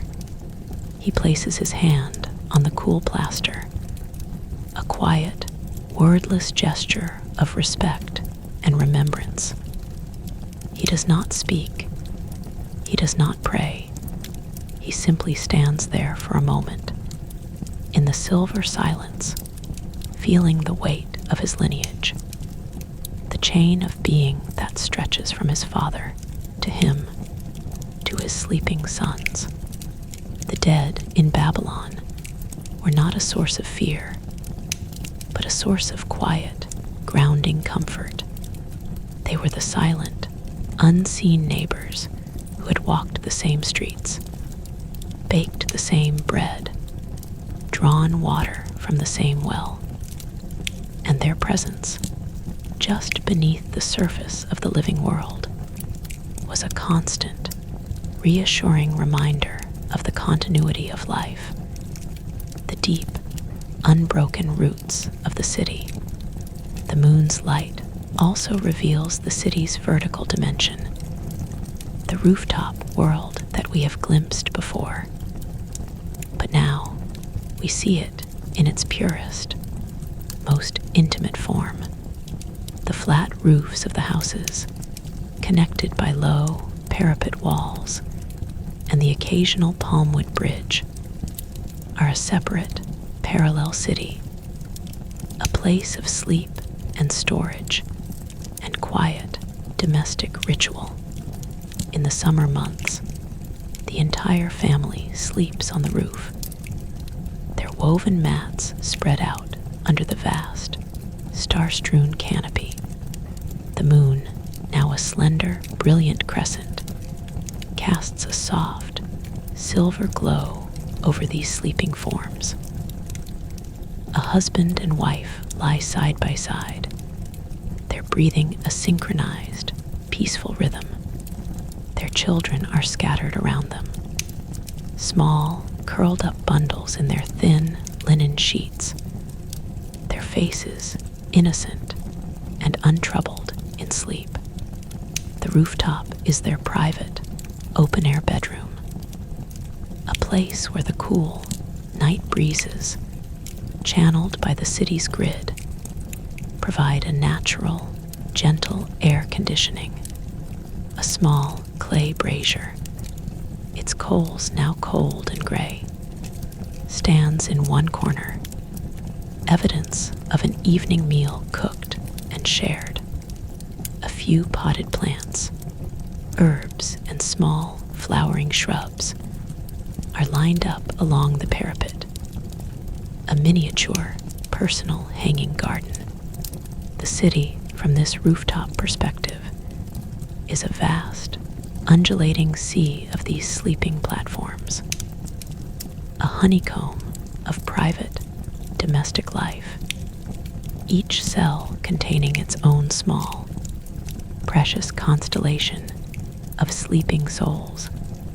In a far corner of this rooftop world, a solitary figure is not sleeping. He is an old man, a retired merchant named Shamash Ubalit. Shamus gives life. He is sitting cross-legged on a worn woolen mat, a single dim oil lamp at his side, a small clay tablet on his lap. But he is not a scribe, and he is not writing. He is reading, silently to himself, his lips moving almost imperceptibly. The text is a piece of the Epic of Gilgamesh, a fragment of a tablet he has borrowed from his grandson, a scribal student. The old man's literacy is a rare and precious thing, a skill he painstakingly acquired in his own youth, against the odds of his humble birth. The story he reads, by the light of the single, flickering lamp, is the part where Gilgamesh, the great, restless king, searches for the secret of immortality, only to learn that the only lasting legacy a mortal can leave is the good, solid work of his hands, the beauty of his city, the love of his people. The old man reads the words, and he looks up at the sleeping city around him, the city he has loved and served all his life. He thinks of the walls he helped to repair, the temples he helped to provision, the children he raised, the wife who now sleeps peacefully on the mat beside him. A deep, quiet, profound sense of peace settles into his old, tired bones. The words of the ancient epic are not just a story, they are a mirror. And in them, he sees his own life, a simple, honest, completed life, reflected as something good, something lasting. He rolls up the tablet carefully, extinguishes the lamp with a gentle puff of breath, and lies back on his mat, his eyes turning to the brilliant, wheeling stars. The silence of the rooftop is a comforting blanket, and soon his own breathing joins the peaceful, sleeping chorus.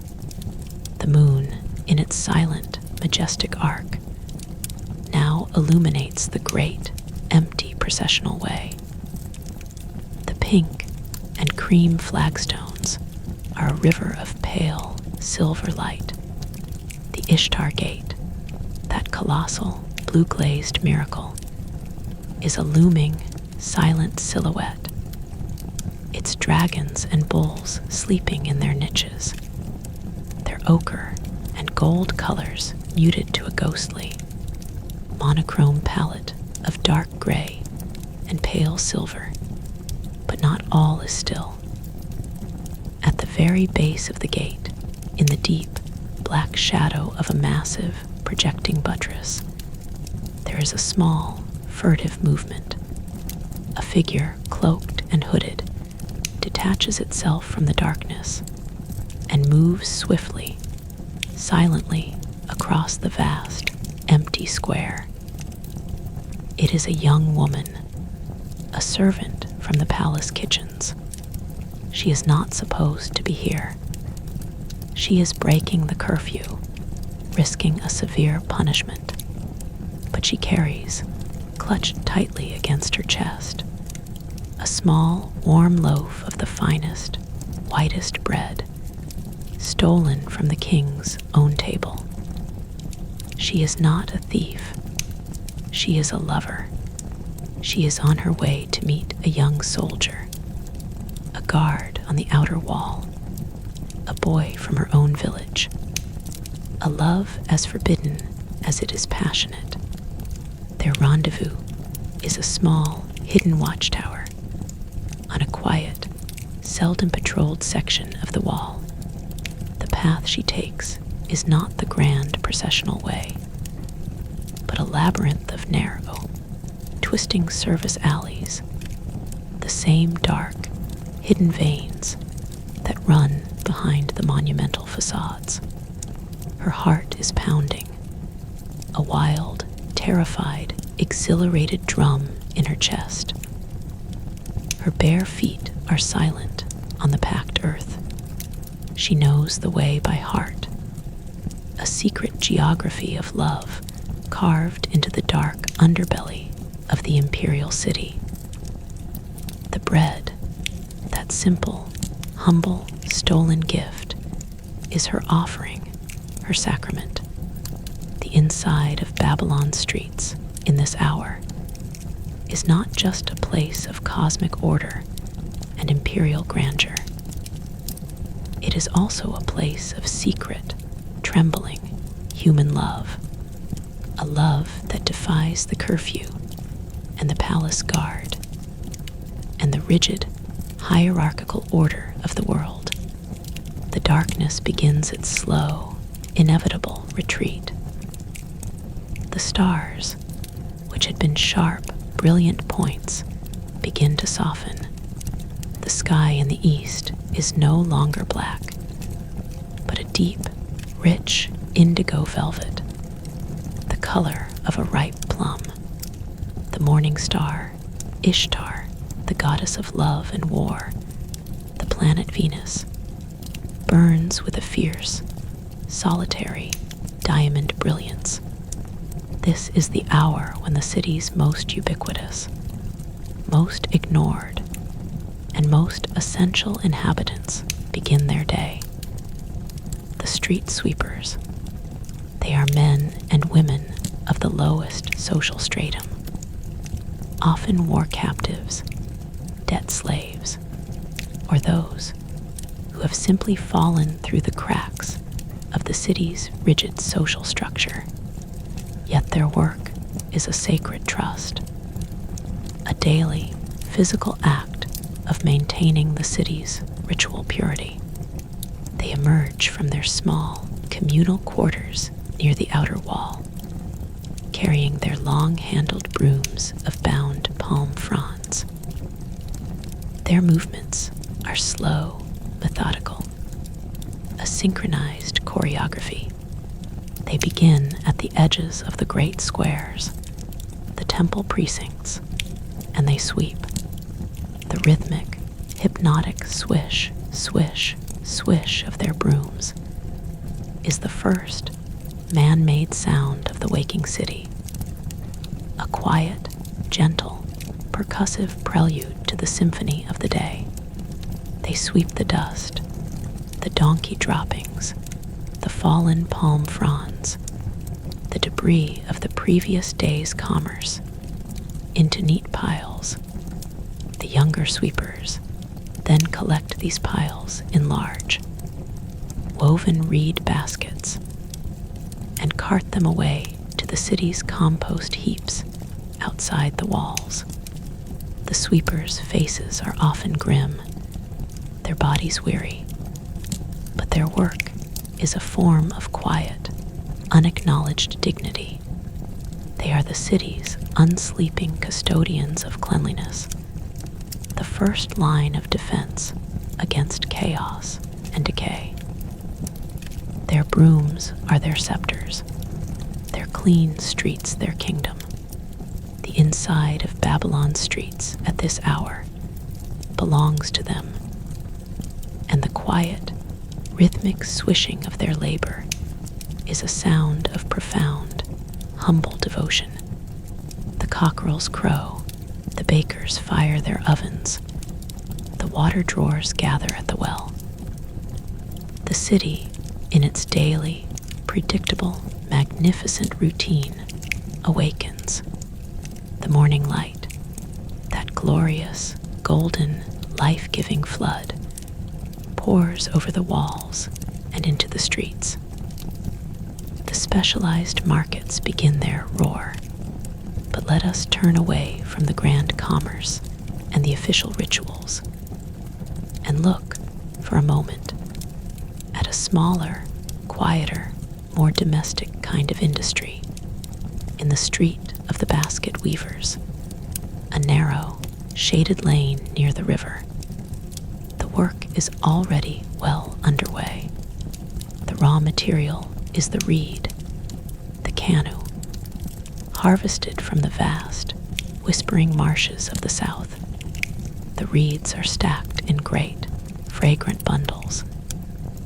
Their scent a clean, green, watery perfume that cuts through the city's dusty, earthy smells.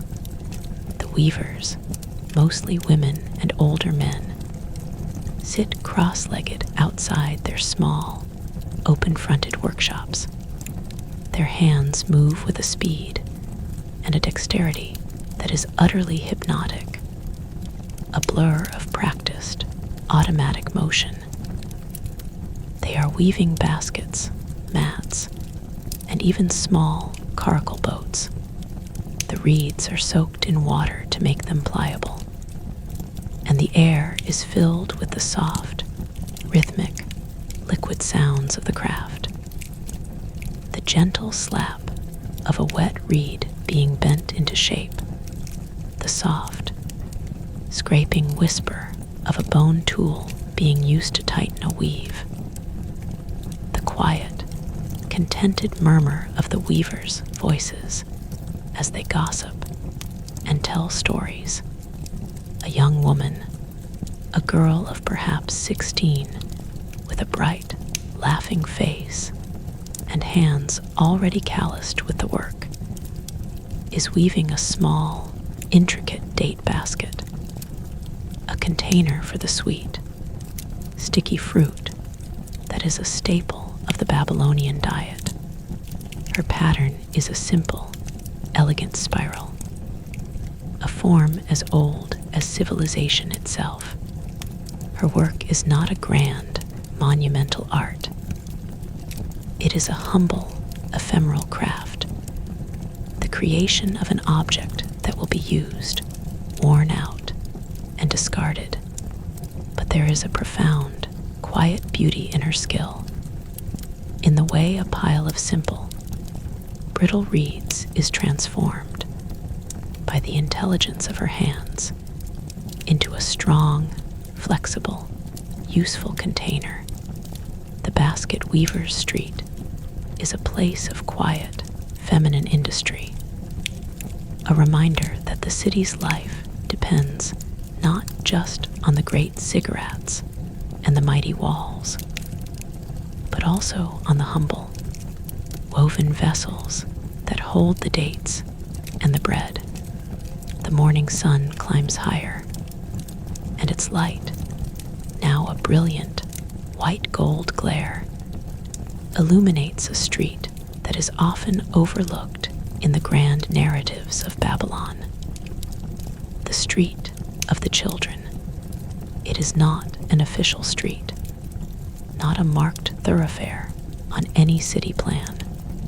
It is a small, dusty, irregular open space, a vacant lot between two larger buildings that has been claimed by ancient, unspoken right by the children of the neighborhood. Here, the city's youngest citizens, the toddlers, and the young children too small for school or formal apprenticeship, are gathered under the watchful, weary eye of a few elderly women. The air is filled with the high-pitched, piercing, joyful noise of children at play. A group of boys are playing a game with a leather ball stuffed with straw. Their shouts and laughter echoing off the close walls. A group of girls are playing a game of jacks with sheep knuckle bones, their small hands darting and snatching with a fierce, competitive grace. A toddler, naked and pot-bellied, is sitting in the dust, solemnly and methodically destroying a small mud brick tower he has just built. A little girl is cradling a crude clay doll, murmuring a lullaby to it in a perfect, unconscious imitation of her mother. The street of the children is a place of pure, unadulterated, chaotic life, a vital, messy, joyful counterpoint to the rigid, adult order of the rest of the city. It is here, in the dusty, noisy, sun-drenched space, that the next generation of Babylonians learns the fundamental skills of social life: cooperation, competition, negotiation, and the sheer, uncomplicated joy of physical play. The watchful grandmothers, their hands busy with spinning or mending, their faces a beautiful map of wrinkles, do not interfere. They are the guardians of this tiny, chaotic kingdom, and they know that play is a child's work, the essential, formative labor of becoming human. The afternoon siesta descends, that great, citywide exhale.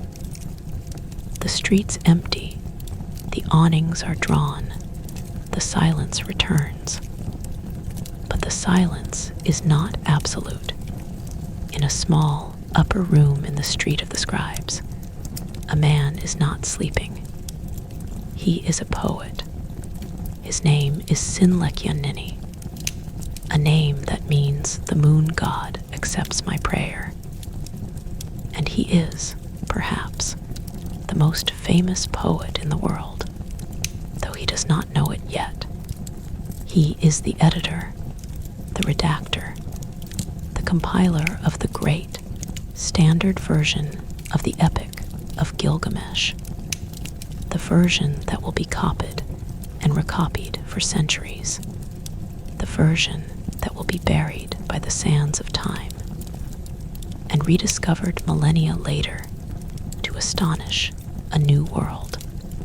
He is an old man now, his beard white and wispy, his eyes clouded with cataracts, his hands gnarled with age. But his mind is still a furnace of creative fire. He sits at his low table, surrounded by piles of old, crumbling clay tablets, fragments of older, disparate versions of the Gilgamesh stories. His task is monumental: to weave these disparate threads into a single, unified, coherent masterpiece. A story that will explore the deepest, most painful, most universal human questions: friendship, loss, the fear of death, the search for meaning. His stylus moves slowly, painfully, across a fresh, damp tablet. He is working on the passage where the dying Enkidu, Gilgamesh's beloved friend, curses the trapper and the harlot who first brought him to civilization. And then, in a moment of aching, poignant regret, takes back his curse and blesses them. The old poet's eyes, though clouded, are filled with tears. The power of the story, the raw human emotion he is channeling, moves him to his core. The quiet of the siesta is the only time he can work, the only time the city's noise and demands are stilled enough for him to hear the quiet, ancient voice of the story speaking through him. The inside of Babylon streets, in this silent afternoon hour, is not just a place of sleep and rest. It is a place of profound, world-shaping creativity, the birthplace of a story that will outlive the very walls of the city. The evening comes with its golden light and its cooling breezes. The city promenades, dines, and drinks. The taverns roar with laughter and the clatter of game pieces. The musicians play their haunting, beautiful melodies. And then, as the night deepens, a different kind of music can be heard, drifting from a small, secluded temple in the residential quarter. It is the music of a private, domestic ritual, a kispu, a funerary offering for the dead, a family, a man, his wife, their adult children have gathered in their small family shrine, a niche in the courtyard wall. They have placed offerings of bread, beer, and a small, cooked fish before the clay figurines of their ancestors. A professional lamentation singer, a callow, a man with a high, keening, beautifully trained voice, is chanting the ancient, mournful prayers. His voice rises and falls in a hypnotic, modal melody, the sound a river of grief and remembrance. The family stands in silent, bowed attention. The ritual is not a performance.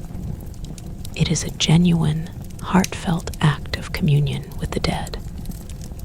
feeding of the ghosts, a maintenance of the sacred, familial bond that not even death can sever. The sound of the lamentation, singer's voice, a sound of such ancient, sorrowful beauty, drifts out of the courtyard and into the dark, quiet street, a fleeting, haunting whisper of the city's deep, spiritual soul. The night deepens further. The moon has set. The stars are a brilliant, crystalline canopy. The city, once again, is a labyrinth of peaceful, sleeping souls. The watchman makes his rounds. The baker kneads his dough. The astronomer tracks the planets. The potter centers her clay. The mother hums her lullaby. The king sleeps. The poor sleep. The river flows. The inside of Babylon streets, in this deep, quiet, post-midnight hour, is not a place of stone and brick and bitumen. It is a living, breathing, dreaming consciousness, a vast, collective soul woven from a million individual threads of love and labor and grief and joy and quiet, unremarkable, profound, human devotion. It is a labyrinth not of walls, but of stories. A city that exists as much in the dreams of its sleeping inhabitants as it does in the physical reality of its sun-baked clay and its shimmering, blue-glazed gates. And the dream continues, a deep, slow, lulling river of peace, flowing silently and eternally beneath the stars. And so the dream continues, a river without end, a circle without circumference, a story that has no final page because its final page is simply the first page of another telling, another night, another slow, sleepy unfolding of the same eternal, beloved, and deeply human tapestry, the inside of Babylon's streets. In this, the final hour of our long, meditative wandering, is no longer a place of distinct, separate locations, no longer a sequence of bakeries and potteries and temples and taverns, but a single, unified, breathing whole, a living organism whose every cell is a human soul, whose every pulse is a heartbeat, whose every breath is a whispered prayer to the gods who dwell in the starry heavens and the cool, silty waters of the Euphrates. The city in this deep, quiet, pre-dawn hour is a sleeping giant, a colossus of mud and brick and bitumen, cradled in the palm of the alluvial plain, dreaming its immense, collective, millennial dream. And we, the unseen, drifting observers, are not separate from this dream.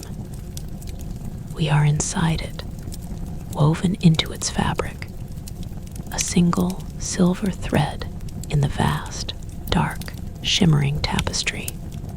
The time has come not to explore new streets, but to gather all the threads we have followed, to hold them gently in our hands, to feel their texture, their warmth, their deep, quiet, human resonance, and then, with a final, slow, loving exhalation, to let them go, to release them back into the peaceful, sleeping whole from which they came. The hour is that most sacred and liminal of moments, the cusp between the deepest dark and the first, almost imperceptible hint of gray in the eastern sky, the The stars, which have been the silent, brilliant companions of our journey, are beginning their slow, dignified retreat. The Milky Way, that great celestial river that the Babylonian astronomers called the Euphrates of the sky, is fading from a blazing, diamond-strewn torrent into a faint, pearlescent mist, the constellation of the Great Swallow, which Nabuzur-Ridan, the sleepless astronomer, watched so faithfully from his rooftop observatory, is dipping towards the western horizon, its celestial journey nearly complete for the night. The planet Nibiru, the Ford-bearer, whose conjunction with the heart of the lion caused such a stir of divination, has moved on, its omen now folded into the vast, accumulating archive of celestial data, a single, tiny note in the symphony of the spheres. The old priest himself, his night's work complete, has descended from his rooftop street of the stars and is now lying on his simple mat, his eyes closed, his breathing deep and slow, his mind finally released from the meticulous demands of observation and recording. He dreams, as he always dreams, of numbers, of the precise, elegant mathematical choreography of the planets, a dream of pure crystalline order that is his own personal private heaven. The watchman on the high tower of the outer wall, Marduk Nasribli, is nearing the end of his vigil. His eyes, gritty with fatigue, scan the dark, silent plain beyond the walls, a vast, empty ocean of shadow that stretches to the edge of the world.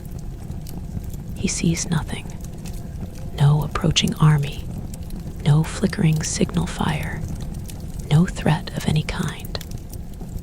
The Empire tonight is at peace. The walls, those immense, blue-glazed, chariot-wide ramparts, have done their job. They have held back the chaos, the wild, the unknown. They have created a space, a sacred, ordered interior space, in which a city, a civilization, a world of bakers and potters and scribes and mothers can sleep in absolute, unassailable safety. The watchman yawns, a wide, profound, jaw-cracking yawn that seems to draw the silence into his very bones. He thinks of his own small house in the street of the potters, of his wife, Inay Asajila who is already at her wheel. The deep, resonant rumble of the stone, a steady, comforting heartbeat in the dark. He thinks of his son, the boy with the grave, dark eyes, who will wake soon and sit on the doorstep, chewing a piece of yesterday's bread and watching his mother's miraculous, mud-sculpting hands. The watchman smiles, a quiet, private, weary smile. This is what he guards, not an abstract idea of empire, but a specific, tangible, beloved collection of human beings, a web of love and labor and quiet, daily devotion. The walls, for him, are not a monument, they are a cradle. The bakers' apprentices, their young bodies gleaming with sweat in the warm, fragrant dark, are reaching the final, most critical stage of their nocturnal labor. The dough, that great, living, breathing mass of fermented barley, has been kneaded, pummeled, folded, and coaxed into perfect, elastic submission. Now it is being divided, shaped into neat, round loaves, and slapped onto the hot, clay walls of the great beehive ovens. The head baker, Nursin, his face illuminated by the fierce, golden glow of the fire, watches with a critical, paternal eye. He is looking for the perfect golden brown color, the precise, satisfying hollow sound when a loaf is tapped on its bottom. The first batch of the morning's bread is emerging from the oven, a parade of perfect, steaming, fragrant discs. The scent, that divine, life-giving perfume, fills the street. A thick, warm, yeasty fog that is the definitive olfactory signature of Babylonian civilization. The bread, the simple, humble, miraculous bread, is the foundation of everything. It is the body of the gods, the sustenance of the king, the daily wage of the laborer, the first solid food placed on a baby's tongue. The baker, as he lifts the loaves from the oven with his long-handled wooden peel, is performing an act of sacred, life-giving alchemy, transforming the raw, golden grain of the earth into the staff of life. The street outside his bakery, which was a dark, quiet lane, is now a place of warmth and fragrance, and the quiet, profound, unspoken promise of another day of life. The river, the great, eternal Euphrates, is undergoing its own subtle, pre-dawn transformation. The mist, which had been a thick, white, ground-hugging blanket, is beginning to thin, to lift, to reveal the dark, silky surface of the water. The old fisherman, a plaid in his tiny reed coracle, feels the change on his skin. The air, which had been cool and still, begins to stir with the first, tentative, pre-dawn breeze. The breath of the god Enlil, the lord of the wind. A plaid dips his paddle into the water. A slow, gentle, practiced stroke, and the coracle turns, heading back towards the quay. His night's catch is modest but sufficient. A few silvery barbel, a single fat carp. He is content. The fishing, for him, was never about the catch. It was about the silence, the liquid meditation, the quiet, solitary communion with the river that has been his life's companion. As he poles his boat towards the stone embankment, he looks up at the waking city. The first, thin wisps of smoke are beginning to rise from the bakeries. A few scattered lamps are flickering in the high windows of the palace. The ziggurat, that colossal dark mass, is just beginning to catch the first unseen hint of the sun's approach on its summit shrine. The city, his city, is waking up. A plaid ties his coracle to the mooring ring and begins to unload his catch, his movements slow and deliberate. The movements of a man who has never hurried in his life, a man who lives on river time, which is a time of patience, of flow, of eternal, unhurried return. The light, when it finally comes, is not a sudden, dramatic event, but a slow, majestic, incremental revelation. The black of the eastern sky softens to a deep, indigo velvet. The indigo pales to a cool, translucent gray. single, thin, brilliant line of molten gold splits the horizon, a crack in the edge of the world, through which the glory of the sun god Shamus begins to pour. The morning star, Ishtar, the goddess of love and war, burns with a final, fierce, desperate brilliance before she is extinguished by the overwhelming, radiant flood of her celestial brother. The light, a river of liquid gold, flows across the flat, alluvial plain, touches the tops of the date palm groves outside the city walls, and then, with a majestic, unhurried sweep, it illuminates the summit of the Ziggurat Etemenenki, the shrine of Marduk, the bedchamber of the god, ignites into a beacon of pure, blinding, celestial fire. The light cascades down the monumental staircase, a waterfall of gold, and then floods the vast, flat roof of the Esagila temple.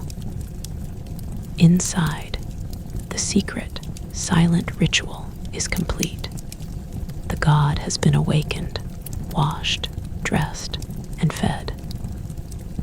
The high priest, his soul vibrating with the sacred incantations, gives the signal.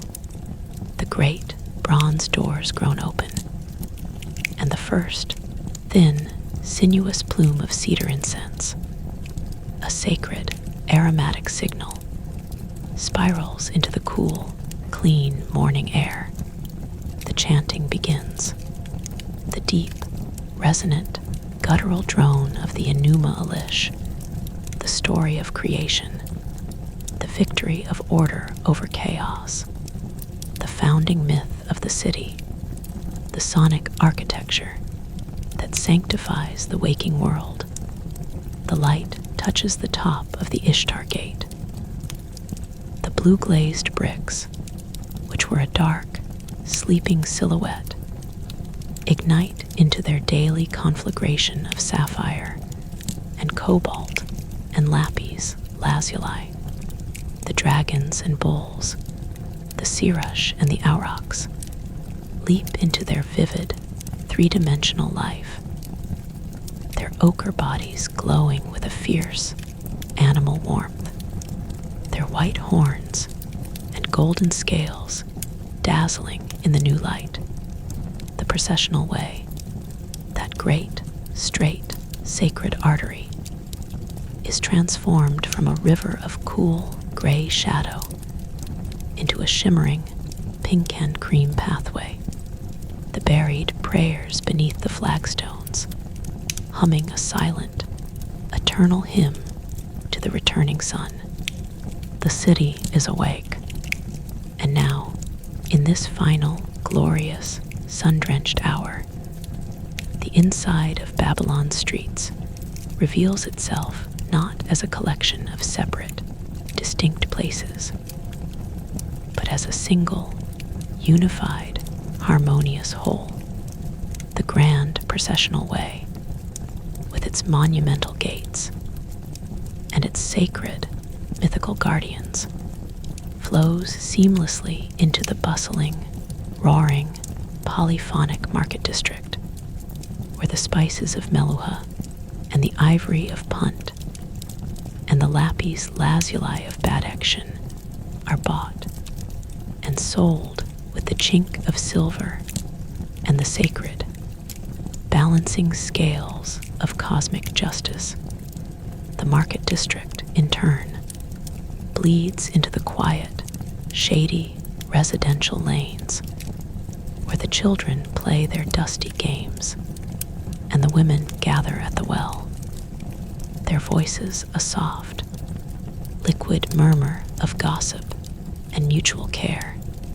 The residential lanes lead to the hidden, intimate courtyards, those private, open-air sanctuaries of family life, where the pomegranate tree shades the sleeping mat and the small, silvery fountain splashes a ceaseless, liquid lullaby.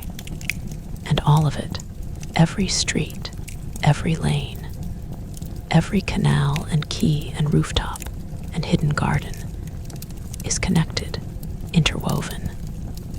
A single, living, breathing fabric of human life. A tapestry woven from the threads of a million individual stories. A million individual dreams. The water drawer with her tall, clay jar on her shoulder, walking with that smooth, swaying, hip-shot gait. A drop of water occasionally sloshing over the rim and leaving a dark, temporary constellation on the dusty ground. The scribe with his reed stylus and his damp clay tablet, pressing the wedge-shaped signs into the yielding surface, recording a contract for the sale of a donkey, a royal decree, a celestial omen, a mother's lullaby. The potter with her spinning wheel, her hands dusted with the fine gray slip, coaxing a perfect, elegant water jar from a formless lump of mud. An act of creation that is a daily, physical echo of the god Marduk's victory over the chaos monster Tiamat. The weaver at her loom, her fingers a blur of motion, creating a carpet of deep wine reds and vibrant blues, a geometric paradise of wool and dye that will muffle the cold stone floor of a temple or a palace. The goldsmith, his breath a focused, steady foo through the blowpipe, fusing a tiny, perfect granule of gold to a pectoral, a miniature, blazing sun of adornment. The physician, his hands gentle and steady, cleaning a wound, applying a poultice of crushed herbs, murmuring a healing incantation, fighting the eternal, quiet war against pain and decay. The mother, her body rocking in the ancient, primordial rhythm of comfort, humming a wordless, three-note lullaby to her sleeping infant. Her song a thread of love woven into the vast, dark tapestry of the night. The king, the great Nebuchadnezzar, stands on his high terrace, looking out over his creation. He sees the walls, the gates, the ziggurat, the gardens. He sees the grid of streets, the network of canals, the vast, sprawling, orderly, magnificent organism that is his city. But tonight, after his long, restorative, dreamless sleep, he sees something more. He sees the tiny, moving flame of the baker's apprentice in the dark street. He sees the old woman scattering barley, crumbs for the sacred doves of Ishtar. He sees the fisherman in his coracle, the watchman on his tower, the scribe bent over his tablet, the mother rocking her child. He sees the people. The city is not the bricks. The city is not the bitumen. The city is the people. The city is their love, their labor, their grief, their joy, their quiet, daily, unremarkable, profound, and utterly essential devotion to the simple, sacred, human task of living. The king places his hand on the warm, blue-glazed brick of the parapet, and he feels, for the first time in his long, glorious, and anxious reign, not the crushing weight of empire, but a deep, quiet, soul-filling sense of peace. He has built well. He has built a cradle for his people, and that he understands now, is the only monument that matters. The sun climbs to its zenith. The heat shimmers invisible, rippling waves above the paving stones. The great siesta descends, that daily, citywide surrender to the sun, a communal, synchronized exhale. The streets empty, the awnings are drawn. The silence returns, a deep, heavy, honey-thick silence, broken only by the ceaseless, hypnotic drone of the cicadas.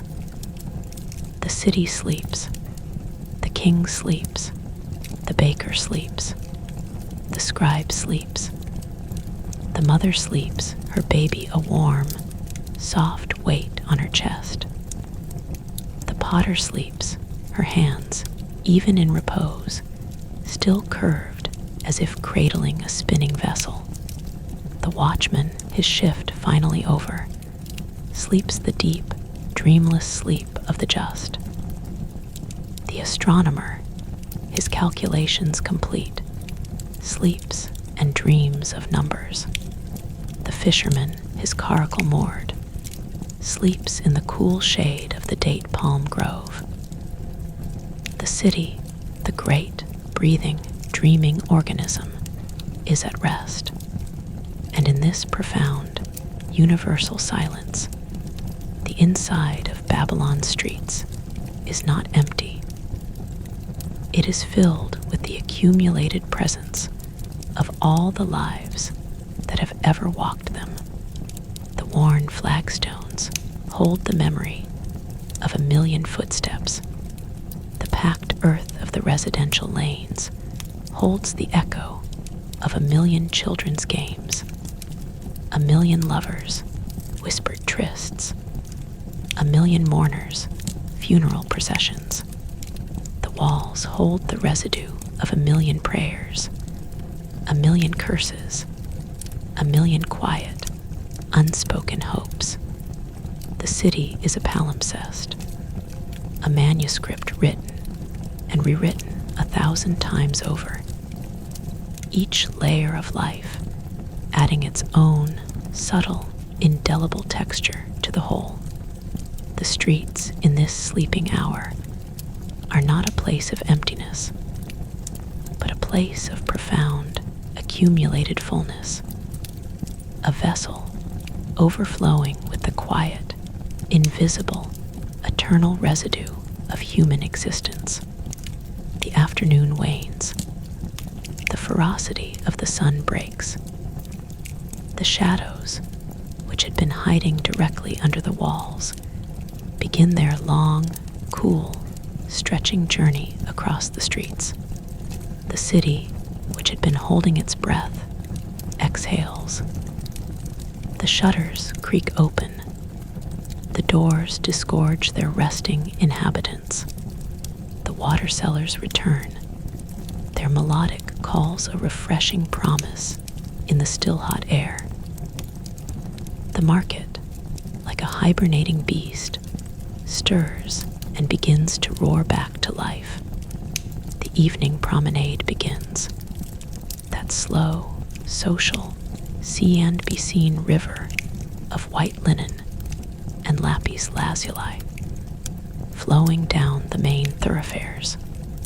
The taverns open their doors. The beer jars are tapped.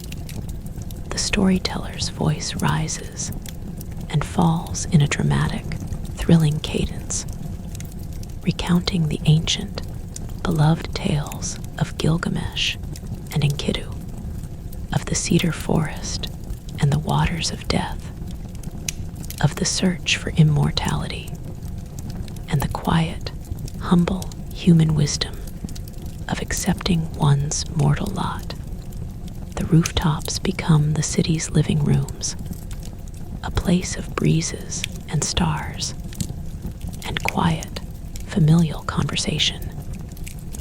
The children's laughter a bright, silver, fading thread as they are coaxed, reluctantly, towards sleep. The lamplighters make their rounds, torches a trail of flickering, golden blossoms blooming in the gathering dusk.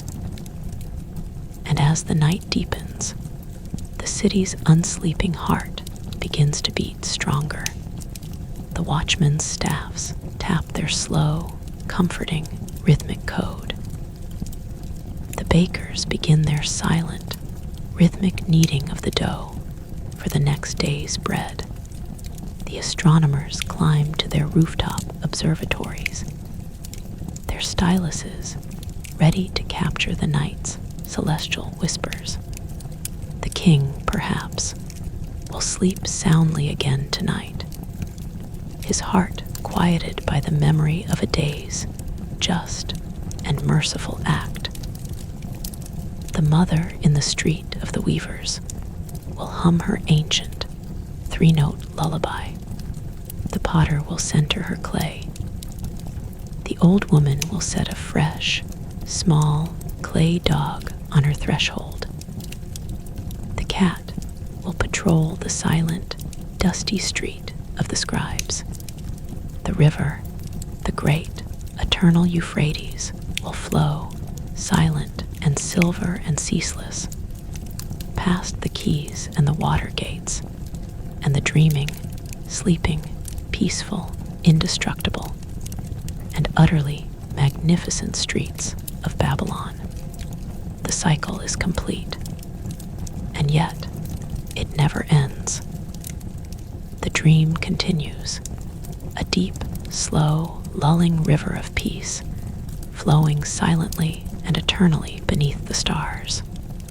The inside of Babylon's streets is not a place that can be left behind. It is a state of mind, a place of profound, sleepy order and intimate, human warmth. A city built not just of mud and brick and glazed tile, but of love and labor and memory, and the quiet, unceasing, sacred rhythm of daily life. It is a dream that has been dreamed for millennia, and it will be dreamed for millennia more, long after the walls have crumbled and the ziggurat has melted back into the earth, and the name of Nebuchadnezzar is a faint, half-remembered legend, because the true city, the eternal Babylon, is not a physical place. It is an idea. It is a hope. It is a quiet, persistent, unshakable human longing for a world of order and beauty and peace. A world where the bread is always warm, the water is always cool, the stars are always brilliant, and the streets, those quiet, dusty, beloved streets, are always cradled in the gentle, protective embrace of a deep, dreamless, and utterly peaceful sleep. And so, as the final silver thread of our own wandering consciousness begins to dissolve back into the vast, dark, peaceful tapestry of the dreaming city, we do not say goodbye. We simply let go. We release the baker, the potter, the scribe, the mother, the king, the watchman, the astronomer, the fisherman, the old woman with her doves, the young lovers with their stolen bread, the weaver at her loom, the healer in her garden, the children in their dusty street, the cat on its silent patrol.